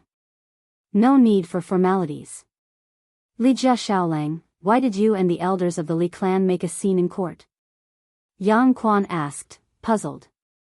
Before Li Wangyu could speak, the elders of the Li clan began to accuse him. Yang Mingfu, this Li Jia Shaolang is holding a grudge because the genealogy was removed. He colluded with others to deceive the clan and cheated us of 200 taels of gold and 100 mu of land. Yang Mingfu, please judge clearly and give justice to the Li clan. That's right. This little bastard used a broken rope to deceive us. It's really abominable. Yang Mingfu, please uphold justice. In broad daylight, he actually did such a thing. He deserves to be punished. Yang Zhuo was even more confused when he heard this. He exchanged a glance with the county magistrate, Fang Chun, and helplessly asked, silence, what exactly is going on? Tell me in detail. Only then did the group of crying elders finally calm down. Then, the old patriarch told the story of how he was deceived by the monk, and how Li Wangyu swindled him out of 100 mu of fertile land. In the end, he presented the multicolored rope as evidence. Li Wangyu also presented the written agreement from the Li clan. Yang Quan couldn't help but shake his head when he heard such a ridiculous thing. Even though he had been an official for many years, he still couldn't figure out how the monk was able to do all this. He knew that if he was present, he would also be deceived. Li Jia Shaolang, do you know that monk? I don't know him. Li Wangyu said indifferently. Nonsense. If you don't know that monk, how do you know the secret of the multicolored rope? Yang Mingfu, you can't listen to this kid's nonsense. If he doesn't know the monk, how does he know that the monk is lying? Don't tell me that the 100 mu of land you cheated was also fake. Li Wangyu's words caused the elders to clamor again. Silence. Silence. Yang Quan angrily slammed the gavel on the table. This is a county inquest, no one is allowed to make a racket. Yang Quan finally managed to silence the elders with great difficulty. He continued to ask, Li Jia Shaolang, if you don't know the monk, how do you know that he is a swindler? Reporting to Yang Mingfu, I have already seen the monk's methods in books. They are only used to deceive ignorant people. However, that monk might not be a swindler. I think he might be a chivalrous warrior. Li Wangyu's answer angered the Li clan elders to clamor again. Yang Quan slammed the gavel on the table until it was about to break before they finally shut up. If there is any more noise, I will chase them out of the county office. Yang Quan angrily said. Then he turned to Li Wangyu and said, Li Jia Shaolang, tell me the details. Chapter 24. Li Wangyu glanced at the Li clan members from the corner of his eye and said loudly, let's return to the Ming residence. As far as I know, this monk who calls himself righteous has been sitting on the main street of Hu County for 3 days. For the past 3 days, the monk didn't say a word and just sat there meditating. Today, when he saw the elders of the Li clan, he suddenly spoke. It's obvious that he's targeting the Li clan. Yang Quan nodded. He did know about the monk. The monk had been sitting on the main street for 3 days without eating or drinking. He had already caused a commotion in Hu County. Today, Yang Zhuo and Lu Shao, the registrar, went to the Li residence. While riding on horseback, they saw the monk from afar. The two of them even sighed with emotion, saying that the monk was an eminent monk. They didn't expect that the Li clan would report to the officials that the monk was a swindler. Xiao Lang, do you know how the monk can be so energetic without eating or drinking for 3 days? County Lieutenant Fang asked curiously. Li Wangyu smiled. Did you notice the Arhat rosary beads around the monk's neck? Yes, there are Arhat rosary beads. County Lieutenant Fong thought about the monk and nodded. Arhat rosary beads are usually made up of 19 beads. 18 Arhat rosary beads and 1 ring bead. But I noticed that there were only 16 Arhat rosary beads around the monk's neck. When I looked carefully, the Arhat rosary beads around the monk's neck weren't made of metal or wood. Later, I remembered that an ancient book recorded that a monk used ginseng and other herbs to make a pill the size of a walnut. Eating 1 pill would guarantee that you wouldn't need to eat for a day and wouldn't be afraid of the cold. Li Wangyu smiled and looked at Yang Quan. Ming House, what do you think? 3 less Arhat rosary beads? Could it be that the Arhat rosary beads around the monk's neck were made from ginseng? He secretly ate 1 every day and that's why he didn't eat or drink for 3 days and was so energetic? Yang Quan immediately understood. That should be the case. Li Wangyu nodded and continued, I wonder if the Ming house has ever wondered why this monk insisted on going after the Li clan? There were quite a few merchants in Hu County, and the Li clan wasn't a particularly rich or powerful family. They only had a few assets in Hu County. Since this monk wants to cheat, why didn't he find someone else to do it? That's right. Why is that? When Li Wangyu said that, Yang Quan and Feng Chun both felt that there was a problem. To cheat the Li clan, they would only get 200 taels of gold. However, Yang Quan secretly thought that if it were any other merchant who had encountered such a scam, perhaps they would have agreed to the price of 1,000 taels of gold. Li Wangyu looked at the Li clan elders with disdain and sneered, if I'm not wrong, this monk is here to seek revenge for someone. Revenge? Why do you say that? Yang Quan didn't understand. However, the Li clan elders' faces paled. Ignoring Yang Quan's warning, they couldn't help but retort. Nonsense. The Li clan has always been kind to others. How could we have any enemies? This brat is spouting nonsense. What revenge? You clearly colluded with that monk to deceive us. Yang Mingfu, please uphold justice for us. We can't let people slander us and slander our Li family. If there's no explanation for this, we'll go to the imperial court and complain. You're spouting nonsense. You dare. The hall of the county yamen was once again in an uproar. Yang Quan was so angry that he almost wanted to call for the yamen runners to kick these old things out. After a few angry shouts, the group of elders finally shut their mouths. Yang Quan's face was green as he said to Li Wangyu, Xiao Lang, continue. Yes, because I saw that the monk set up a scam today, but I was curious as to why he chose the Li clan as his target. Thus, I asked around and found out about a scandal involving the Li clan. As soon as he finished speaking, the group of elders wanted to make a ruckus again. However, Yang Quan was already prepared. He directly ordered the yamen runners to kick out a noisy elder. This shocked the group of elders.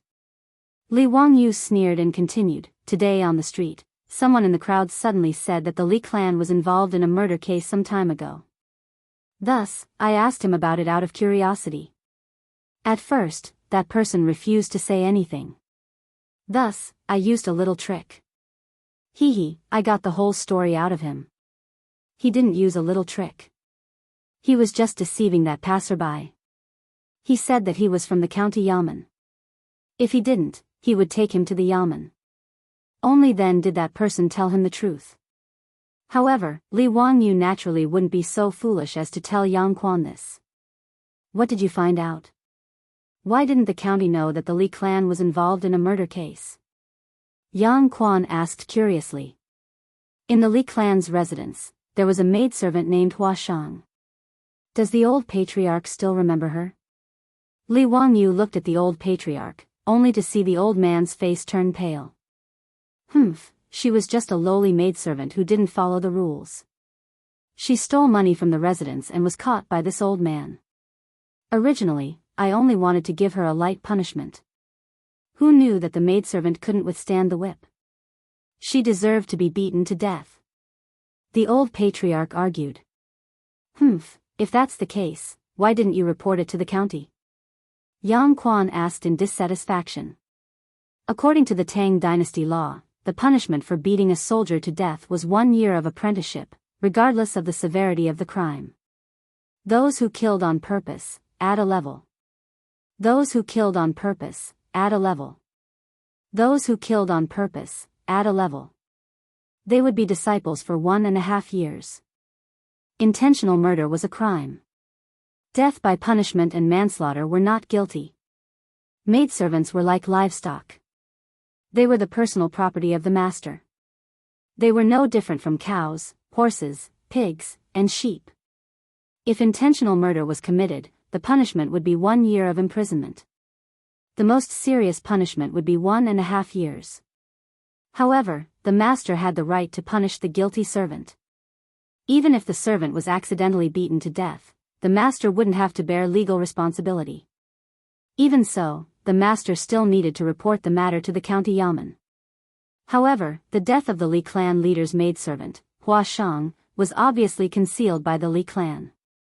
Even so, Yang Quan could only reprimand at most. "I'm afraid it wasn't stealing money." Li Wangyou's expression grew colder.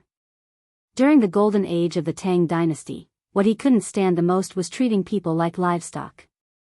"Yang Mingfu, as far as I know, a few days ago, the maidservant named Hua Shang from Lai Hot obtained some money from somewhere and offered to buy herself from the Li clan leader. The Li clan leader agreed to give her 20 strings of coins in exchange for her freedom." Li Wangyou glared at the old clan leader. However, the Li clan leader became greedy after receiving the 20 strings of coins. He wasn't willing to let Hua Shang go. Instead, he wanted to sell her off. Thus, Hua Shang jumped into a well at night and committed suicide. Since then, she has been gone forever. I'm afraid that's why the monk went to the Li clan leader. What little ghost, vengeful spirit, and injustice resolved with a bucket.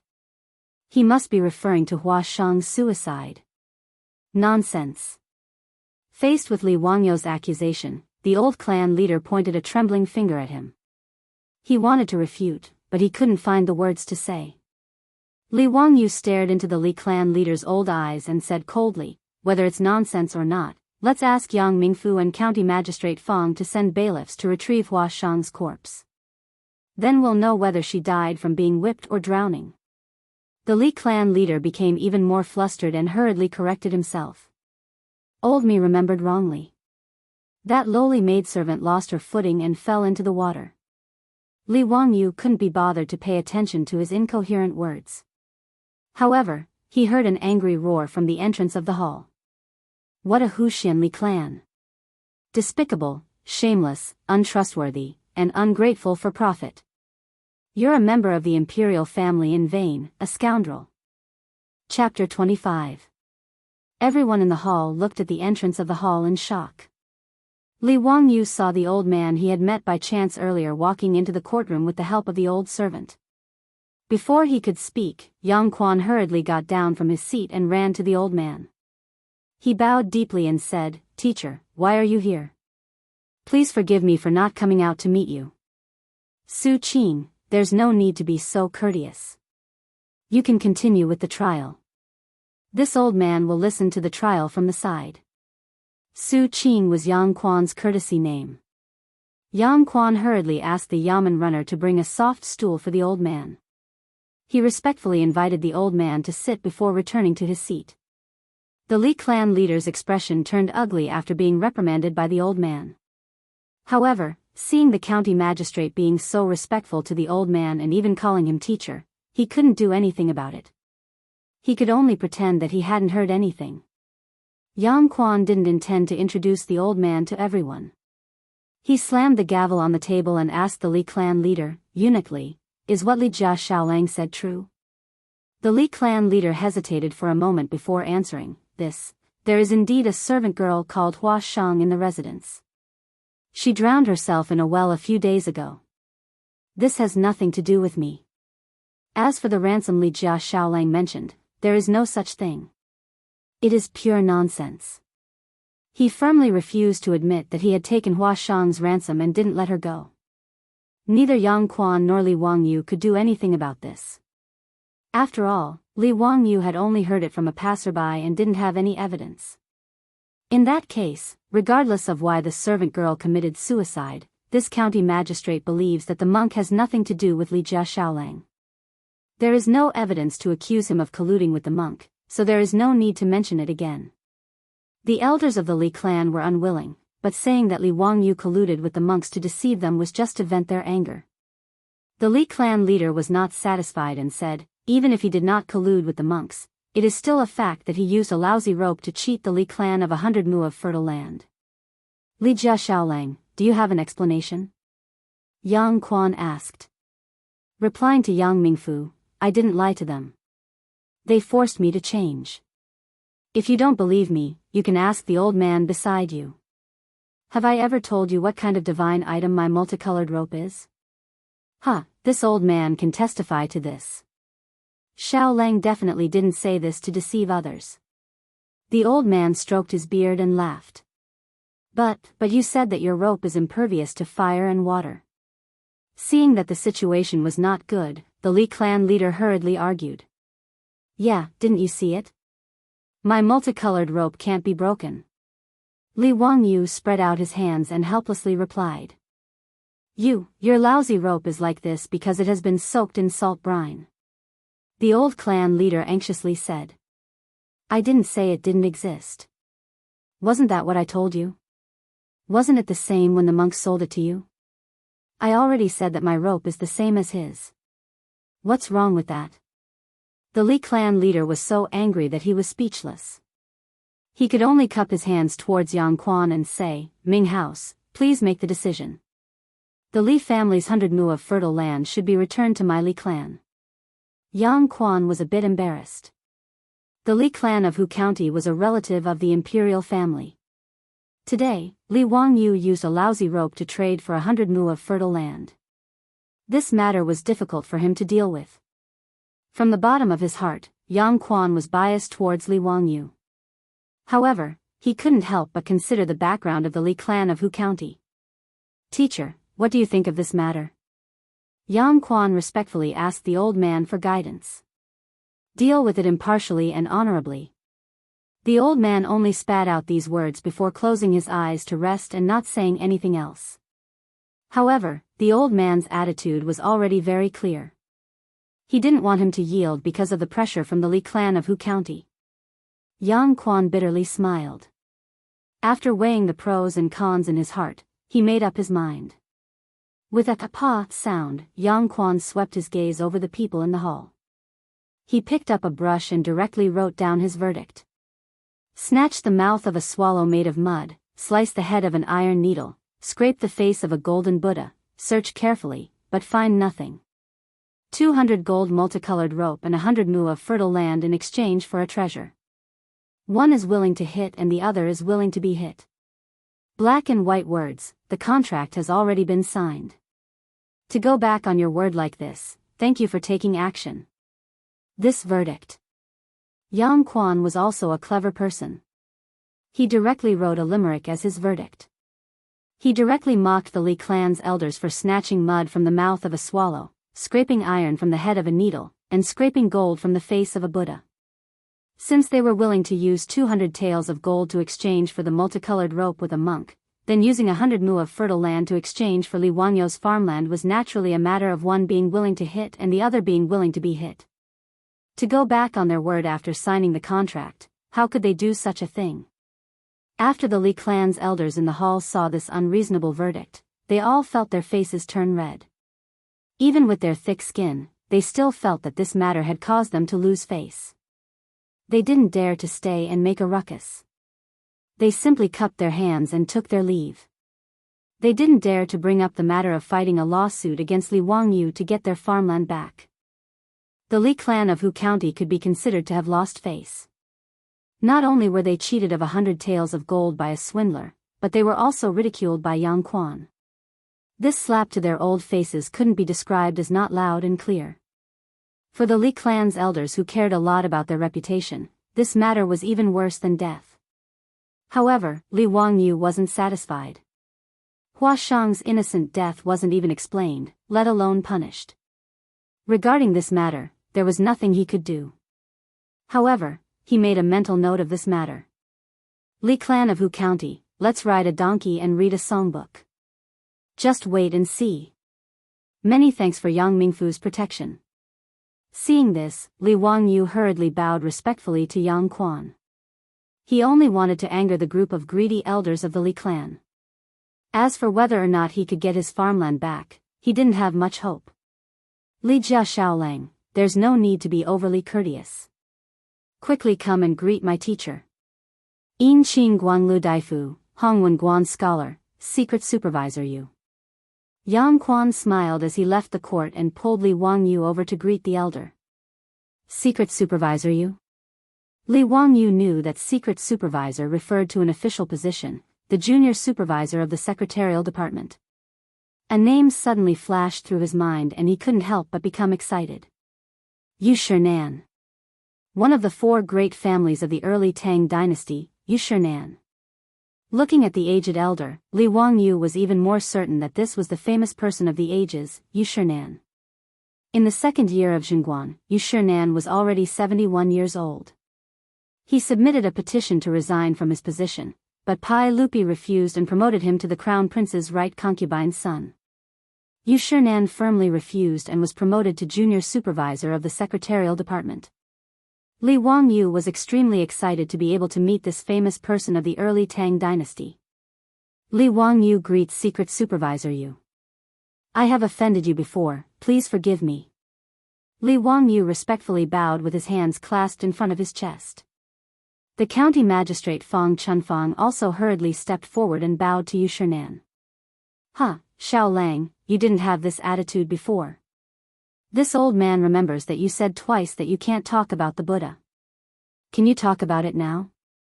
Yu Shinan laughed loudly and made fun of Li Wangyu. This made Li Wangyu very embarrassed. How could he have imagined that the old man sitting in the old ox cart was the famous Yu Shinan? Secret Supervisor Yu, please don't blame me. Stinky brat, hurry up and tell this old man what method that monk used to create all those things. Yang Quan and the county magistrate Fang Chunfang were also very curious about this matter. To be able to deceive a group of old foxes, this monk's methods must be extraordinary. Li Wangyu rubbed his nose and smiled embarrassedly. He first explained to the old man the secret of how the monk could not eat or drink for 3 days and 3 nights. Yu Shinan repeatedly sighed as he listened. As for the Buddha's palm, the white paper blood handprint, and the clear water explosion, it's actually not that mysterious. It's just to deceive a country bumpkin. Li Wangyu explained with a smile. Chapter 26. The Buddha's palm wasn't mysterious at all. It was just that the monk had covered his hands with flour in advance, and then secretly hid camphor powder, phosphorus powder, and sulfur powder in his sleeves. Once these 3 powders were on his hands, he would rub them hard, and they would ignite naturally. The monk's hands were protected by the flour, so they wouldn't be burned. All he had to do was extinguish the fire in time. The white paper and the bloody handprint wasn't complicated either. It was just soaking the paper in alkaline water and drying it under the sun. The monk's alms bowl must have contained turmeric water. When the Li clan leader patted the paper with his wet hands covered in turmeric water, it naturally turned red. It was just a simple acid and alkali reaction. Li Wangyu knew about this because he grew up in a village.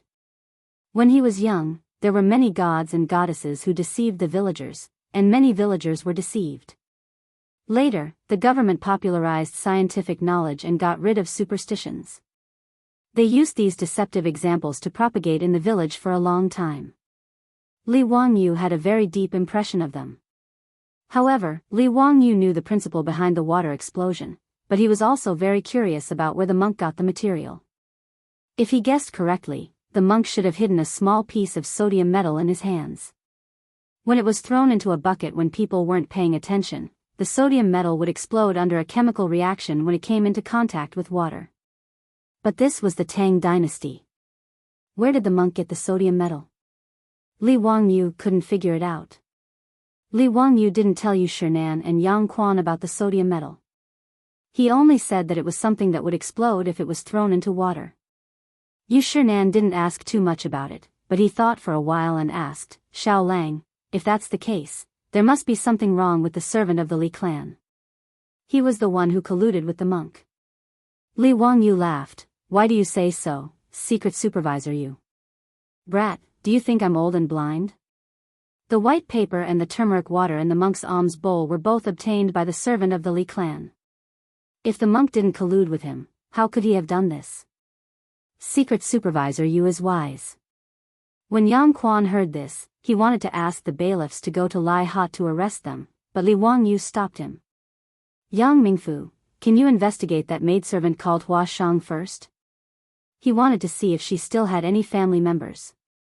If his guess was correct, that monk must be related to her family. Why don't we figure out the whole story before arresting him? Li Wangyu felt that if what the passerby said was true, the monk might not be a bad person. He might as well be a chivalrous hero who fought for justice. Naturally, he was willing to exonerate the monk and hoped that he could get to the bottom of this matter. Yang Quan thought about it and nodded in agreement. He sent someone to find the registrar, Lu Xiao, to check the information left behind by the Li clan's maidservant, Hua Shang. Although slaves and servants could be bought and sold in the Tang dynasty, they needed to establish a file with the government and be included in the registry of the master. Soon, Lu Xiao came to the hall with the registrar. It turned out that Hua Shang's original name was Lin Chunhua. She was the daughter of a farmer in Hu County.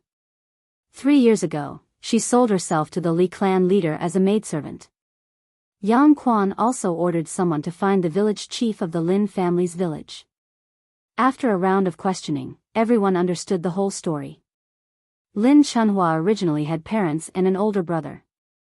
However, 3 years ago, her father passed away due to illness. Her mother was also seriously ill. Her older brother went out to do business and hadn't returned for many years. Out of desperation, in order to treat her mother's illness, Lin Chunhua sold herself as a slave and sold herself to the head of the Li clan for the price of 10 strings of coins. However, her mother couldn't be cured and passed away not long after. According to the village chief, not long ago, someone in the village saw Lin Chunhua's older brother, Lin Dainyu. He seemed to have returned home from doing business. However, the house was already empty and Lin Dainyu was nowhere to be seen. When Li Wangyu heard this, he seemed to understand where Hua Shang got the money to redeem herself. Presumably, her older brother, who hadn't returned for many years, found her and gave her the money to redeem herself. However, he didn't expect the Li clan leader to be so greedy. Not only was he not satisfied with the money, he even turned hostile and wanted to sell Hua Shang. In the end, Hua Shang committed suicide by jumping into a well. Li Wangyu wasn't the only one who thought of this. Yu Shinan and Yang Quan also thought of this. They couldn't help but sigh, secretly cursing the Li clan leader for being despicable. That monk must have heard of this matter and come to Hu County to scheme against the greedy Li clan leader. What about the Li clan servant who colluded with the monk? Fang Chunfang asked, puzzled. Hua Shang sold herself. To be able to get the Li clan leader to pay 10 strings of coins, she must be beautiful. If I'm not mistaken, that servant must be in love with Hua Shang. That's why he colluded with an outsider to take revenge on her, Li Wangyu guessed. Yu Shinan and Yang Quan nodded in agreement with his conjecture. Are we still going to capture that servant? Fang Chunfang asked. Yang Quan thought for a moment, then waved his hand. Forget it. Let him go. Since the Li clan leader didn't report this matter to the authorities, there's no need to meddle. The Li clan leader only has himself to blame for this matter. He can't blame anyone else. Fang Chunfang nodded. He also felt that the Li clan leader in Hu County had gone too far. Seeing that the case was no longer being investigated, Fang Chunfang and Lu Xiao bid farewell and left. Li Wangyu also wanted to leave, but Yang Quan stopped him. Xiao Lang, don't be in a hurry to leave. Let your teacher see your poem. Yang Quan then said to Yu Shinan, Teacher, Li Jia Xiao Lang wrote a poem today. It's a rare masterpiece. Please enjoy it. Oh. Xiao Lang can compose poems. Then I'll have to take a look. Yu Shinan glanced at Li Wangyu. He didn't think this young man could compose a good poem, but since his disciple said so, He had to give him some face. Yang Quan took out the poem he had been admiring for a long time from the inner room. He spread the paper on the table and said, "Teacher, please take a look." Yu Shinan walked over to the table with the help of the old servant. He twirled his beard and looked at the poem. When he saw it clearly, he couldn't help but turn pale with fright. The great Peng rises with the wind, soaring up 90,000 li. Good poem, good poem. Xiao Lang, is this really your poem? Yu Shinan couldn't believe that the young man in front of him was so talented. Li Wangyu snickered in his heart. Poet immortal Li Tai, how could a poem by a banished immortal not be good? In any case, he had already plagiarized it. His skin was thick enough, so he just nodded and admitted it. Amitba, Li Tai, I don't know how many more poems I'll copy from you in the future. You should compose some other poems in the future. You're a banished immortal, you don't lack these few poems. Drink more wine and you'll have all kinds of poems. Yu Shinan saw Li Wangyu nod and admit that the poem was his, but he still didn't quite believe it. If that's the case, then how about you compose another poem for me? Let me think. Yu Shinan's old eyes revealed a trace of craftiness. Since you said that the monk was a chivalrous person, then compose a poem about chivalrous people. Chapter 27. Fine, this guy thinks I plagiarized too little. As soon as Li Wangyu heard the word chivalrous, another poem by Li Bai appeared in his mind, Chivalrous Journey. Sure enough, once you start plagiarizing, you can't stop. He pretended to pace back and forth in the hall, pretending to think for a moment, and then began to recite. Chivalrous Journey. Zhao Ku's beard tassels, Wu Go's frost and snow. A silver saddle shines on a white horse, valiant as a shooting star. Killing a man every 10 steps, unstoppable for 1,000 miles. Brushing off his clothes, hiding his identity and name. Reciting a few lines made the old man very excited. Yu Shinan was like an old man chatting with a young man. He rushed to the table, grabbed a brush, and began to write. As one of the 4 great families of the early Tang dynasty, Yu Shinan was most famous for his calligraphy. Wang Shiji's 7th-generation monk, Sun Jiong, was an expert in calligraphy. Yu Shinan once took Sun Jiong as his teacher, and learned the true teachings of Wang Shiji's calligraphy. Yu Shinan's brush was like a god, graceful like a graceful swan, graceful like a swimming dragon. His strokes were tactful and reserved, strong and graceful, beautiful and magnificent. The old man and the young man, one reciting a poem, the other writing. The picture complemented each other, and Yang Quan couldn't help but be a little dazed. He didn't think that he had underestimated the young man from the Li family. The poem, Chivalrous Journey, could be said to be a masterpiece passed down from generation to generation. Good, chivalrous journey. Brushing off his clothes, hiding his identity and name. Li Jia Xiaolang, amazing. Yu Shinan put down his brush, clapped and laughed. Li Wangyu saw the words written by Yu Shinan, and his eyes lit up. He rushed forward and grabbed the Chivalrous Journey written by Yu Shinan. Yang Quan's reaction wasn't as fast as his, and he was a step too slow to grab it.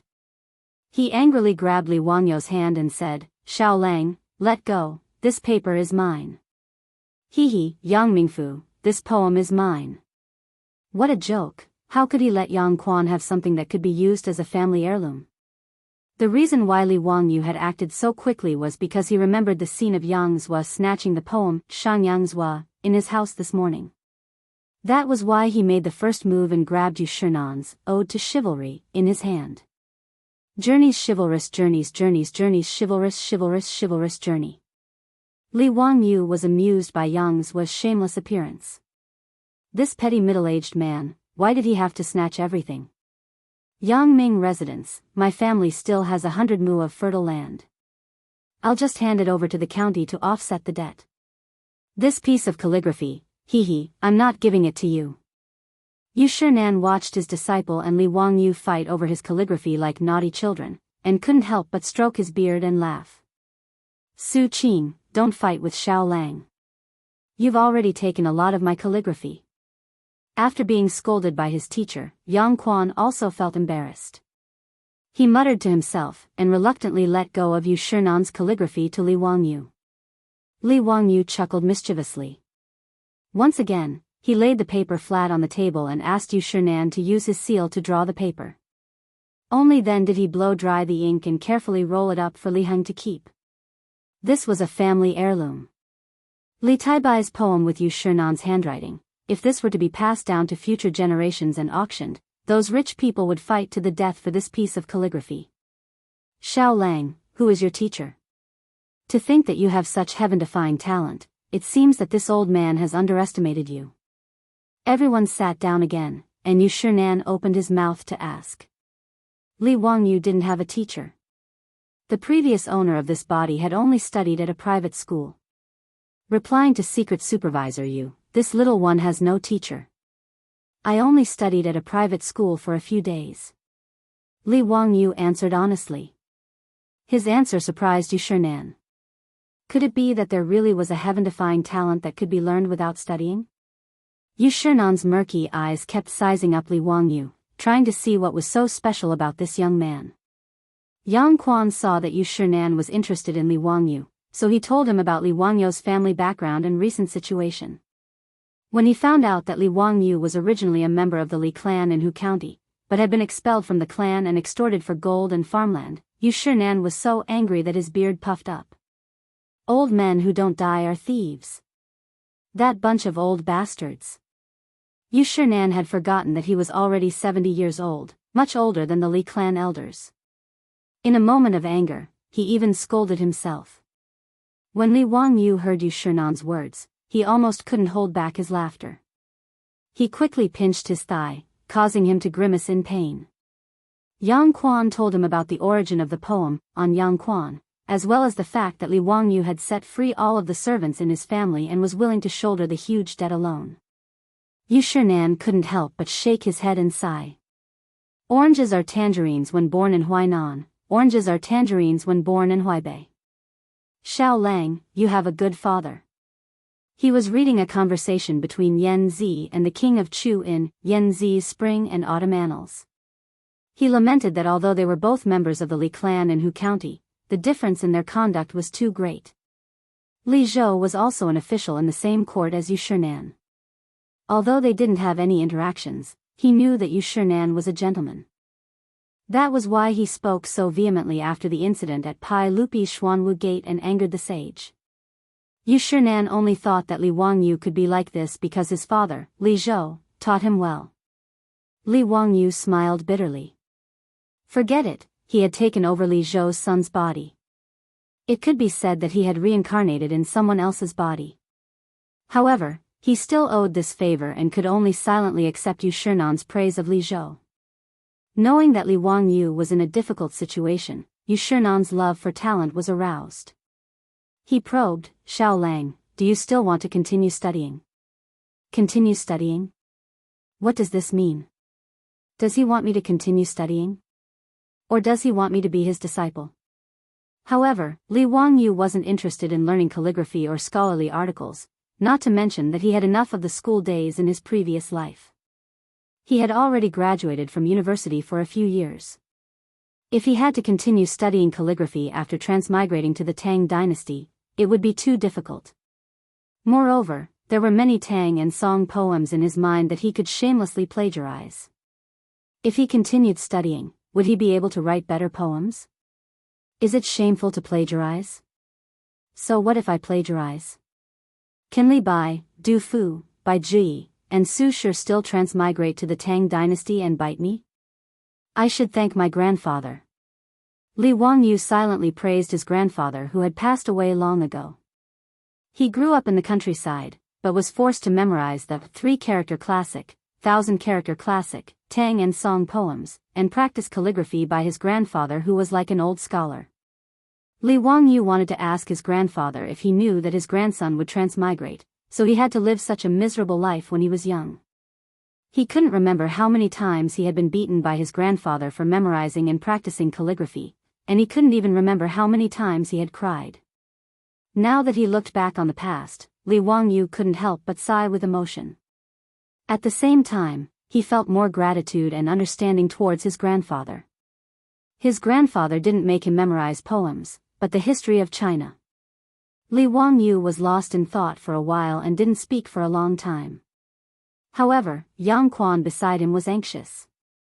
Li Jia Xiaolang, the teacher is asking you a question. Chapter 28. What? Li Wangyu snapped out of his daze and realized that Yu Shinan had just asked him if he wanted to continue his studies. He shook his head and said, "Secret Supervisor Yu, I have a huge debt and need to find a way to earn money. How can I continue my studies?" He wasn't a fool and could tell that Yu Shinan wanted to take him as his disciple. However, Li Wangyu didn't want to be an official and didn't want to be famous. Ever since he transmigrated to the Tang dynasty, he wanted to be a rich man. He had a beautiful wife and concubines, a large number of servants, land and house, and he didn't have to worry about food and drink. Wouldn't that be great? Li Wangyu didn't want to do anything to enjoy the fresh air of the Tang dynasty and the fruits and vegetables. He didn't want to do anything. An individual's power was too small. Changing history was a writer's dream. Enjoying the tranquil night sky was his goal. Taking Yu Shinan as his master was a good thing, but also a bad thing.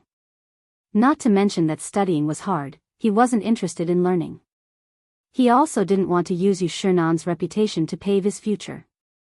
If that was the case, why should he take Yu Shinan as his master? Li Wangyu understood, so he used the excuse that he needed to repay his debt as an excuse. Nonsense. You want to be a businessman for a measly 2 million? Yu Shinan glared at Li Wangyu, exasperated at his failure to live up to his expectations. In the Tang dynasty, businessmen were not allowed to do business. Businessmen had a relatively high social status, but before the middle of the Tang dynasty, businessmen couldn't be officials. Those aristocratic families, including the officials, had to find someone to represent them while they hid behind the scenes. Secret Supervisor Yu, although I'm young, my lord has taught me to be honest. Since my lord owes the government money, I naturally have to do my best to pay it back. Li Wangyu argued. Humph, honest? Why didn't you say that when you used that lousy rope to trick Li clan? Yu Shinan was dissatisfied and directly exposed Li Wangyu's past, making him very embarrassed. Yang Quan also tried to persuade him, Xiaolang, I'll help you think of a way to pay for the allowance. Don't you understand what teacher means? He naturally saw through Yu Shinan's thoughts and felt that if Li Wangyu could become Yu Shinan's disciple and become his senior brother, it would not be a bad thing. 2 million, this old man will pay it back for you. How about it? Yu Shinan suddenly spoke, scaring Li Wangyu and Yang Quan. The Yu family had been officials for generations, and Yu Shinan's brother, Yu Shiji, was also an important figure in the imperial court. Although Yu Shinan didn't like to be extravagant and had always been frugal, taking out 2 million to help Li Wangyu pay off his debt was a small matter. Yu Shinan's words put Li Wangyu in a difficult position. It was obvious that he couldn't refuse directly. That would be too disrespectful to Yu Shinan. If he angered the old man, he would be in deep trouble. But if he really agreed, it would be contrary to his own wishes. Li Wangyu didn't know how to respond. Replying to Secret Supervisor Yu, my family's Darren has only passed away a year ago. I still have 2 more years to mourn. Recently, I've been thinking about Darren day and night and feel that I'm unfilial. I'm preparing to move back to Dingzhou village to mourn for Darren. Therefore, I'm ashamed to accept Secret Supervisor Yu's good intentions. Li Wangyu could only use Li Zhou as a shield. The ancient people advocated filial piety. If he said he wanted to return to Dingzhou village to mourn, no one would say no. Forget it, forget it. Killing a person in 10 steps, not leaving a single trace for 1,000 miles. This old man thought you were as lofty and ambitious as you wrote in your poem. I didn't expect you to be such a tired boy. I really don't understand how you could write such a poem. Yu Shinan's face was full of confusion. Whether it was to Yang Quan or Ode to Chivalry, the words revealed a sense of carefreeness and pride. They had the courage to pursue, confidence, and conceit. However, Li Wangyu didn't seem to be like the poem at all. This made him very confused. Li Wangyu also felt very helpless. He wasn't a romantic person like Li Taibai. It didn't seem like it was easy to be a plagiarist. Seeing that Li Wangyu had no intention of becoming his disciple, Yu Shinan also lost interest. His spirit was also dispirited. Yang Quan glared fiercely at Li Wangyu, as if blaming him for not knowing what was good for him. Seeing that he had offended two big shots, Li Wangyu also felt restless. After all, he wasn't Li Taibai. He couldn't just say, "How can I bow to the powerful and make me unhappy," and leave, right? Without that reputation and state of mind, he couldn't do such a carefree thing. Li Wangyu just wanted to be a small landlord. Why was it so difficult? Looking at the brush and ink on the table, Li Wangyu's eyes turned and an idea came to him. Although he didn't want to be Yu Shinan's disciple and learn some literary knowledge, he still had something that could attract the old man's interest.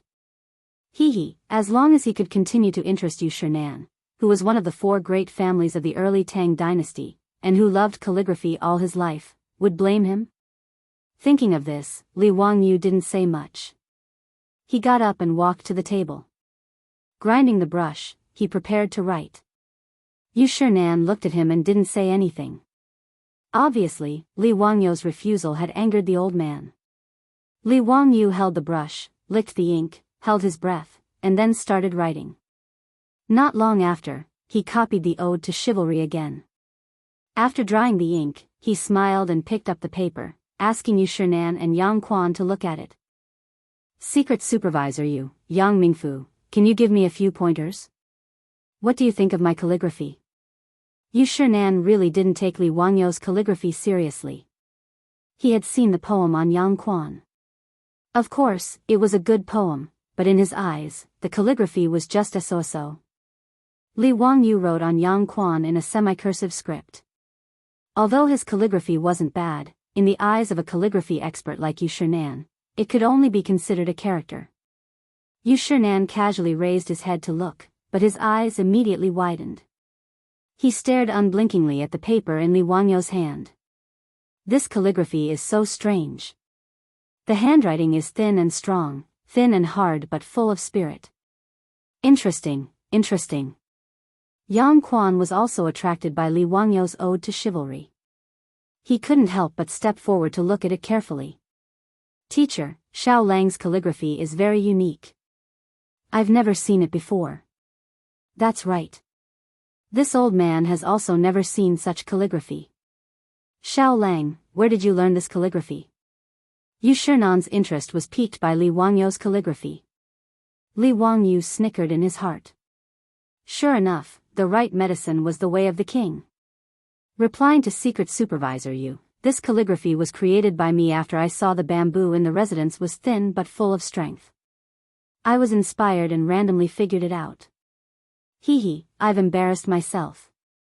The calligraphy he wrote was the thin gold calligraphy created by Emperor Huizong of Song, Zhao Ji. Zhao Ji wasn't much of an emperor, but he was a master of calligraphy. A painter who didn't want to be a calligrapher wasn't a good emperor. But it had to be said that this guy was an artistic genius. The thin gold calligraphy was nimble and quick, and the handwriting was thin and strong. It was a very unique style in the history of calligraphy. This kind of thin and crisp calligraphy style required an extremely high level of skill and self-restraint in calligraphy, as well as a calm and composed state of mind to complete. Li Wangyu was forced by his grandfather to practice calligraphy when he was young. Although he couldn't understand the essence of the style, he could still be considered to have grasped the essence of it. This calligraphy is interesting, very interesting. Yu Shinan's heart itched when he saw the calligraphy. His fingers began to dance in the air, imitating Li Wangyu's calligraphy. Chapter 29. At this moment, Yu Shinan didn't look like a 70-year-old man at all. He seemed to have completely immersed himself in his own calligraphy world. His arms continued to wave in the air. His concentration made Li Wangyu sweat. He remembered that when Yu Shinan was young, he would write on his quilt at night when he was practicing calligraphy. In the end, the quilt was torn. A calligraphy master was indeed extraordinary. After a long time, Yu Shinan put down his arms and sighed. Unfortunately, this character only has the shape but not the spirit. It's thin but not the strength of the style. Li Wangyu was sweating like a waterfall. Why was this comment exactly the same as what his grandfather had said about his calligraphy? Secret Supervisor Yu, have you also transmigrated and seen the original thin gold body? Yu Shinan had been immersed in calligraphy for his entire life. Although he had never seen a character as unique as thin gold body, the quality of the characters couldn't escape his eyes. You're right, Secret Supervisor Yu. I'm still young, I still need to practice more.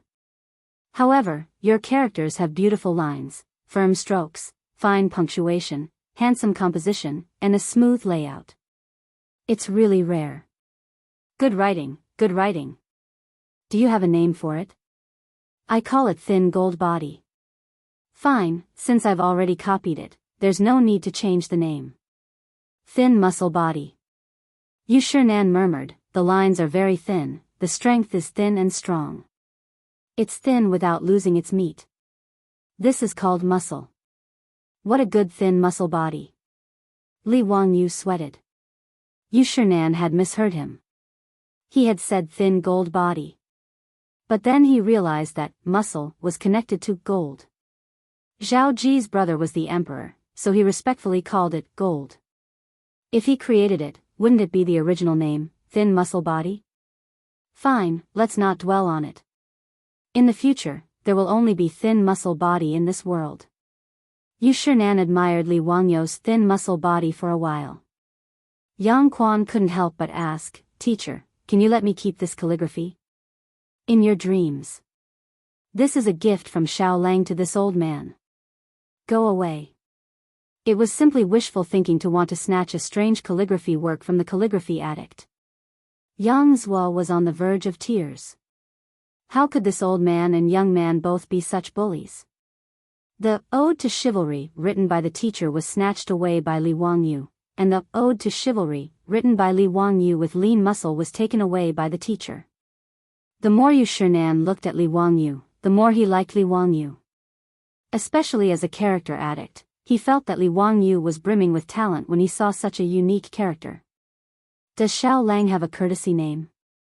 Courtesy name refers to a name other than the original name that expresses virtue or the meaning of the original name. Normally, men would only take a courtesy name after they were 20 years old. Li Wangyu was only 16 years old, so naturally, he didn't have one. Secret Supervisor Yu, I'm only 16.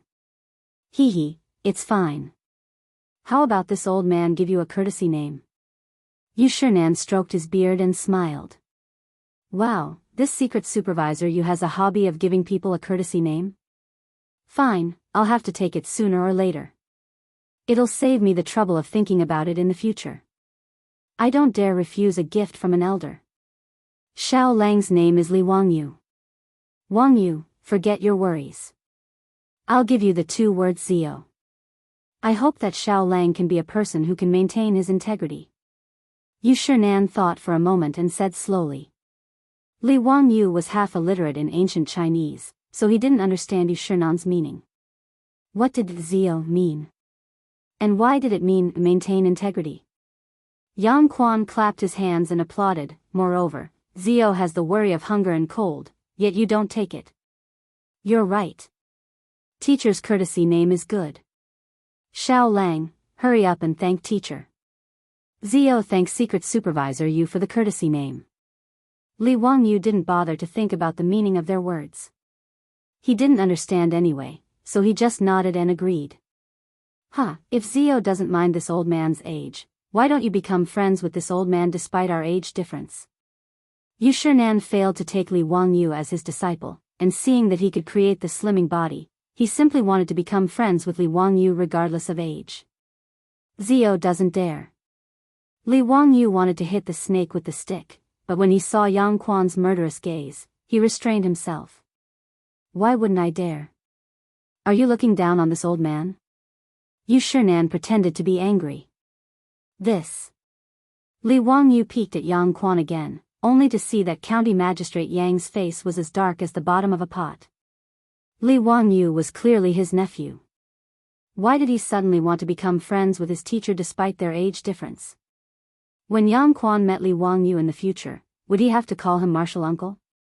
Yu Shinan was old and experienced. How could he not see Yang Quan's awkwardness? He smiled and said, "Shuqing, there's no need to think too much. Let's just talk about our seniority." "Teacher, you worry too much." Yang Quan's expression eased when he heard Yu Shinan's words. "Zio, how about it? Can this old man be your old friend?" Seeing that Yang Quan no longer objected, Li Wangyu smiled and bowed to Yu Shinan.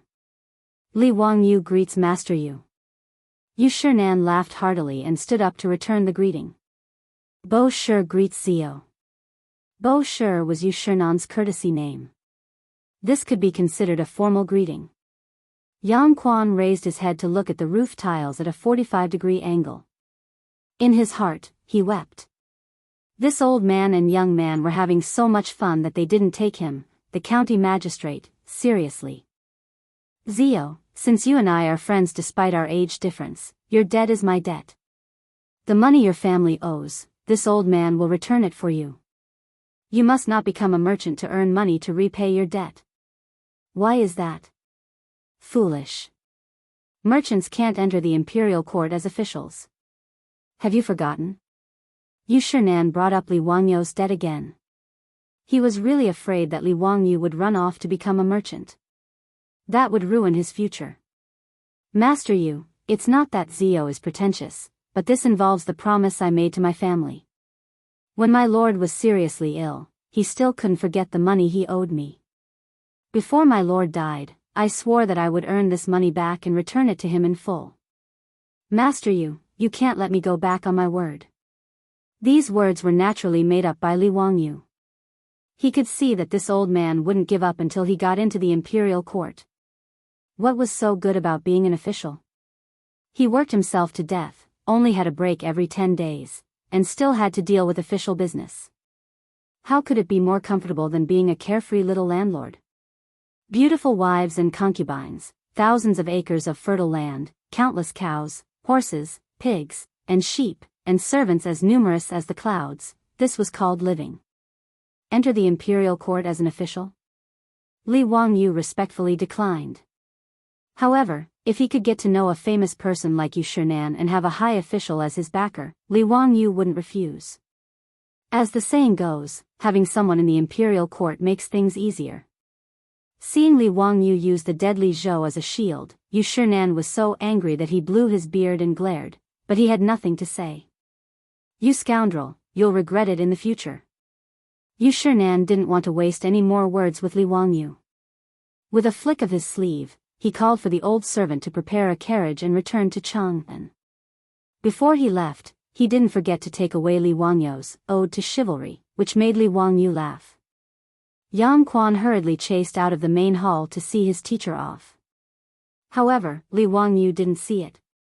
Yang Quan whispered a few words into Yu Shinan's ear, and the old man's anger turned into joy. He smiled and nodded at Yang Quan. Both the teacher and the student looked at Li Wangyu, who was in the central room, with a hint of playfulness on their faces. Chapter 30. Yu Shinan left in a huff, but Li Wangyu wasn't nervous. This old man was like a child. He would be fine after some coaxing. He wasn't worried at all. In the past, he had battled with his grandfather many times. He had long since figured out how to deal with these old people. "Ming House, let's transfer my family's 100 mu of farmland to the county government to offset our debt." After Yang Quan returned, Li Wangyu brought up this matter again. Yang Quan was slightly surprised. "Ziyu, why don't you keep the farmland in the manor? Aren't you afraid that you won't be able to make a living?" Li Wangyu cupped his hands. "Ming House, it's mainly because I'm tired of the Li clan's pestering. As long as the farmland is in the manor, I'm afraid that this group of gluttons will worry about it." Yang Quan somewhat understood his words. Although he had made the decision today that the 100 mu of farmland would return to Li Wangyu's name, it was hard to guarantee that these Li clan elders wouldn't have any bad ideas. In fact, the Li clan had only lost 30 taels of gold today. The other 170 taels of gold and the 100 mu of farmland had originally been extorted from Li Wangyu. But to these leech-like elders, it was as if a piece of flesh had been dug out from their hearts. It was hard for them to accept. With these people's insatiable greed, it was hard to guarantee that they wouldn't pester Li Wangyu again. Alright, since Ziyu said so, it's reasonable. Then I'll take charge of the farmland. We'll sell it at 3 strings of cash per mu. The total is 300 strings of cash. Thank you Ming House for your good intentions. Li Wangyu knew that Yang Quan must have given him the highest price for Yu Shernan's sake. Yang Quan summoned the county government clerk to handle the paperwork for Li Wangyu and officially transferred the farmland to the county government. From then on, Li Wangyu's debt of 2 million taels was deducted. He still owed the county government 1.62 million taels. It was still a huge figure. It was the salary of a first-class official of the Tang dynasty for 19 years. After bidding farewell to Yang Quan, Li Wangyu asked Li Heng to carefully carry Yu Shernan's authentic work back home. He showed it to Su Chongqing as if he was presenting a treasure. Hee, Chongqing, you know Yu Shernan, right? This is his handwritten book. We have to frame it properly and store it well. It can be used as a family heirloom. Su Chongqing looked at the words and looked up in confusion. Although I don't study history, I know that Ode to Gallantry was written by Li Bai, right? You actually plagiarized the poem of the immortal poet? That's not the point. Li Wangyu was embarrassed for a moment. He forgot that his beautiful boss, Su Chongqing, also knew these famous Tang and Song poems. This, Li Bai, Du Fu, and the others can't ask me for copyright fees anyway. I'm doing it for their own good. Think about it, if I wrote these famous poems, wouldn't it encourage them to write better poems? That's right. Li Wangyu made up this reason to cover up his embarrassment of being caught plagiarizing. Su Chongqing rolled her beautiful eyes, speechless at his shamelessness. It was already late. Perrin brought the food. Li Wangyu was overjoyed when he saw it. His eyes almost popped out of their sockets. Carefully smelling the aroma, Li Wangyu dared to swear to his ancestors that the food in front of him was a bowl of red braised pork and sweet and sour pork ribs. Perrin looked at Su Chongqing with admiration. The disgust she had for this vixen, who suddenly appeared in the residence, had disappeared. It was replaced by affection and attachment, which made Li Wangyu amazed. Lang Jun, you don't know how amazing big sister Chongqing is. The cheap meat that other people don't eat was actually made so delicious by her. Originally, Perrin called Su Chongqing as Little Miss Su, but Su Chongqing forced her to call her big sister. This was just a habit of Su Chongqing's in the future, but it made the little girl extremely moved. She thought that Su Chongqing was treating her as a relative, so this big sister was very pleasant to hear. Su Chongqing realized that she had made a mistake. When she saw that the little girl was so moved that tears were about to fall, she couldn't help but feel motherly. She hugged the poor girl affectionately for a while.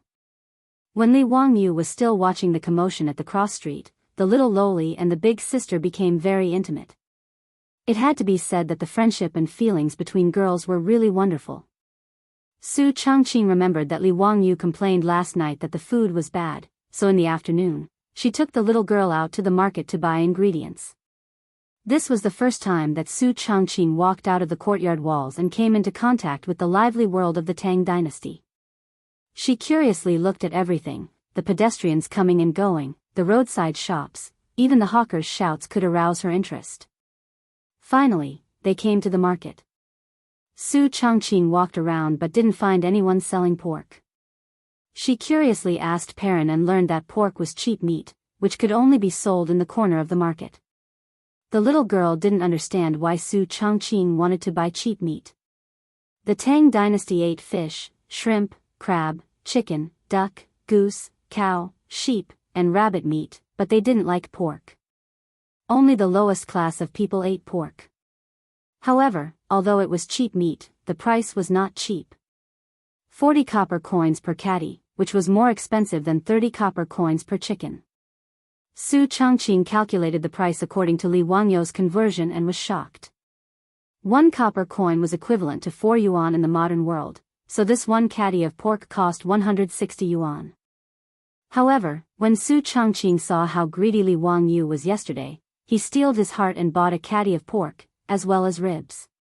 He spent 70 to 80 copper coins, which made the little girl Pei Lan's heart ache terribly.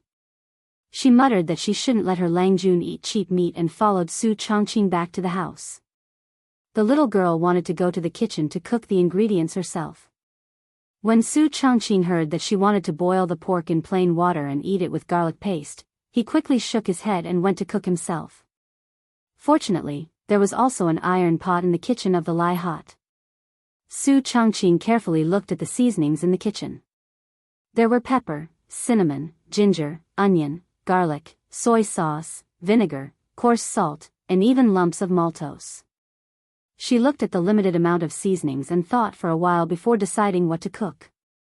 She asked the little girl to help her start the fire, then rolled up her sleeves and got busy in the kitchen. Not long after, the fragrance of the red braised pork overflowed from the pot. Perrin, who was starting the fire, couldn't help but twitch her little nose. "Sister Changqing, it smells so good.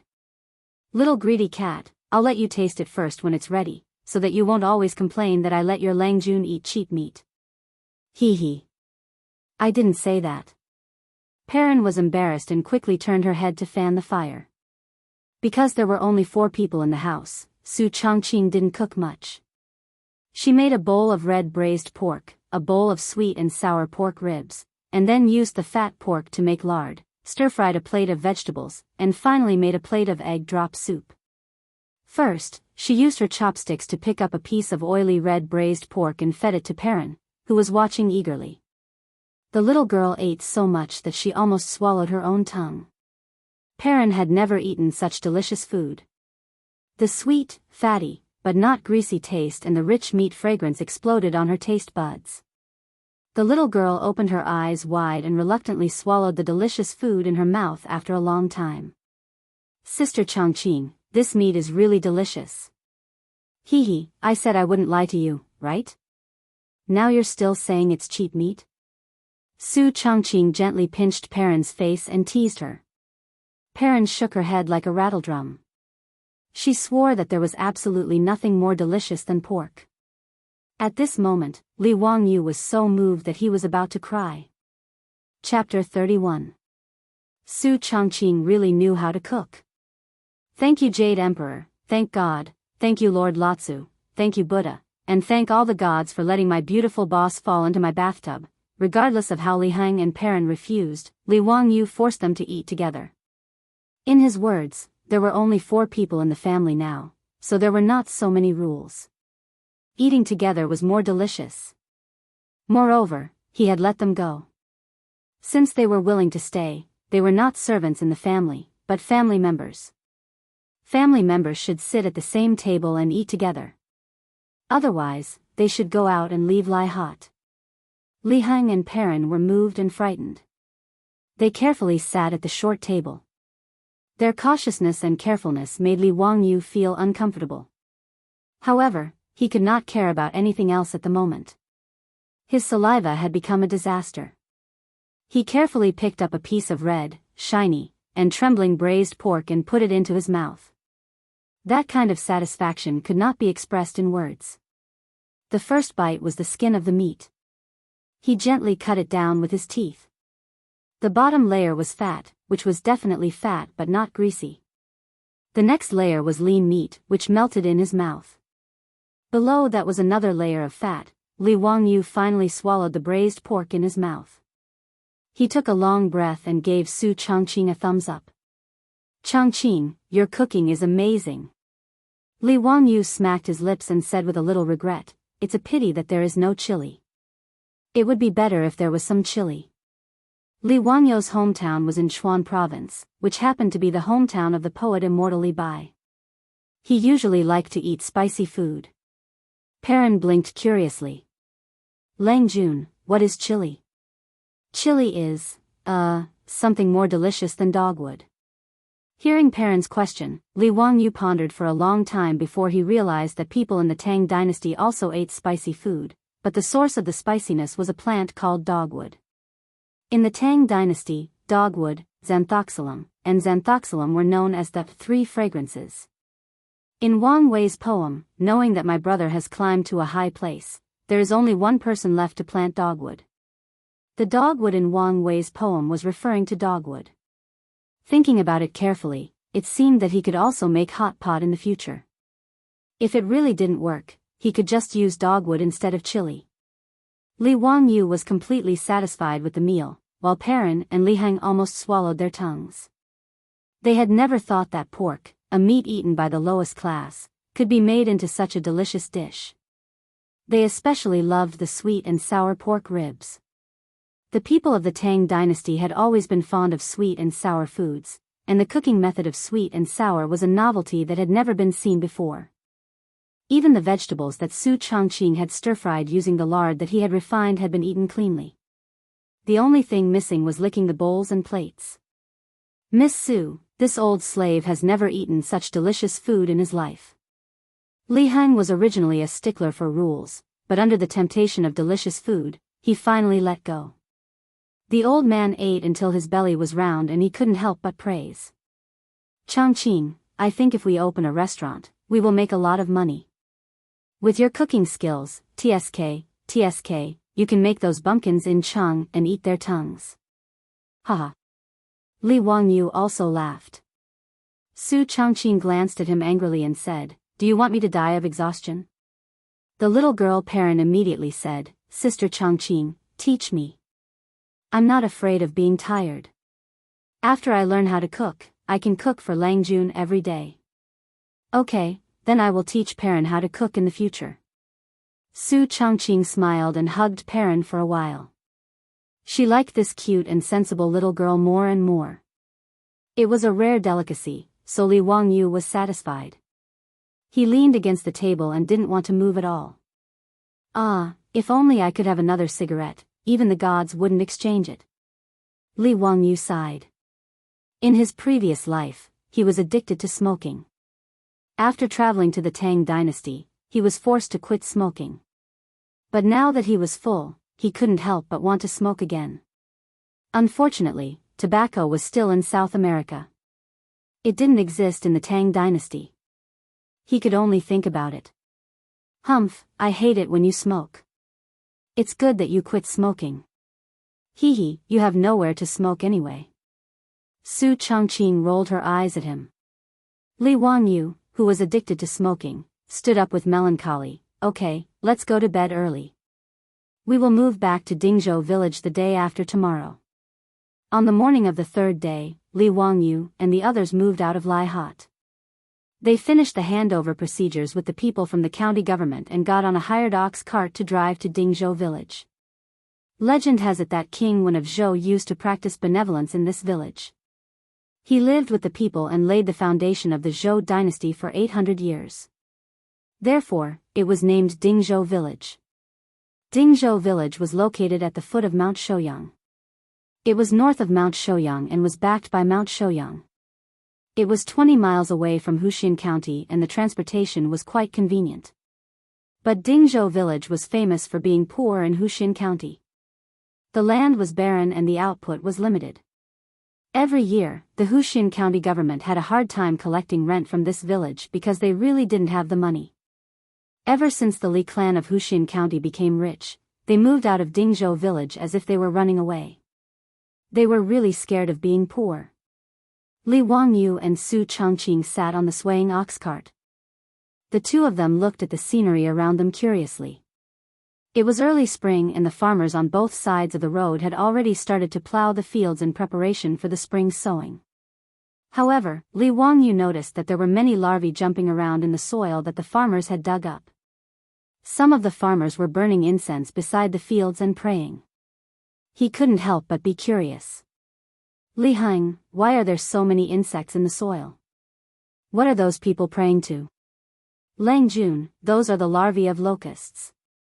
Sai, last year it rained heavily, but this year there was not a single drop of rain. I'm afraid it's going to be a drought year.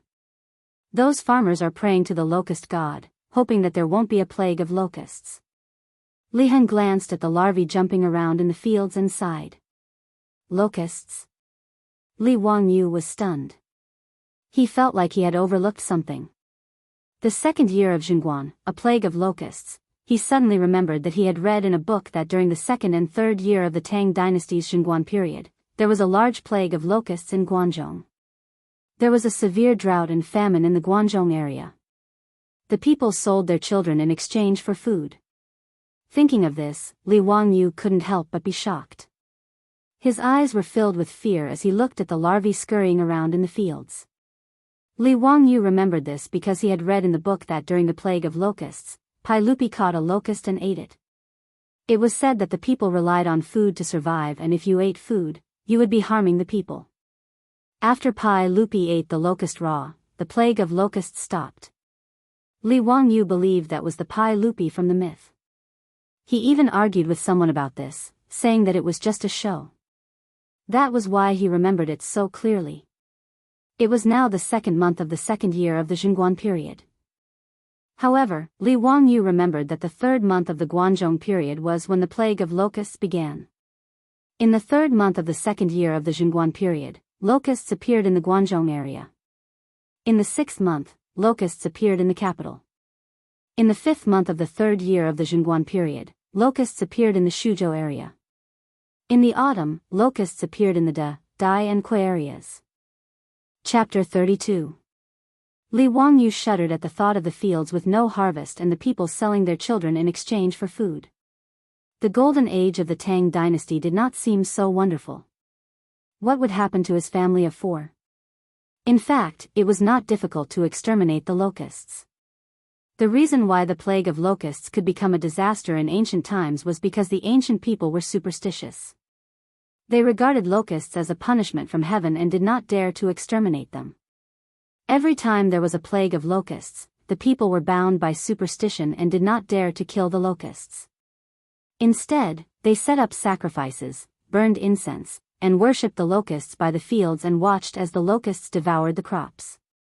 As long as the people believed that locusts could be killed, the plague of locusts would at most reduce the production of crops and would not become a famine. Thinking of this, Li Wangyu suddenly understood Pai Lupi.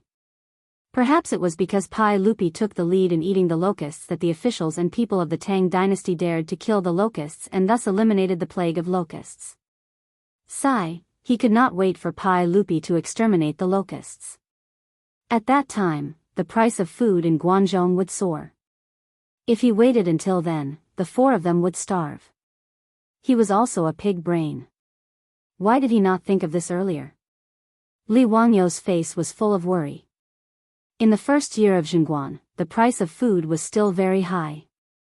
360 copper coins could only buy a bucket of rice. A bucket of rice was about 10 caddies. Their family of 4 could eat for 4 to 5 days if they lived frugally. They were not sure when the plague of locusts would end. Based on a year's worth of food storage, their family of 4 would need to store at least 70 to 80 buckets of food to safely survive the second year of Jianghu. In other words, with the current price of food, he would need at least 30,000 copper coins to store enough food. This did not include salt, meat, vegetables, and so on. Altogether, he estimated that he would need 50 to 60,000 copper coins to buy enough food to support his family of 4 for a year. If he had known, he would not have returned the 100 mu of farmland to the county government. Even if he sold it at a discount, he could still get 200,000 copper coins. How much food could he buy with that? If he had stored a batch of food and sold it after the plague of locusts, wouldn't he have made a lot of money? The 2 million public money owed to the county government was not something that could be easily paid off. Thinking of this, Li Wangyu despised himself again. This kind of person should be struck by lightning and struck by lightning during the great calamity by reselling grain. He would never do such a thing. However, once the disaster struck, their original plan to make money from brewing wine was definitely not going to work.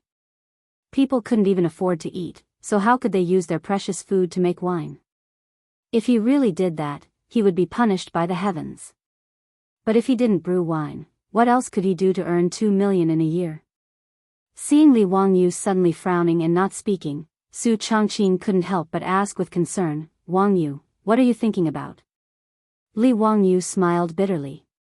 He moved closer to Su Changqing's ear and whispered to her what he had just thought of.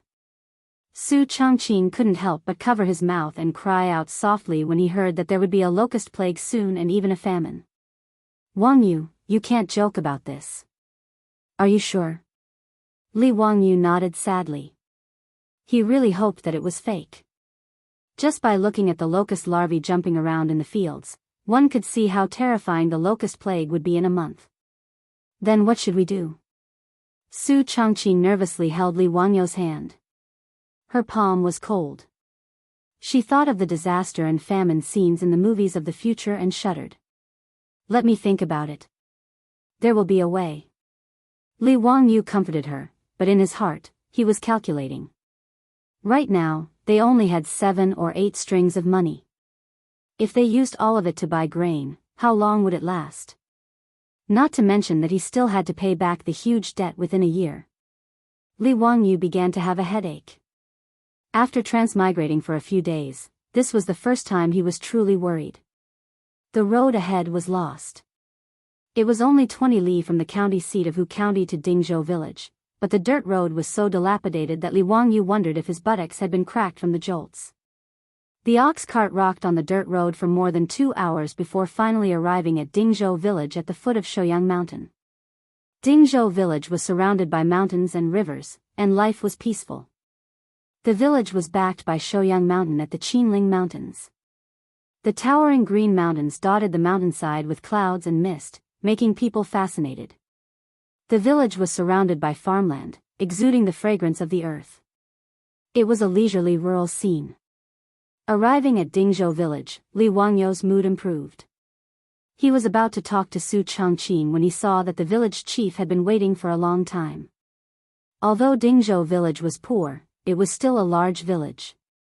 There were more than 100 households in the village and there was only one chief. The main responsibility of the village head was to maintain law and order in the village. The chief of Dingzhou village was an old man with the surname Qian.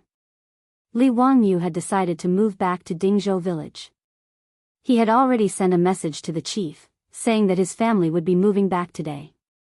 He did not expect the chief to personally welcome him at the village entrance. He quickly jumped off the ox cart and bowed to the chief. "Chief Qian, thank you for your trouble. Li Jia Shaolang is too polite.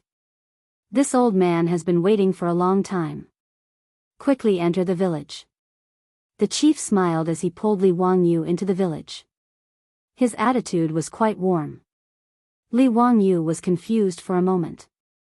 He had returned to the village to live in his old house, so why was the chief so polite? Not only did he welcome him at the village entrance, but he also asked about his well-being with great enthusiasm. There were many children on the road in the village. When they saw the ox cart enter the village, they also played and laughed. Li Wangyu felt very comfortable and temporarily forgot about the trouble caused by the locusts. He grew up in the village, so he was very familiar with the scene in front of him. He was in a good mood and waved at the children. Some of the children made faces at him, but they were scared away by the chief's glare. The village was very lively with the crowing of chickens and the barking of dogs. However, Li Wangyu could also see that life in Dingzhou village was very depressing. Most of the houses in the village were mud walls and thatched huts. The wind was blowing everywhere and they were very shabby. After a short walk, the group arrived in front of an old house. Although it was an old house, it was a rare brick house in the village. In Li Wangyu's memory, this house was renovated by Li Zhou after he became rich. The chief smiled and said, "Li Jia Shaolang, yesterday I heard that you were returning to live in the village. I have already asked someone to help your house tidy up. If you still need anything, just tell me. I will have someone send it to you." The old house looked like it had been cleaned recently. At least the weeds in the courtyard had been removed, and the doors and windows had been repaired. Seeing the chief being so polite, Li Wangyu was even more confused. He simply asked, "Chief Qian, is there something you need my help with?" "Nothing, nothing." The chief smiled and waved his hand. Li Wangyu cursed in his heart.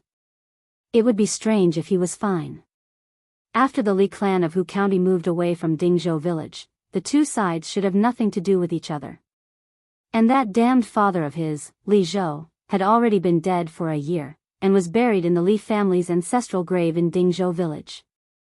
This matter was well known to everyone, and he was also a virgin with no power or influence. Why was the chief so enthusiastic? This didn't make sense. Li Wangyu was puzzled. Suddenly, many villagers rushed out of the village. There was a hubbub of voices and they were carrying all kinds of things toward the old house. What were they doing? Li Wangyu was completely confused. Chapter 33. When the crowd came closer, Li Wangyu was shocked to find that these villagers were holding all kinds of things in their hands. There were eggs, live chickens, mountain products, and some people even helped Li Heng and Perrin to move things down from the ox cart. Xiao Lang, don't be alarmed. These are the villagers of our Dingzhou village. Everyone is here to welcome you. Welcome him? Li Wangyu was even more astonished. What did he do to deserve this? He was just a young man moving back to his old residence in Dingzhou village from Hu County.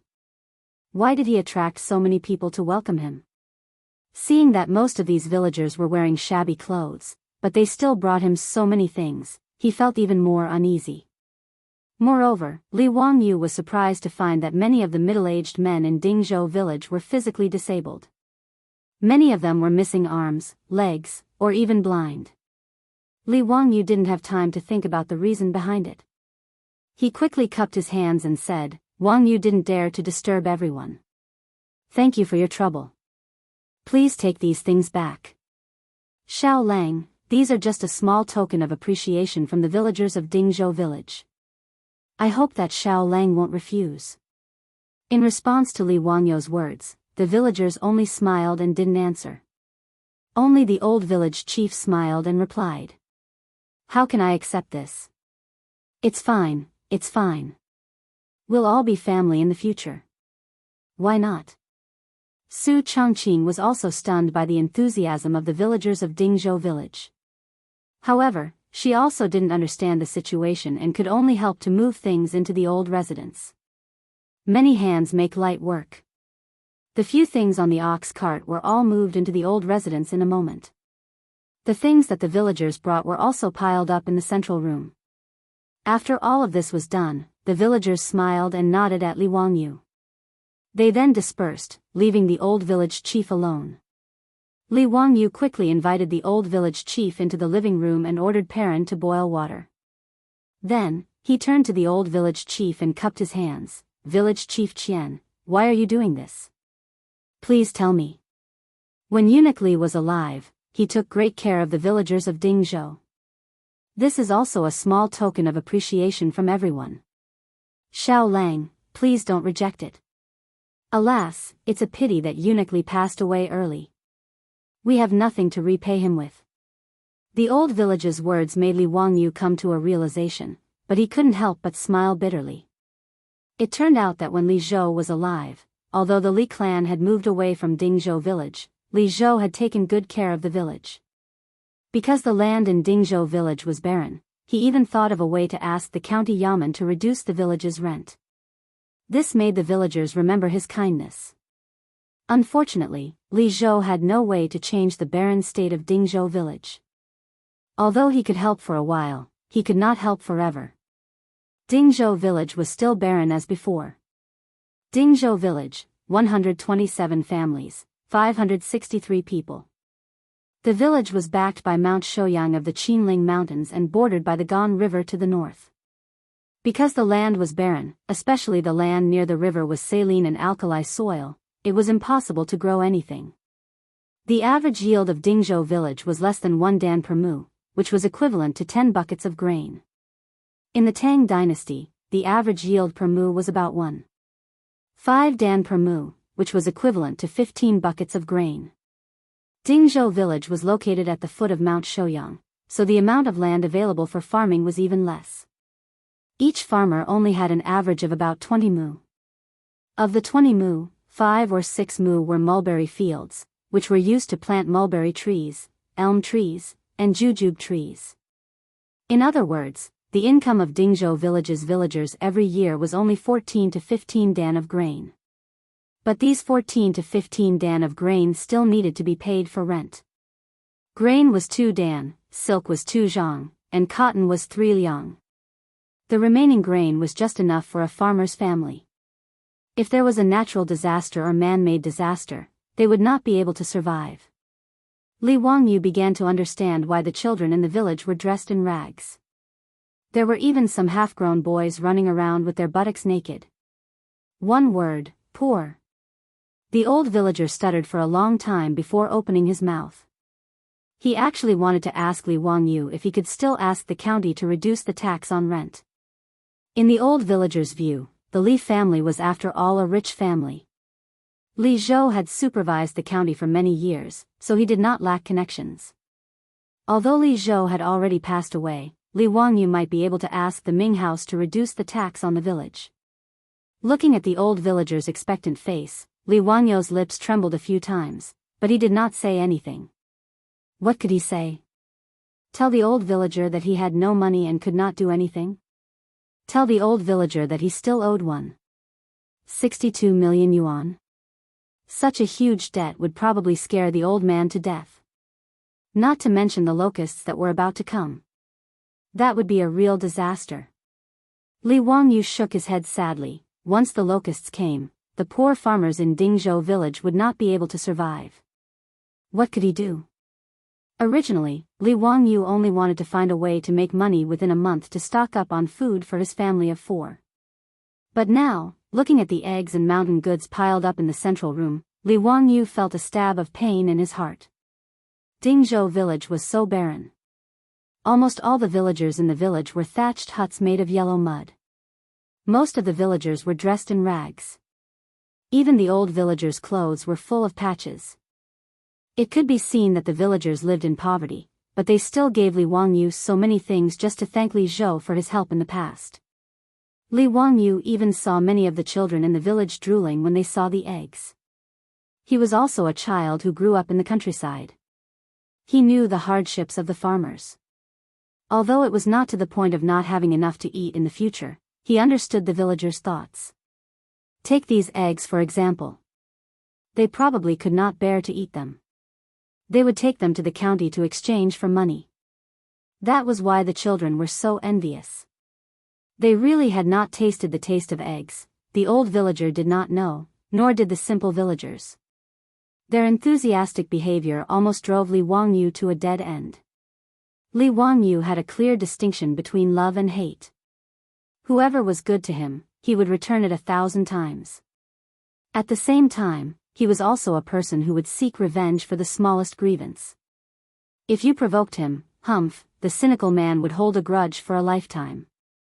Dingzhou village, 127 families, 563 people, an incomparably huge and heavy burden. If there was no locust plague, Li Wangyu was sure that he could set up a brewery or other industries. It would not take long for Dingzhou village to become the richest village around Chang'an. If there was no locust plague, he had a variety of ways to make money in his mind.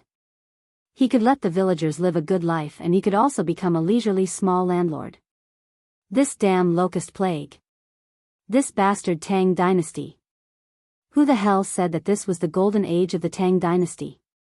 Li Wangyu finally said nothing in the old villager's expectant eyes. He just promised to help the villagers to plead with the county government.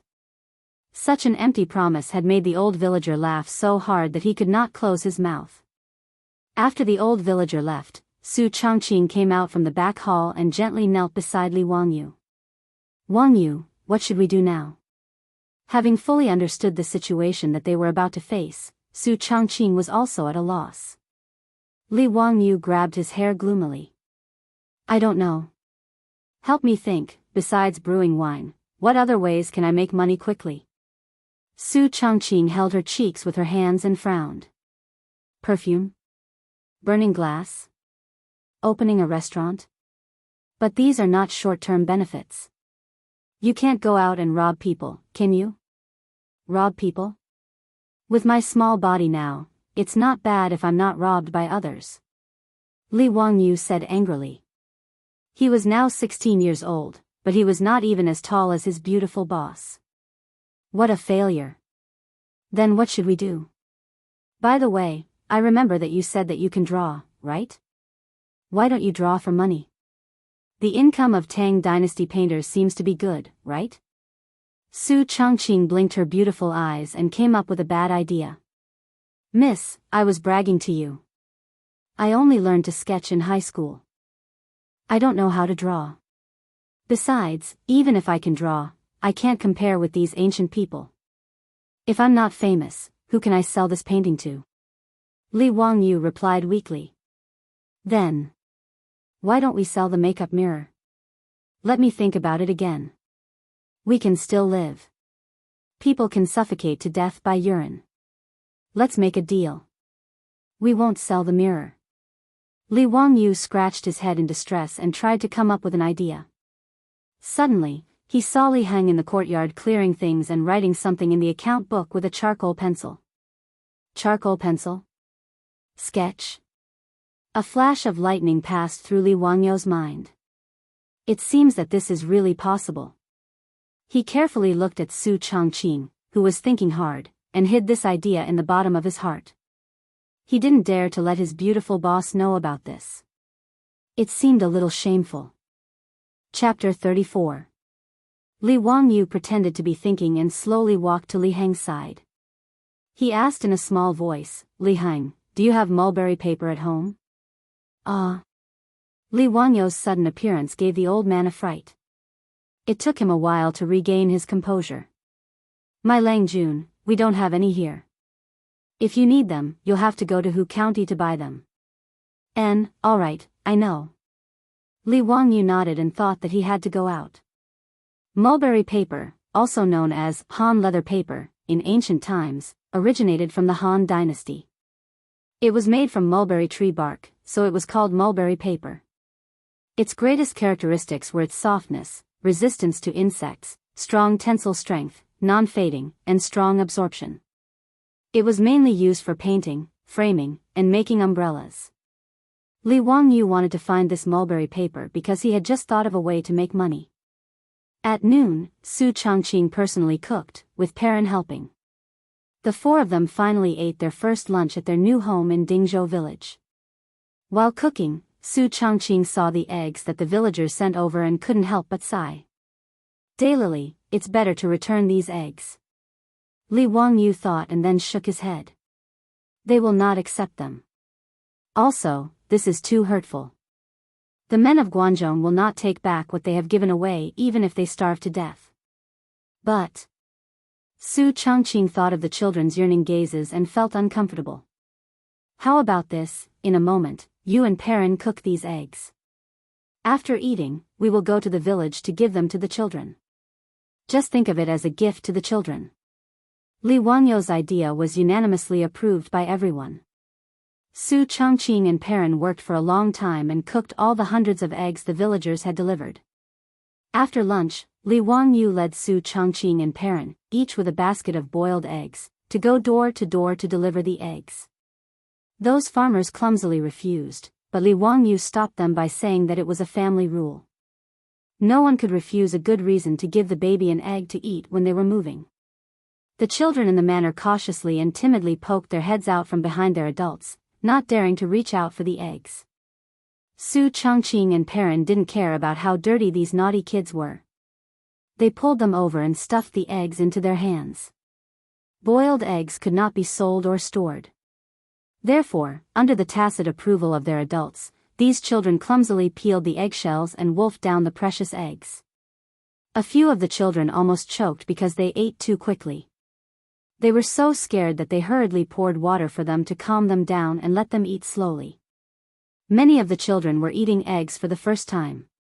After a few bites, they said, "So this is what eggs taste like." There were even more sensible children who quietly put away the eggs or stuffed them into the hands of their younger siblings or mothers. Su Changqing looked at the scene in front of her and almost burst into tears. She never thought that people could live so hard. This simply subverted the psychological understanding of this modern urban woman.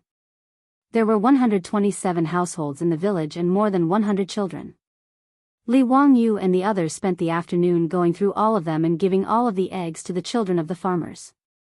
The villagers looked at Li Wangyu and the others with less unfamiliarity in their eyes, and more gratitude. Li Wangyu and the others also had a deeper understanding and feelings for the village they would be settling in the future. In Su Changqing's words, this was the ice-breaking of the expansion training for new employees in the future. In the afternoon, everyone continued to tidy up their new home. The old residence of the Li family wasn't big. It had 2 courtyards. Although the old village chief and the others helped to take care of it, there were still many places that required them to tidy up personally. In addition to the main room in the front yard, there were 2 side rooms on the left and right. Li Heng stubbornly chose to live in the side rooms in the front yard. There were 3 rooms in the backyard in the north. Li Wangyu lived in the main room in the middle, and Su Changqing lived in the side room next to him. There were 2 rooms in the east and west, and Li Wangyu used the east room as a study room. Li Wangyu originally wanted to let the little girl, Perrin, live in the west room, but she was dead set on living in the west room. In the end, Li Wangyu couldn't persuade her and let her live in the side room. After tossing and turning, it wasn't until the sun was about to set that everyone finally finished tidying up the old residence. This house was finally livable. Li Wangyu was also tired and sweaty, but he didn't have the nerve to ask Perrin to prepare hot water for him. Instead, he went to the well to get a bucket of water and prepared to wipe his body. At this time, Su Changqing also came out of the room with a wooden basin in his arms. When he saw Li Wangyu, he couldn't help but complain softly, "Wangyu, you're so annoying. There's no place to take a bath. Every day, I feel uncomfortable all over if I don't take a bath." Li Wangyu couldn't help but roll his eyes again. "My lady, this is the Tang dynasty. Just bear with it." The Tang dynasty was already a dynasty that loved bathing the most. Even so, taking a bath was still a luxury. Not only taking a bath, but also washing one's hair. In the Tang dynasty, it was a very troublesome thing. Therefore, the ancient people invented a very disgusting method, using a very fine comb and fine grate to comb the hair. The purpose was to comb away the lice and oil in the hair. One could imagine the smell. Even the officials of the Tang dynasty took a rest every 10 days. Rest naturally meant rest, and of course, taking a bath meant going home to take a bath. Even the F***king officials took a bath every 10 days. His beautiful superior wanted to take a bath every day like in modern times. "You're so beautiful. Do you think you're Yang Guifei?" Li Wangyu knew that Su Changqing was actually a little bit of a neat freak. This was normal. If a modern rich beauty didn't have a neat freak, she really wasn't cool enough. Although he complained, Li Wangyu was actually not used to this. He also had a headache about it. After thinking for a long time, he suddenly said to Su Changqing, "Changqing, since that girl Perrin doesn't want to live in the west wing, why don't we change it into a bathroom?" "Bathroom?" Hearing Li Wangyu say so, Su Changqing's eyes couldn't help but light up. "But how do we get hot water and water pipes? There's no running water, right?" "Hee, this is simple. It won't be a problem for me," Li Wangyu replied with certainty. When he was young, there were actually native ways to solve these problems in the countryside. "Then can you make a bathroom while you're at it?" Su Changqing hesitated for a moment and asked shyly. She was really fed up with the toilets of the Tang dynasty. It was a kind of torture. "No problem. Leave it to me."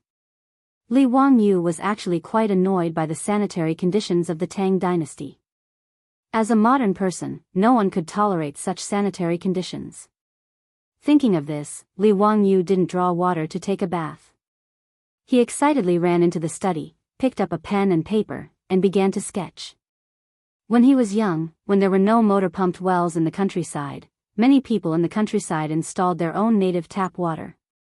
Although it was simple, it was very practical. It just so happened that the Li family's old house was backed by a hill, and there was a mountain spring flowing not far away. This could even save the effort of manually pressing the water. Only a few thick bamboo shoots were needed to continuously connect the mountain spring water to the old house.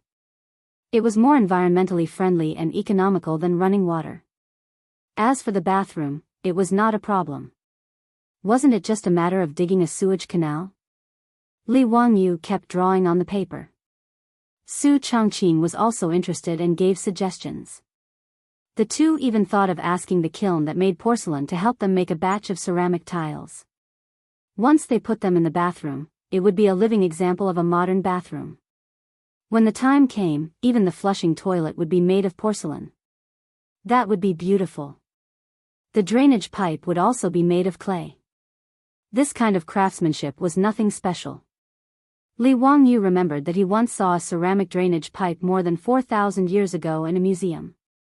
Li Wangyu even thought of digging a methane pool by the way. It was clean and could be used to make fertilizer. The methane could also be used to light a lamp and boil water. It was killing several birds with one stone. The bathroom renovation plan of the Tang dynasty version was out. After the draft was finished, Li Wangyu and Su Changqing admired it for a long time and were very satisfied. But soon Li Wangyu let out a long sigh and threw the draft aside. Wangyu, what are you doing? Isn't this a good plan? When are you going to start building this bathroom? I can't wait. Su Changqing did not understand why Li Wangyu sighed. He picked up the draft grumpily. What are you doing? We don't have money. Li Wangyu smiled bitterly. After he finished the draft, he realized that it would cost a lot to build such a bathroom. Just hiring people to cut down the bamboo and building the water pipeline would cost a lot of money, not to mention the other expenses. Li Wangyu estimated that it would take at least 10 strings of money to build this bathroom. It seemed that he really had to do what he thought of before. Otherwise, not to mention improving their lives, they would not even have enough rations to survive the coming locust plague. Changqing, I'm going to the county tomorrow. I may stay for a few days before coming back. I'll leave the house to you. Li Wangyu made up his mind and told Su Changqing. What are you going to do? Well, I need to find Yang Mingfu for something. Don't worry, it's a good thing. Maybe when I come back, I'll have money. Hee hee. Li Wangyu pretended to be mysterious and smiled at Su Changqing. Seeing that Li Wangyu was unwilling to say, Su Changqing did not force him. She bit her lips and said with a little worry, then go and come back quickly. I'll wait for you at home. Under the swaying oil lamp, Su Changqing's charming face appeared very charming. Li Wangyu was a little dazed, but his beautiful superior blushed. Li Wangyu finally came back to his senses and coughed awkwardly. Okay, I know. I'll go to the county yamen alone. Li Hang and Perrin will stay at home with you. If there's anything you need, just tell them to do it. You should bring Li Hang with you so you can take care of each other. Perrin and I will be fine at home. I see that the villagers of Dingzhou are very simple. Nothing will happen. Li Wangyu shook his head and refused, that won't do. I won't be at ease if there's no man at home. Don't worry, I'll be fine. In fact, other than being worried about Su Changqing and Perrin, Li Wangyu was mainly worried that the matter he was going to do was a little disgraceful. He did not want to bring Li Hang with him. That would be too embarrassing. But I'm still a little worried about you going out alone. This is the Tang dynasty. Chapter 35. Li Wangyu thought it made sense. The security of the Tang dynasty was not very good. It was indeed dangerous for him to go out alone. With his small arms and legs, it was hard to say if he could get back safely if he really made money this time. Li Wangyu thought about it and said to Su Changqing, tomorrow morning, I'll go to the old village chief and ask him to introduce 2 strong villagers to escort me. Su Changqing thought about it and nodded in agreement. The villagers of Dingzhou were simple and honest. There should be no problem with the villagers protecting Li Wangyu. The next morning, Li Wangyu once again refused Li Hang's request to follow him to the county town. He carried the package that Su Changqing packed for him and went to the old village chief's house. The old village chief's house was at the west end of the village, not too far from Li Wangyu's house. When Li Wangyu arrived, the village chief's family had already woken up and were busy with various farm work. Li Jia Xiaolang, what's the matter? The old village chief was surprised by Li Wangyu's visit. Li Wangyu cupped his hands and saluted, "Old village chief, I need to go to Chang'an city. Because there's only the old housekeeper at home, I need to look after the house. Can I ask the village chief to introduce me to 2 reliable villagers to accompany me all the way? I'll pay them." Last night, he told Su Changqing that he was going to the county town of Hu County. In fact, his destination was Chang'an, the capital of the Tang dynasty. He was afraid that Su Changqing would ask, so he used the excuse of going to Hu County to find Yang Quan. How long will Xiaolang be gone? Probably 2 or 3 days in Chang'an city. That's no problem. What do you want? Just wait for a moment. I'll call someone for you. The old village chief immediately agreed and asked Li Wangyu to sit in the central room. He went out to find someone for Li Wangyu. Not long after, the old village chief led 2 tall and sturdy men in. These 2 Guanzhong men were both about 1.8 meters tall.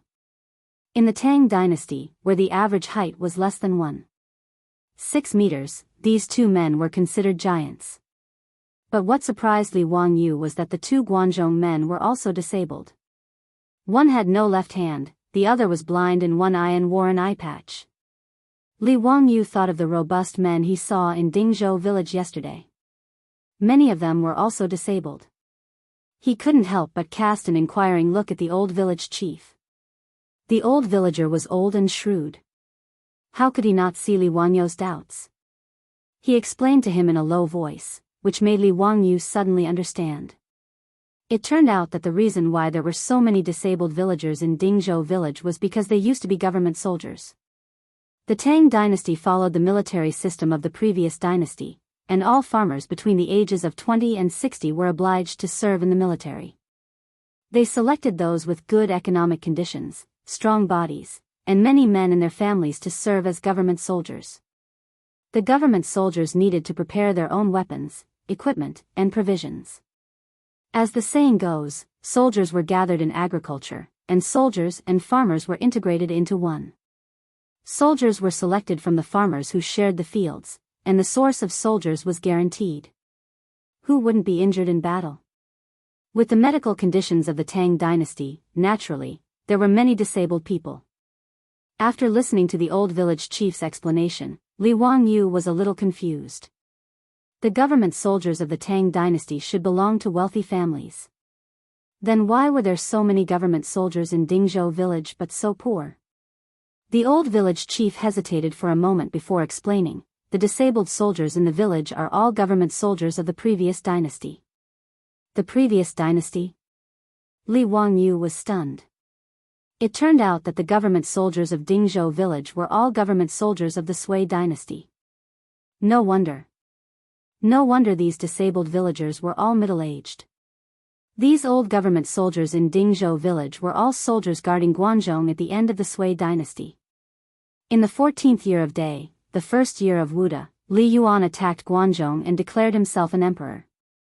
These government soldiers of Dingzhou village were all injured and surrendered to the Tang dynasty at that time. But after all, they were government soldiers of the previous dynasty, and most of them were disabled. Soon after they surrendered to the Tang dynasty, they were disarmed and returned to their fields. As for any military achievements, it was impossible for them to be rewarded. From the first year of Wuda to the second year of Zhengguan, the originally rich Dingzhou village became poorer and poorer in 10 years. Li Jia Xiaolang, these 2 are brothers of the Niu family. Dalong and Erlang were both good soldiers in the army back then. The one who is missing an arm is Dalong Niu Yong, and the one who is blind is his brother Niu Wu. Although they are disabled, 7 or 8 strong men can't do anything to them. Although Li Wangyu couldn't see the strength of the 2 men, he knew that they were not ordinary people just by looking at the strong muscles of the 2 Guanzhong men. He hurriedly saluted with his hands folded. Brothers of the Niu family, I need to go to Chang'an. I'll have to trouble you to escort me. Niu Dalong nodded and said in a low muffled voice, no problem. Xiao Lang, don't worry. We will definitely protect you. Niu Erlang curiously looked up and down at Li Wangyu with his one good eye. Brothers, do you need to prepare? No need. We have brought the weapons and things. We can go now. After Niu Dalong finished speaking, he turned around and picked up the weapons in the yard, which startled Li Wangyu. Good heavens, are these two brothers going to war? Except for the lack of armor, they were basically armed to the teeth. The law of the Tang dynasty didn't prohibit civilians from owning weapons. Bows, arrows, knives, shields, short spears and other weapons were allowed, but heavy weapons such as armor, crossbows, long spears and horse armor were prohibited. But the Niu brothers actually had bows, arrows, knives, and short spears, which made Li Wangyu feel ashamed. Niu Yong carried a few short spears on his back and a long knife at his waist. Niu Wu carried an archer and a short knife. Were they really escorting him to Chang'an and not going to war? Niu Dalong, Erlang, don't you think you're exaggerating? Niu Yong shook his head. There's nothing wrong with being careful. Besides, we're used to it. Well, Li Wangyu had nothing to say. Anyway, it did give him a sense of security. And if there were no accidents, he should be bringing back a lot of food and money this time, so he did need someone to protect him. After thanking the village chief again, the three of them left the village and walked towards Hu County. 20 li was actually not too far. If an adult walked fast, it would take them 2 hours. But Li Wangyu had the body of a 16-year-old, and his body had just recovered from a serious illness. After walking for 2 li, he was already panting. Dalong, Erlang, take a rest. I can't walk anymore. Li Wangyu sat on the edge of the field and panted. Nyoda frowned and looked at the sun. He turned to Niu Er and shouted, Erlang, carry Xiao Lang. Okay. Niu Wu did not hesitate. He took the bow and arrow from his back and squatted down to carry Li Wangyu. How can this be? I can walk on my own. Li Wangyu was embarrassed. He was too embarrassed to let Niu Wu carry him. However, Niu Wu didn't bother to talk nonsense with him. He directly pulled him over and threw him onto his back. Then, he took large strides forward.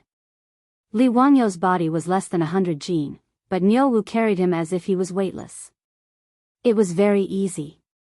Li Wangyu wanted to struggle, but Niu Wu's 2 thick arms were like 2 iron chains. He could not break free. Helpless, Li Wangyu could only obediently let Niu Wu carry him forward. In order to relieve his embarrassment, and at the same time to understand these 2 fierce generals, who were protecting him, Li Wangyu chatted with them. However, this conversation made him feel deep respect for these 2 brothers. Chapter 36. The Niu brothers were not normal soldiers in the Sui army but members of the Tabai army. The Tabai army was in charge of scouting and scouting. The meaning of the name was to find out where the enemy was hiding. Scouting, destroying, and spying were all the missions of the Tabai army. To be able to become a member of the Tabai army, one had to be the smartest and strongest among the old soldiers. Li Wangyu thought to himself, these 2 brothers are like the special forces of the future, kings of soldiers. They were really amazing. In the 11th year of the Sui dynasty, Tujue by Qihan took advantage of the fact that Emperor Yang was patrolling the north and led hundreds of thousands of cavalry to attack, trapping Emperor Yang at Yanmen. The Niu brothers were defending Yanmen Pass and had a huge battle with the Tujue.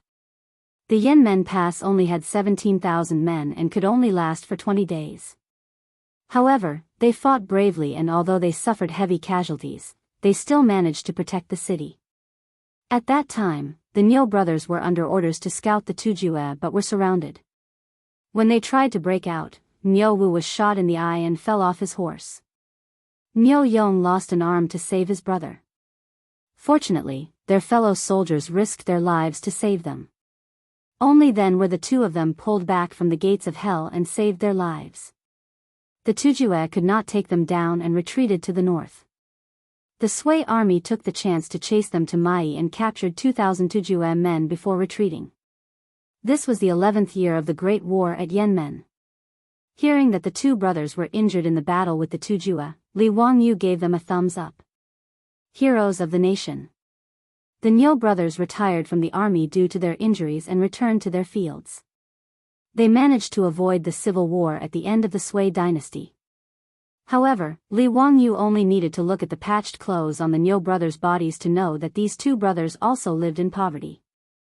Although he did not know how much skill the Niu brothers still had, since they were recommended by the old village chief, they must be really skilled. Why were they so poor? Although the land in Dingzhou village was barren and the villagers were poor, the Niu brothers should be able to live a carefree life even if they went hunting in the mountains. Behind Dingzhou village was Mount Shouyang, a famous peak on the northern slope of the Qinling Mountains. After King Wu of Zhou destroyed the Shang dynasty, they were ashamed to eat Zhou millet and ate Wei Wei instead. They starved to death on Mount Shouyang.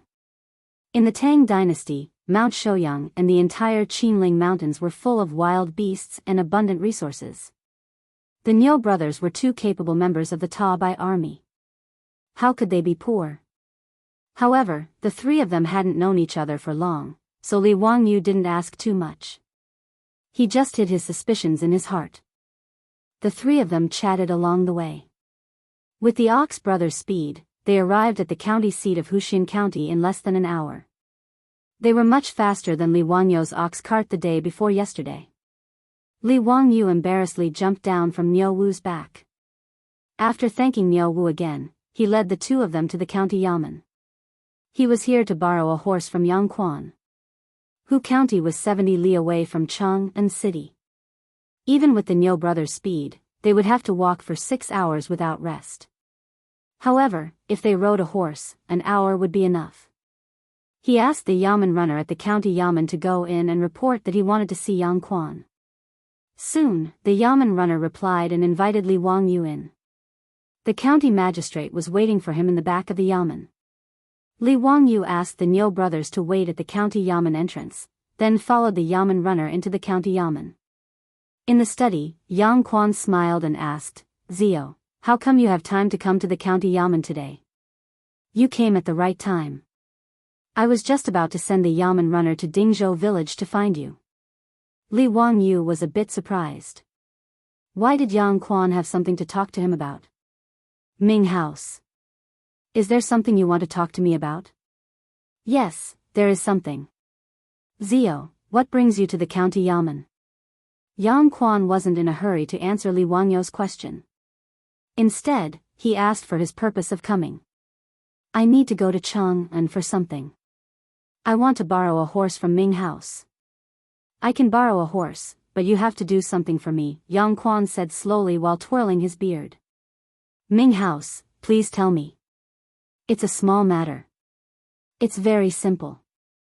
Tomorrow, there will be a poetry contest in Chang'an City. Since you're going to Chang'an City, you can go and take part. You can represent the students of Hu County and come back first. What? Take part in a poetry contest? Yang Quan's words stunned Li Wangyu for a long time. He didn't know what to say. Simple? Simple my ass. Yang Quan said it so easily, as if it was as simple as asking Li Wangyu to go to the market and buy a piece of spinach. Well, if he thought about it carefully, it didn't seem difficult. He didn't know how many poems of the Tang and Song dynasties he had in his mind. It wouldn't be difficult to take first place in a poetry contest. But, why? Was he so free? If he had the time to take part in a poetry contest, why didn't he go and earn more money? He owed a huge sum of money and had to make money for his family of 4 to survive the locusts. How could he have the time to write poems with a group of idle scholars? Besides, he didn't want to make a name for himself. That was something only scholars who wanted to be an official would do. So what if he took first place in a poetry contest? Could he ask Yang Quan to cancel his debt? Ming House, you are making things difficult for me. I have something to do in Chang'an. I don't have time to take part in a poetry contest. No time? Then I don't have a horse to lend you. You can walk there yourself. Yang Quan was not in a hurry. He looked at the document in his hand calmly. Li Wangyu was almost angered to death by Yang Quan's words. Was he still a county magistrate of the Tang dynasty? How could he be so stingy? He also threw a tantrum. If he didn't want to lend him money, then so be it. He could just spend some money to hire a carriage. Speaking of which, the price of hiring a carriage in the Tang dynasty was more expensive. It was much more expensive than taxis in the future. The price was about 100 caddies. For every 100 li, the fee was 100 copper coins. Damn, he was simply black-hearted. The total weight of himself and the three Niu brothers should be at least 400 kilograms. To travel 70 li to Chang'an, it would cost about 400 copper coins. It was equivalent to 1,600 yuan in the future. Well, it was almost enough to buy 10 caddies of pork. But before Li Wangyu could leave in a huff, Yang Quan didn't even lift his eyelids. He lightly threw out a sentence that made Li Wangyu take a step back. If you take first place in the poetry contest, this county magistrate will reward you with 100 strings of coins. Poverty stunts ambition. 100 strings of coins was not a small amount for Li Wangyu now. After moving to the old house in Dingzhou village, the family was only left with 7 or 8 strings of coins. This time, he took away half of the money. Now that Yang Quan said that he would reward him with 100 strings of coins, how could Li Wangyu not be tempted? Li Wangyu spread his hands in front of Yang Quan. Pay half first. This money will not be used to offset the debt. He knew that he still owed the county magistrate 62 million yuan, which was about 1,620 strings of coins. If he worked hard to take first place in the poetry contest and Yang Quan said that the debt would be offset, then Li Wangyu could only cry. Li Wangyu's unscrupulous appearance made Yang Quan want to slap him. Pay half first? Do you think I'm doing business with you and giving you a deposit? Get out. Yang Quan was so angry that he didn't even look at the documents and slapped the table. What are you being so fierce for? Fine, I'll get out. Li Wangyu saw that Yang Quan was really angry, so he quickly left this troublesome place. Just as he walked out the door, he heard Yang Quan shouting in the room, "Go to the stables and get the horse. If you can't take first place in the poetry contest, be careful or I'll go to your house to collect the debt." Chapter 37. After Li Wangyu left, he saw that Yang Quan was not angry at all. Instead, he laughed while twirling his beard. Joining the poetry meet was actually Yang's idea for Yushernan.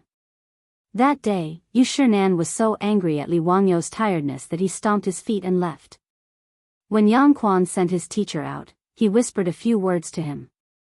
"Teacher, don't be angry. I have a way to deal with Zio's laziness." Yang Quan whispered in Yushernan's ear. "Shuqing, tell me quickly. What good idea do you have? Zio is indeed talented."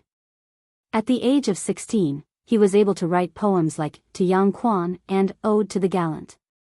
In my memory, there is no one as talented as him. If teacher wants him to become an official, it is not difficult. Oh. This kid is stubborn and only wants to make money. If you have a way, tell me quickly. I can't let Zio go astray. Make him famous. Yang Quan whispered. Yushernan heard Yang Quan's words and immediately understood. In the Tang dynasty, there were many ways for scholars to become an official. Participating in the imperial examination, self-recommendation, recommendation, favor, enlisting in the army, and being an aide were all ways. However, Li Wangyu obviously would not accept any of these methods. Another way was to make him famous. As long as he was famous enough, even the emperor would take the initiative to recruit him as an official. Yang Quan did not believe that when Pai Lupi gave the order to expel Li Wangyu, this bastard would refuse. Shuqing, continue. What should we do? Teacher, do you still remember the poetry competition that will be held in Chang'an City in a few days? Yushernan immediately understood what he meant. He twirled his beard and smiled.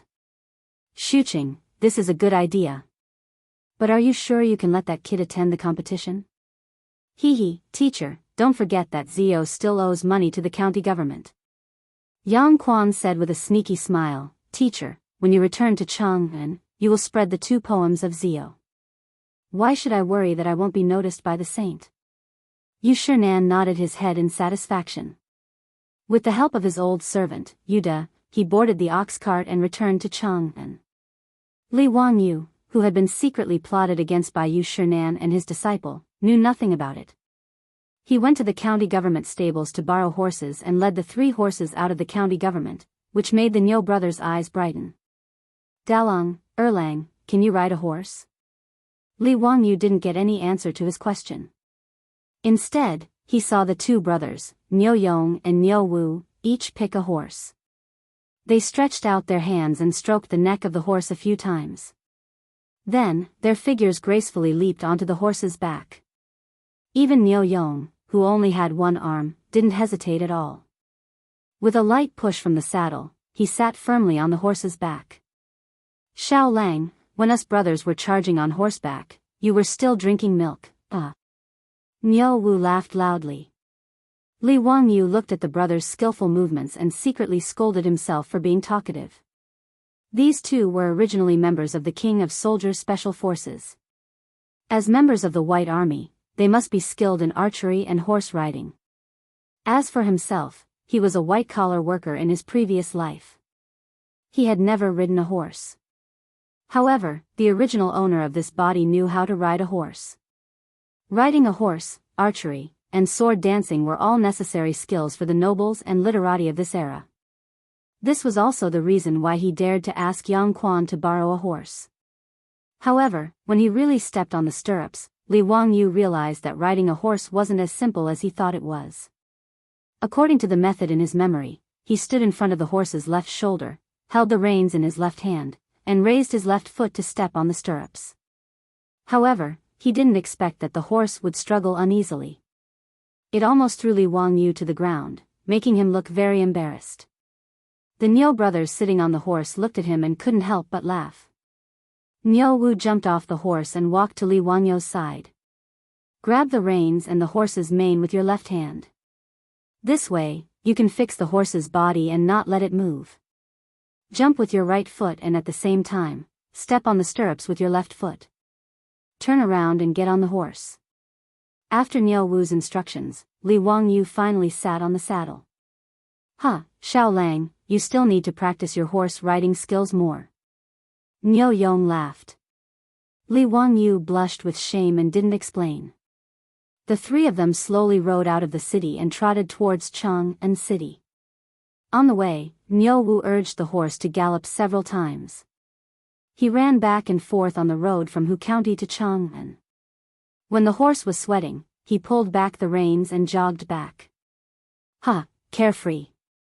I haven't ridden a horse for many years. Li Wangyu could tell that the Niu brothers were also people who loved horses. Thinking about it, they probably didn't have many opportunities to gallop like this after they retired from the army. In Dingzhou village, there wasn't even an inferior horse to pull a carriage. There were only old cows in the village. For elites like the Niu brothers to not have the opportunity to ride a horse for more than 10 years, it was probably very depressing. It was just like how racers in the future didn't have the opportunity to touch the steering wheel. It was a very painful thing. After all, Niu Yong had lost an arm and was older than Niu Wu by 1 or 2 years. He was much calmer. He just rode the horse and followed Li Wangyu at a moderate pace. After a short while, Chang'an city came into sight. In his memory, the previous owner of this body had been to Chang'an before. But when Li Wangyu saw this dreamlike city with his own eyes, the world's most majestic city, the shock still made him speechless for a long time. The 12-meter-high city wall had no end in sight. It was like a barrier that could never be breached. Chang'an city was made up of Wuxia City, the Palace City, and the Imperial City. It covered an area of about 87 square kilometers. It was roughly half the size of the third ring of Shi, and in the future. Wuxia City was about 20 miles from east to west. It was equivalent to Li Wangyu walking from Dingzhou village to Hu County. It was about 70 miles from north to south. It was basically the distance from Hu County to Chang'an city. More than 1 million people lived in this majestic city. One had to know that this was during the Tang dynasty. More than 1,000 years ago, there was no city more majestic and magnificent than Chang'an. Chang'an was 7 times larger than Constantinople. Even the most famous ancient city of Rome was only 1/5 the size of Chang'an city.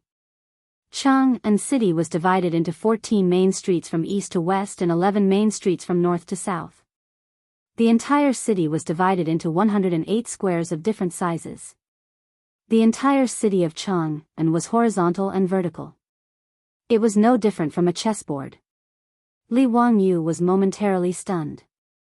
A voice echoed in his mind for a long time. Dream of Chang'an. He had traveled to Xi'an in his previous life.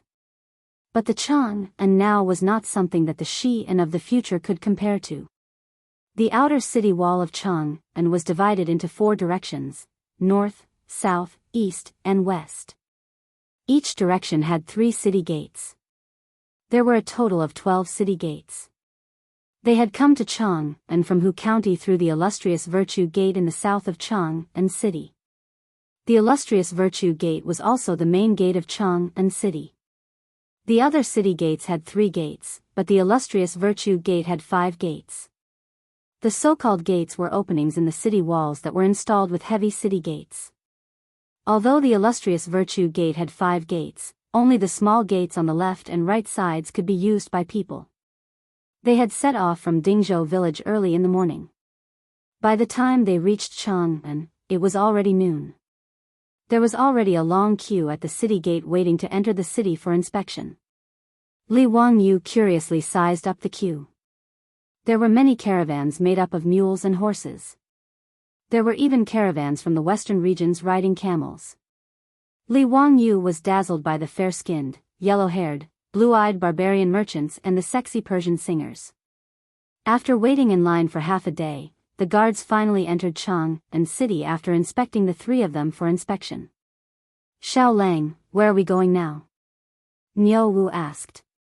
They did not know why Li Wangyu had come to Chang'an City. "Let's go to Chongren Lane and find a place to stay first." Chapter 38. Entering the city from the illustrious Virtue Gate was the Vermilion Bird Avenue of Chang'an. The Vermilion Bird Avenue, which ran from north to south, was a standard central axis of Chang'an. It connected the Qingtian Gate of the Palace, the Vermilion Bird Gate of the Imperial City, and the illustrious Virtue Gate of the Outer City. It divided Chang'an into 2 symmetrical parts, Wanyan County in the east and Chang'an County in the west. The pavement of the avenue was paved with green bricks. There were 3 to 4 meters deep drainage ditches and trees on both sides of the road. Li Wangyu was dumbfounded by the avenue that connected Chang'an. It was too damn wide. Was this King Avenue of Chang'an and not an airplane runway?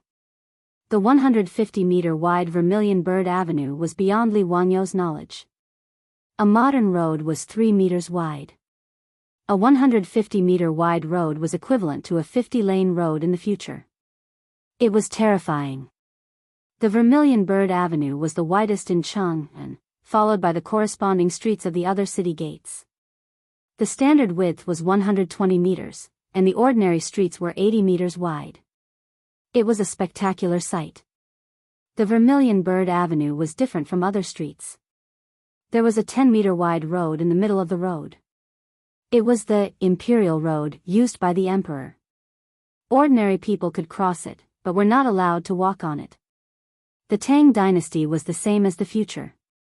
The traffic rules were to use the right side. The 8th volume of Tang Yulan said, "People respect the right side, and the right side is the most respected." Although there was a lot of traffic on the wide street, it was very orderly. The wide Vermilion Bird Avenue was bustling with people. There was an endless stream of diplomatic missions and caravans, as well as various horse and camel caravans and carriages. For a moment, Li Wangyu was mesmerized. When he entered Chang'an, it was drizzling. Li Wangyu looked at everything in front of him and a poem popped up in his mind. The drizzling rain on the heavenly street is as smooth as butter. The color of the grass can be seen from afar but not near. The best thing about spring is that the willows are all over the imperial city. Han Yu's poem, one of the 18 members of the water department in early spring, described the beautiful scenery of the drizzling rain in Chang'an. The heavenly street in the poem was another name for the Vermilion Bird Avenue. Riding on the horse, Li Wangyu was lost in thought. He muttered the poem, and then he heard a man's voice. Good poem. The drizzling rain on the heavenly street is as smooth as butter. This Lang Jun has great literary talent. Li Wangyu turned his head in astonishment. He saw a young man riding a horse beside him. The young man was dressed in luxurious clothes and had a sword at his waist. The young man was looking at him with excitement. Seeing that Li Wangyu was looking at him, the young man on the horse cupped his hands towards Li Wangyu and said, I accidentally heard you reciting a poem and got excited. Sorry for disturbing you. My surname is Fong and my given name is Jun. My courtesy name is Eai. How should I address you? Fong Jun. When Li Wangyu heard this name, his first reaction was that he didn't recognize it. When he heard that this person called himself Ui, he almost spat out a mouthful of blood. Fong Ju and Fong's love? F***CK. The famous cuckold party of the Tang dynasty. Their grasslands were so green that they could graze. Love is a ray of light, so green that you panic. Fong Eai was the second son of Fong Xianling, a famous official of the Tang dynasty. Later, he married the famous princess Gao Yang. The story of Gao Yang cheating on the monk Bian Ji was known to everyone. What was even more tragic was that this guy was dragged by Gao Yang to play a game of rebellion. In the end, he was killed by Li Ji, who had just become the emperor. There was a tragedy in life called marrying a princess. Li Wangyu didn't expect his luck to be so good. He had just entered Chang'an and walked onto the Vermilion Bird Avenue when he met such a historical celebrity. Hello, brother Eai. I am Li Wangyu of Hu County. My courtesy name is Li Wangyu. Holding back the urge to spit out blood, Li Wangyu greeted him. Hu County. Brother Eai, were you born in the Li clan of Hu County? Fong Eai asked. Fong Eai's words made Li Wangyu smile bitterly. I was born in the Li clan of Hu County. However, my name was removed from the clan a few days ago. Let's not talk about it. What? Removed from the clan? Why is that? Fong Eai's face was full of shock. In his opinion, the young man in front of him had an extraordinary temperament. The poem he had just heard was even more amazing. Shouldn't a young man with such literary talent be greatly nurtured by the clan? How could he be removed from the clan? Li Wangyu didn't know how to answer Fong Eai's question. It was the first time the two had met, so how could they talk about such things? Seeing Li Wangyu's strange expression, Fong Eai slapped his head. It's my fault. It's my fault for asking about Ziyu's privacy the first time we met. He looked at the sky. Brother Eai, it's already noon. I don't think you've had lunch yet, right? Let's go, I'll be the host today. Let's get drunk. He didn't wait for Li Wangyu's objection and directly reached out to grab Li Wangyu's reins.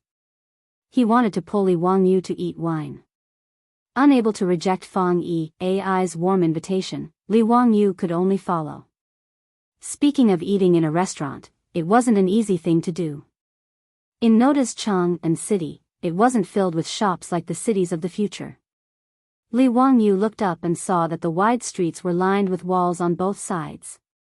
Chang'an city was divided into 108 squares, and each square was surrounded by walls and doors.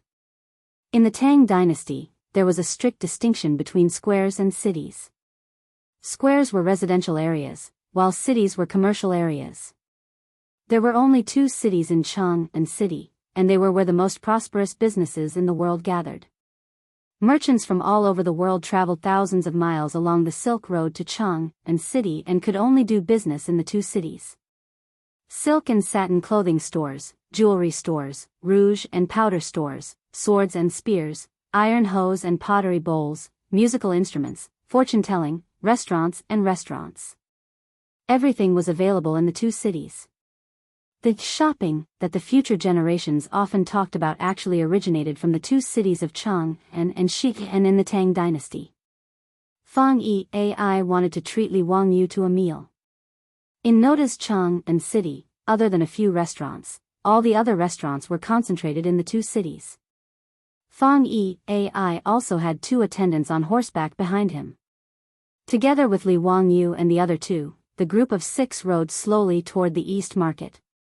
Horses were prohibited in Chang and city, and the journey from the illustrious Virtue Gate to the East Market along the Vermilion Bird Avenue was about 20 miles. Li Wangyu was so hungry that his heart was stuck to his stomach when the group finally arrived at the restaurant. They stopped in front of a 2-story restaurant called Drunken Cloud Restaurant. Before Fang Yi-ai got off his horse, a waiter came out to greet them. "Young Master Fang, you haven't been here for a long time. Please come in, come in." Everyone got off their horses. Fang Yi-ai asked the waiter to prepare fodder for the horses and ordered his 2 attendants and the Niu brothers to prepare food. He then pulled Li Wangyu into the restaurant. Li Wangyu sized up this Tang dynasty restaurant. The first floor was a spacious hall, and there were already many people sitting inside. It was very lively. However, the walls were really gaudy, densely packed with all kinds of words. Li Wangyu curiously looked over and was almost amused. It turned out that the walls of this restaurant were full of treasures of calligraphy left behind by all kinds of literati. There were also poems inscribed on the courtyard walls and the walls of the house. Those Tang dynasty literati with bad hands couldn't bear to see a clean blank space. Those who knew how to compose poems wrote poems, those who knew how to write essays wrote essays, and those who really didn't know how to write anything would write something like, a certain year, a certain month, a certain village, a certain official, a certain person visited this place. Damn, is this not a Tiaba forum from the future? There's poison in this. Chapter 39. On the other hand, the second floor was very quiet and the decorations were more elegant. However, the walls were still filled with various treasures of calligraphy. The restaurant's polished wooden floor was covered with thick carpets, and there were short tables and couches on them. Fang Yi-ai found a seat by the window and sat down. The waiter quickly moved a few screens over and an independent VIP box was created. "Doctor, bring the best wine and dishes." Fang Yi-ai sat down and called out. The doctor was referring to the waiter in the restaurant. "Okay, please sit down. The good wine and dishes will be sent right away." Soon, the wine and dishes were served. Fang Yi-ai eagerly poured wine for Li Wangyu. This wine tasted slightly better than the one Li Wangyu drank at home, but for Li Wangyu, it was barely drinkable. After 3 rounds of wine, the two became familiar with each other. When Fang Yi-ai learned that Li Wangyu's father was Li Zhou, he immediately stood up and bowed to Li Wangyu. This made Li Wangyu confused. What was he trying to do? "Brother Zio, so you are Li Gong's son. Please accept a bow from me. Come, come, let me offer you a toast." Fang Yi-ai's words made Li Wangyu even more confused. Fang Xianling was Pai Lupi's confidant, but his own father opposed Pai Lupi's ascension to the throne. Their political views should be different.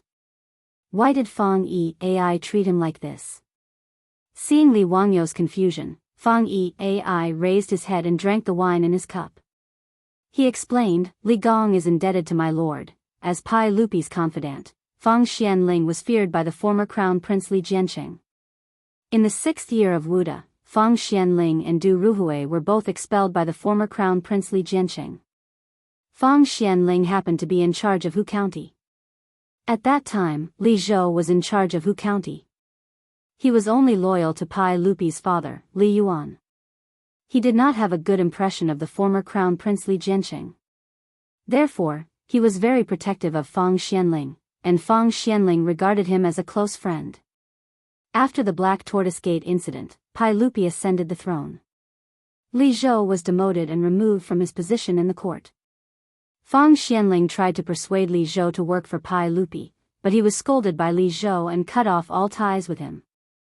After Li Zhou fell ill and died, Fang Xianling was still crying at home. feeling sorry for Li Zhou.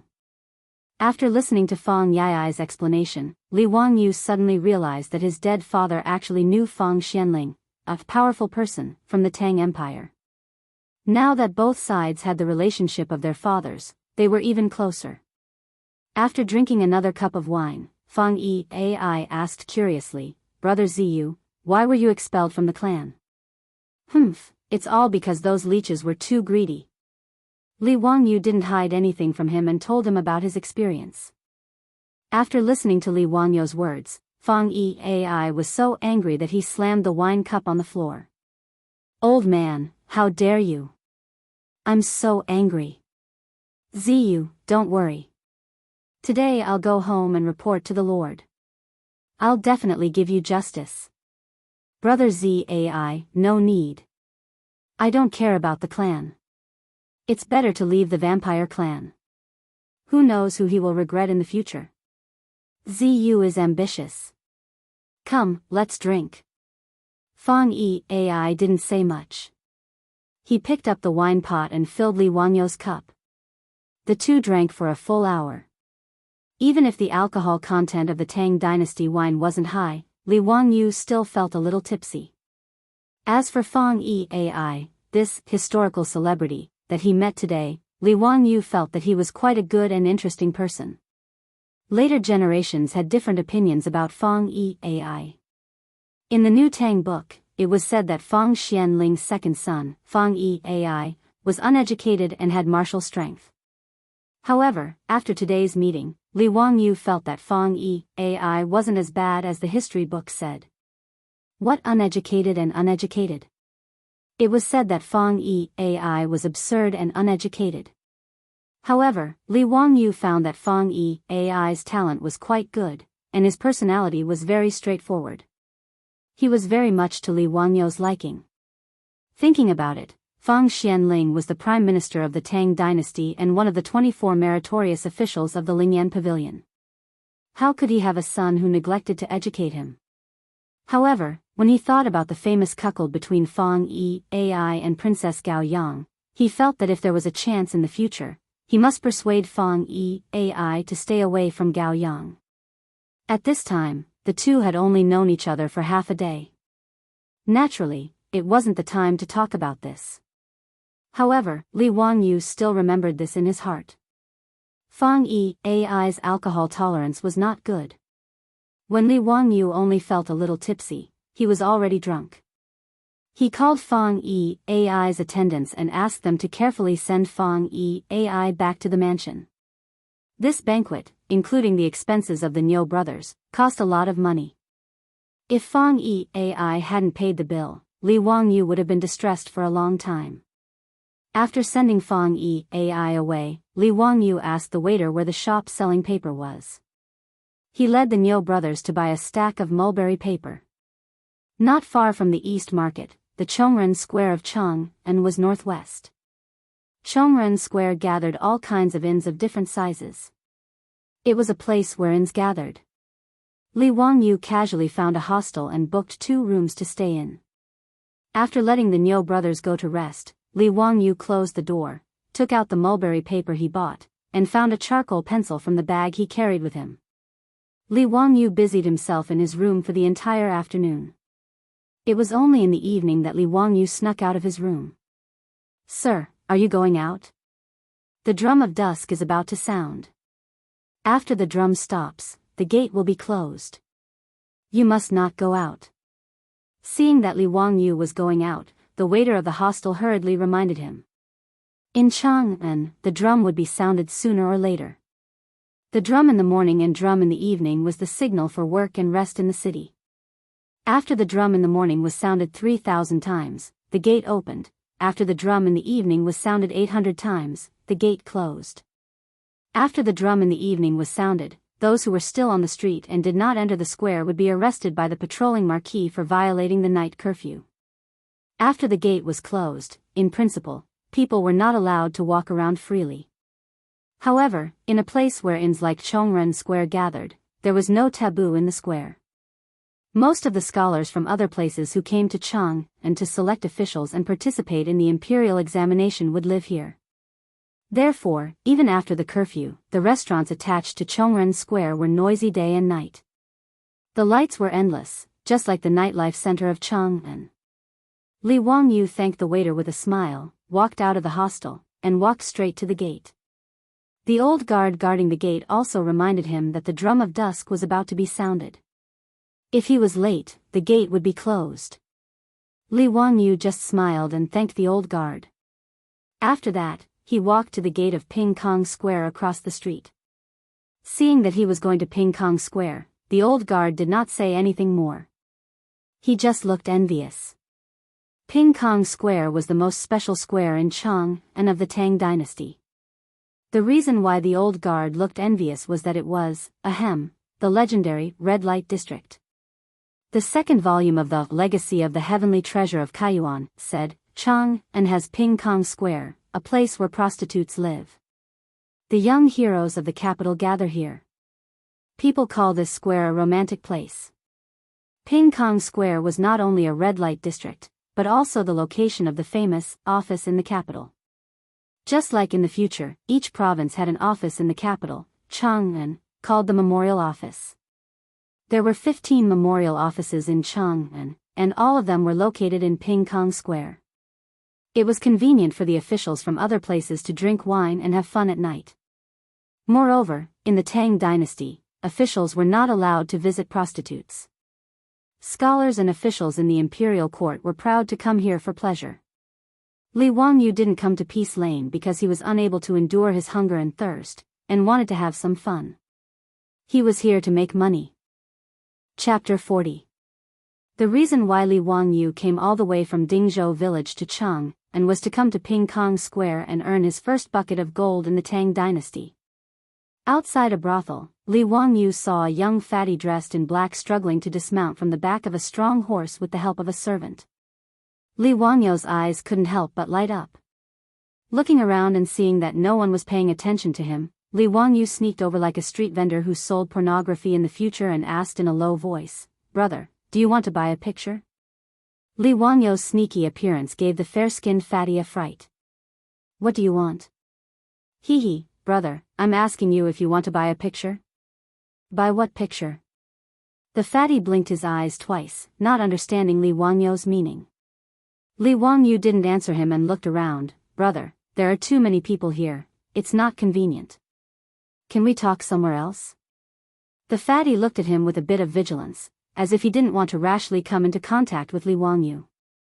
Seeing the fatty's vigilant look, Li Wangyu carefully took out a scroll of paper from his bosom, opened it, and showed it to the fatty, then immediately put it away. But with just a glance, the young fatty's eyes immediately widened, his nostrils flared, and his face was full of disbelief. "You want to sell this picture? Quick, let me take a closer look at it. There are too many people here, it's inconvenient." Li Wangyu's face showed that he was in a difficult position. The fatty immediately looked around, then pointed to an empty alley and said, "Brother, how about you and I talk there?" Li Wangyu nodded, and the fatty also refused the servant's offer to follow him. The two of them walked into the alley, one in front and one behind. Quick, let me take a closer look at the picture." As soon as they walked into the alley, the fatty couldn't wait to urge Li Wangyu to give him the picture. Li Wangyu chuckled. He reached into his bosom and took out the mulberry paper again. He spread it open and handed it to the fat man. This time, Fatty looked at it even more carefully. His eyes were almost on fire.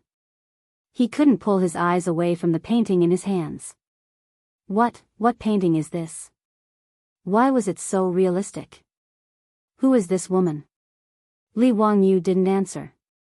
He just smiled and asked, "Does brother like it?" "Of course. Didn't you say you wanted to sell this map?" "I'll buy it." "How much?" Fatty couldn't wait to answer. Li Wangyu raised a finger. 100 taels of gold. Hiss. Even though he was mentally prepared, the fatty was still shocked by Li Wangyu's price and sucked in a breath of cold air. How is this possible? It was too expensive. It's not like your painting was made by a famous master. Even if it was, it wouldn't be that expensive. Fatty shook his head. "Brother, This painting is a rare treasure in this world. Have you seen such a painting before? If you can take out one, I'll give it to you for free. This. Fatty was at a loss for words.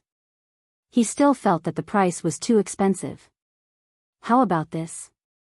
Since you and I are fated to meet today, brother, name a price. If it's suitable, I'll sell it to you at a lower price. Li Wangyu was just asking for an exorbitant price. He was waiting for Fatty to bargain. How about 10 strings of cash? Fatty didn't hold back and cut Li Wangyu's price to a cabbage. Li Wangyu pretended to be angry. He reached out to take back his painting. Give it back to me. Since brother doesn't want to buy it, don't waste our time. Don't. We can talk about it. Fatty was afraid that Li Wangyu would take the painting back. He retracted his hand and hid the painting behind him. Brother, make it cheaper. 100 taels of gold is too expensive. You won't be able to find anyone in Chang, and who can buy this painting at this price. Li Wangyu rolled his eyes and replied, 80 taels. 20 strings of cash. 60 taels. 30 strings of cash. After a battle of words, Li Wangyu's painting was sold at the price of 60 strings of cash and 10 taels of gold. Fatty reached out to summon his servant. Give me 10 taels of gold. What? 10 taels of gold? When the servant heard Fatty's words, he quickly covered the pouch on his back with his hands. At the same time, he looked at Li Wangyu with vigilance. Obviously, in the servant's eyes, Li Wangyu was a swindler. It was a big deal to cheat 10 taels of gold from his Langjun. Stop talking nonsense. Give me the money. No, Langjun. Master said that you can only come to Peace Square to watch the singing and dancing. You're not allowed to do anything else. Otherwise, I'll be questioned. The servant still shook his head. Nonsense. I'm here to buy something. I'll explain it to Master when I get back. Give me the money quickly. The servant still shook his head and refused. His Langjun had been tricked more than once. That was why the master had repeatedly told him to keep a close eye on him and not be tricked again. Spending money was a small matter. The most important thing was to lose face after being tricked. Fatty's family was a famous merchant in Chang'an City. However, he was often tricked into spending a lot of money. He didn't care about spending money. His father didn't care either. However, because Fatty was always tricked, he would often spend money to buy a pile of junk and take it home as a treasure. He had almost become a joke in Chang'an City. That was why he told his son's servant to keep a close eye on the money. He could go out to drink and give tips. However, he couldn't just buy junk back. Fatty was forced into a corner. He held the painting tightly in his hand and showed it to the servant. Look carefully. I want to buy this painting. Give me the money quickly. With just one look, the servant was stunned. He stared at the painting in Fatty's hand. A line of bright red blood flowed from his nostrils unconsciously. Fatty's face was full of disdain. Useless thing. Quickly wipe the blood off your nose. I won't bring you to Peace Lane in the future. It's so embarrassing. Only then did the servant react. His face was full of shame. He wiped the blood from his nose with his sleeve and then took out 2 ingots of gold from his pouch and handed them to Fatty. Fatty handed the gold to Li Wangyu. Brother, we are done with the goods and the money. This painting belongs to me now. Of course. Li Wangyu heard that the drum of dusk had been beaten. He saluted to Fatty and said, Brother, we'll meet again. The two parted ways. Fatty didn't go to the brothel to watch the singing and dancing. He climbed onto the horse and called for the servant to return home immediately. Li Wangyu walked out of Peace Lane unhurriedly and returned to Chongren Lane. Li Wangyu's departure and return caused the old guard to misunderstand. He shook his head at Li Wangyu's back. He muttered softly, so he's just for show. Nice to look at but useless. He came back in less than the time it takes for a joss stick to burn. TSK, his body is so weak. Fortunately, Li Wangyu didn't know that the old guard thought of him like this. Otherwise, he would have vomited blood. You're the weak one. After returning to the hostel, Li Wangyu went back to his room and closed the door. He immediately took out the 2 ingots of gold and looked at them excitedly. I'm really a genius. I can even think of such a method. TSK, it can actually be sold for 10 taels of gold.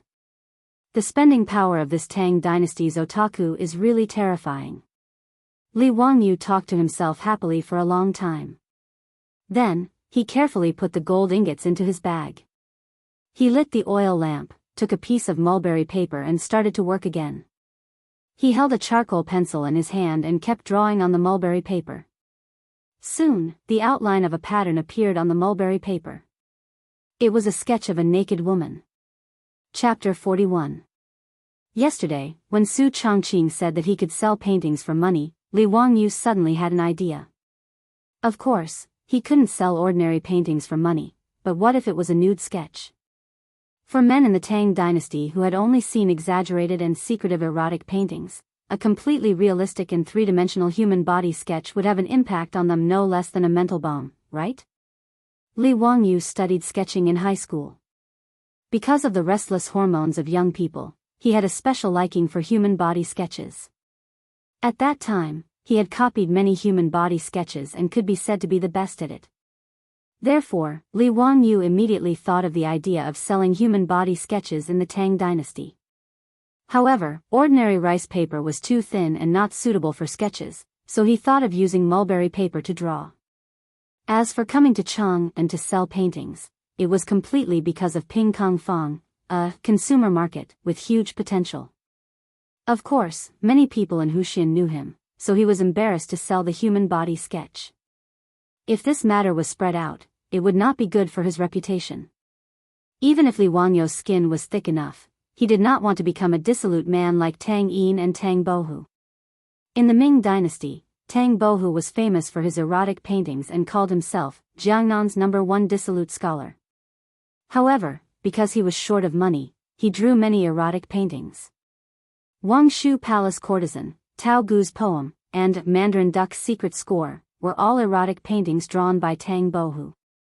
Moreover, if Su Chongqing knew that he was making money by drawing human body sketches, wouldn't he lose face? Therefore, he ran to Chang and even carried the Niu brothers behind his back, afraid that they would find out.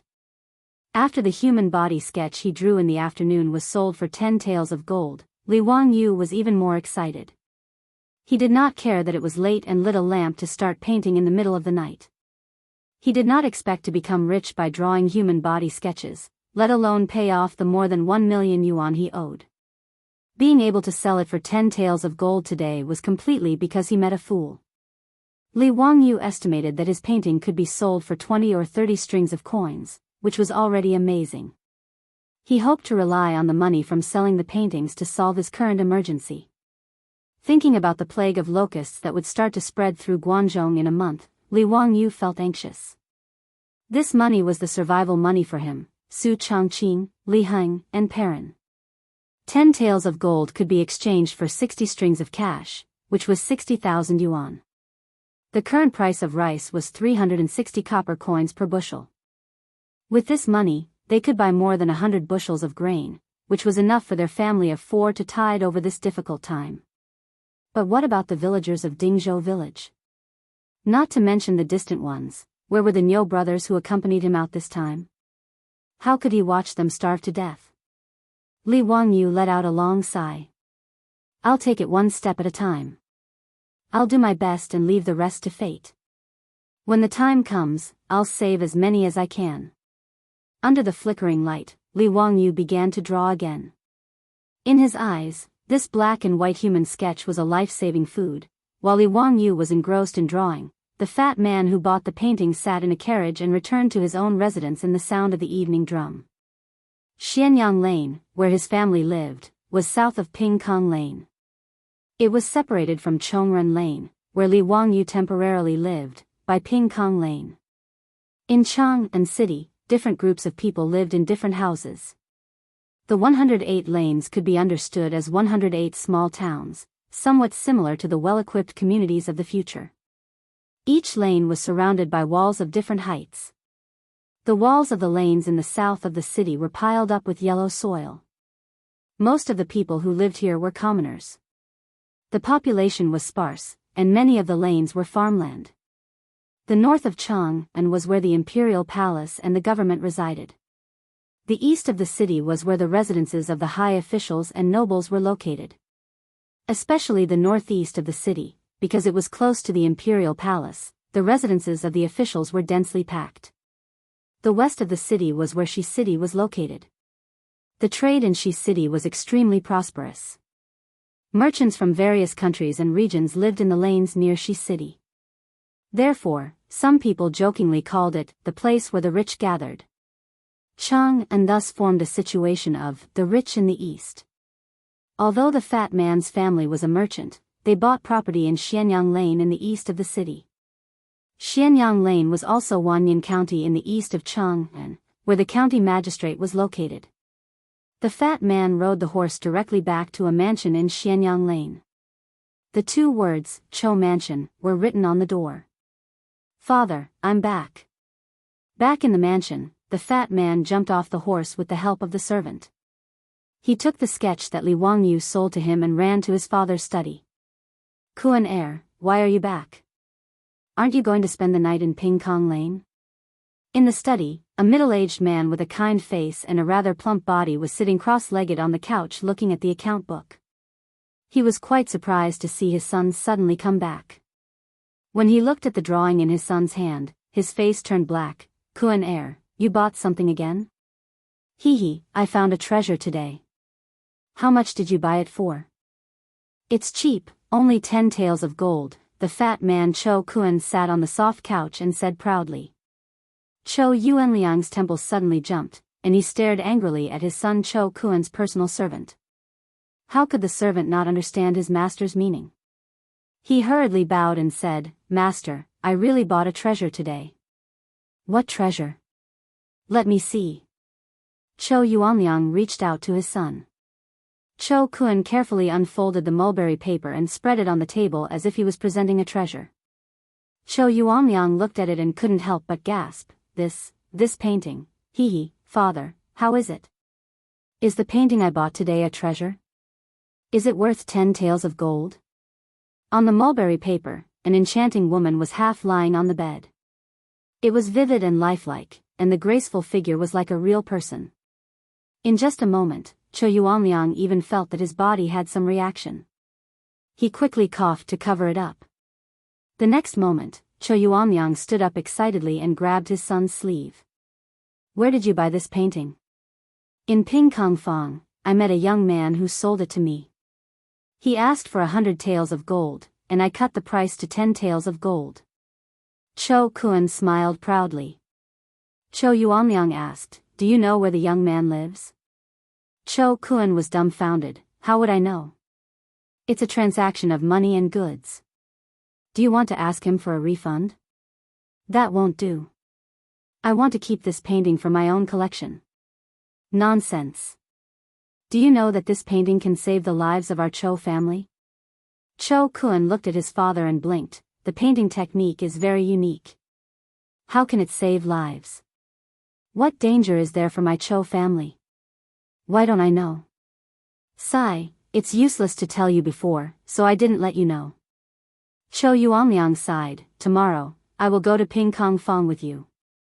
Whether we can find the young man or not is related to the survival of our Cho family." Cho Yuanliang's words made Cho Kuan stunned. He just casually bought a pornographic painting. How is it related to the survival of the family? Chapter 42. The Chiu family of Chang'an wanted to find Li Wangyu to save their lives. Of course, Li Wangyu did not know about this. That night, he finished another sketch of a nude woman, carefully put it away, and then went to bed. However, he tossed and turned all night and did not sleep well.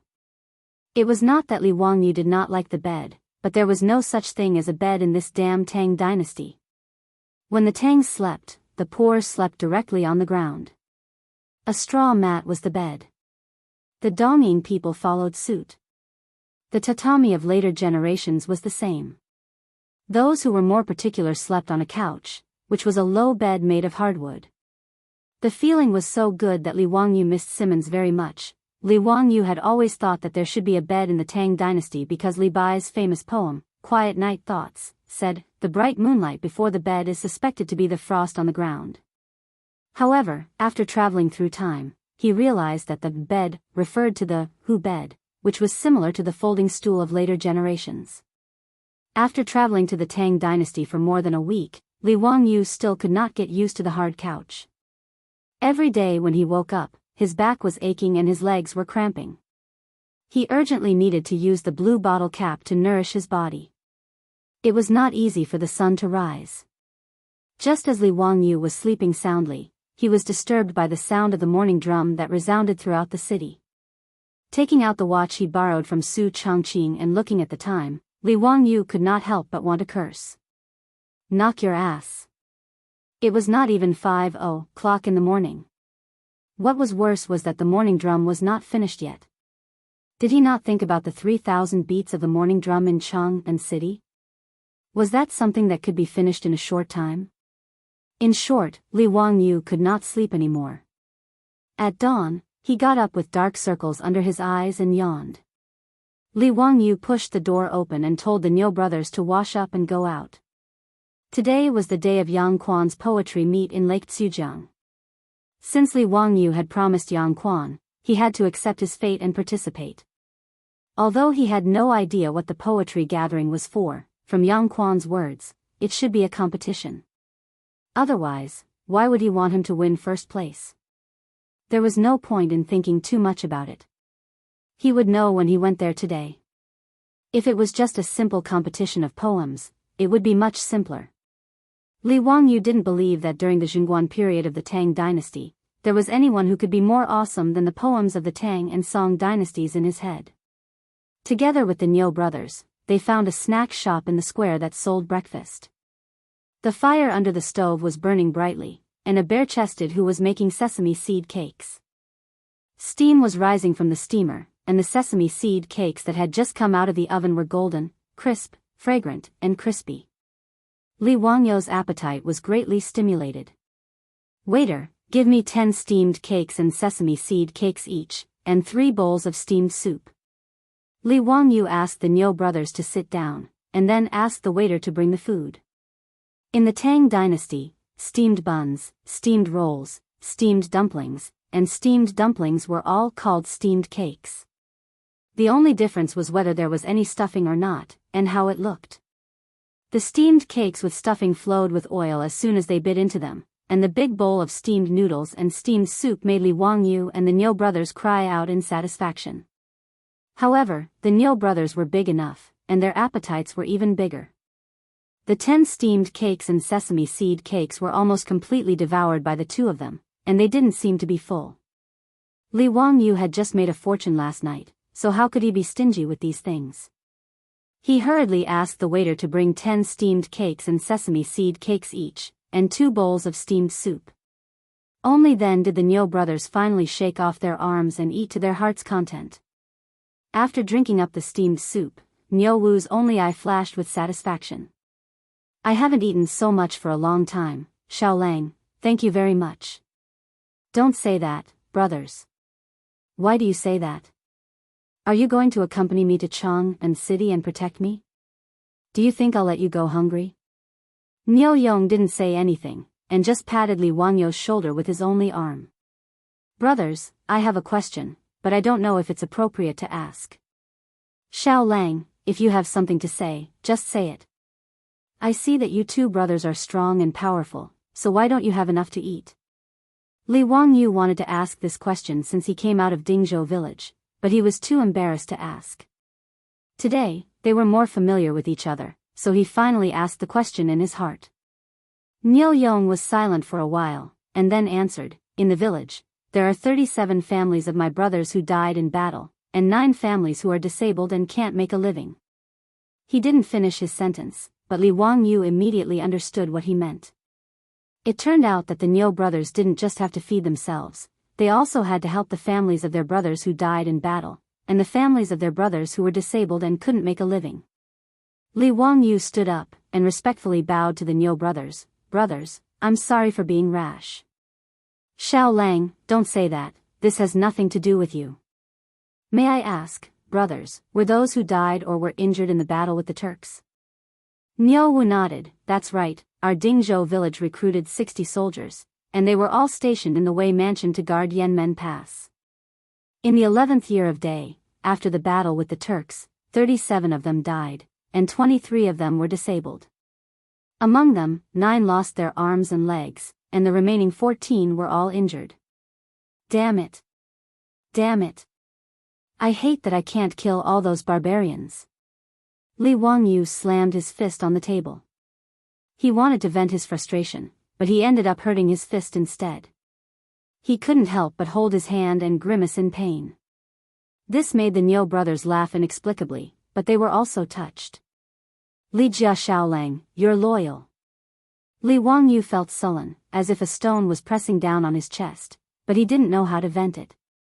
There were 127 families in the village and 60 soldiers were sent to battle. That was 60 families, half of the village. More than half of the 60 soldiers were killed, and almost none of them were in good condition. These soldiers of the previous dynasty fought against the hungry wolves of the grassland and the Turks, and they protected the Chinese people. But now the Tang dynasty government had almost completely forgotten about them. How hateful. He remembered the song, Serving the Country with Loyalty, from the future,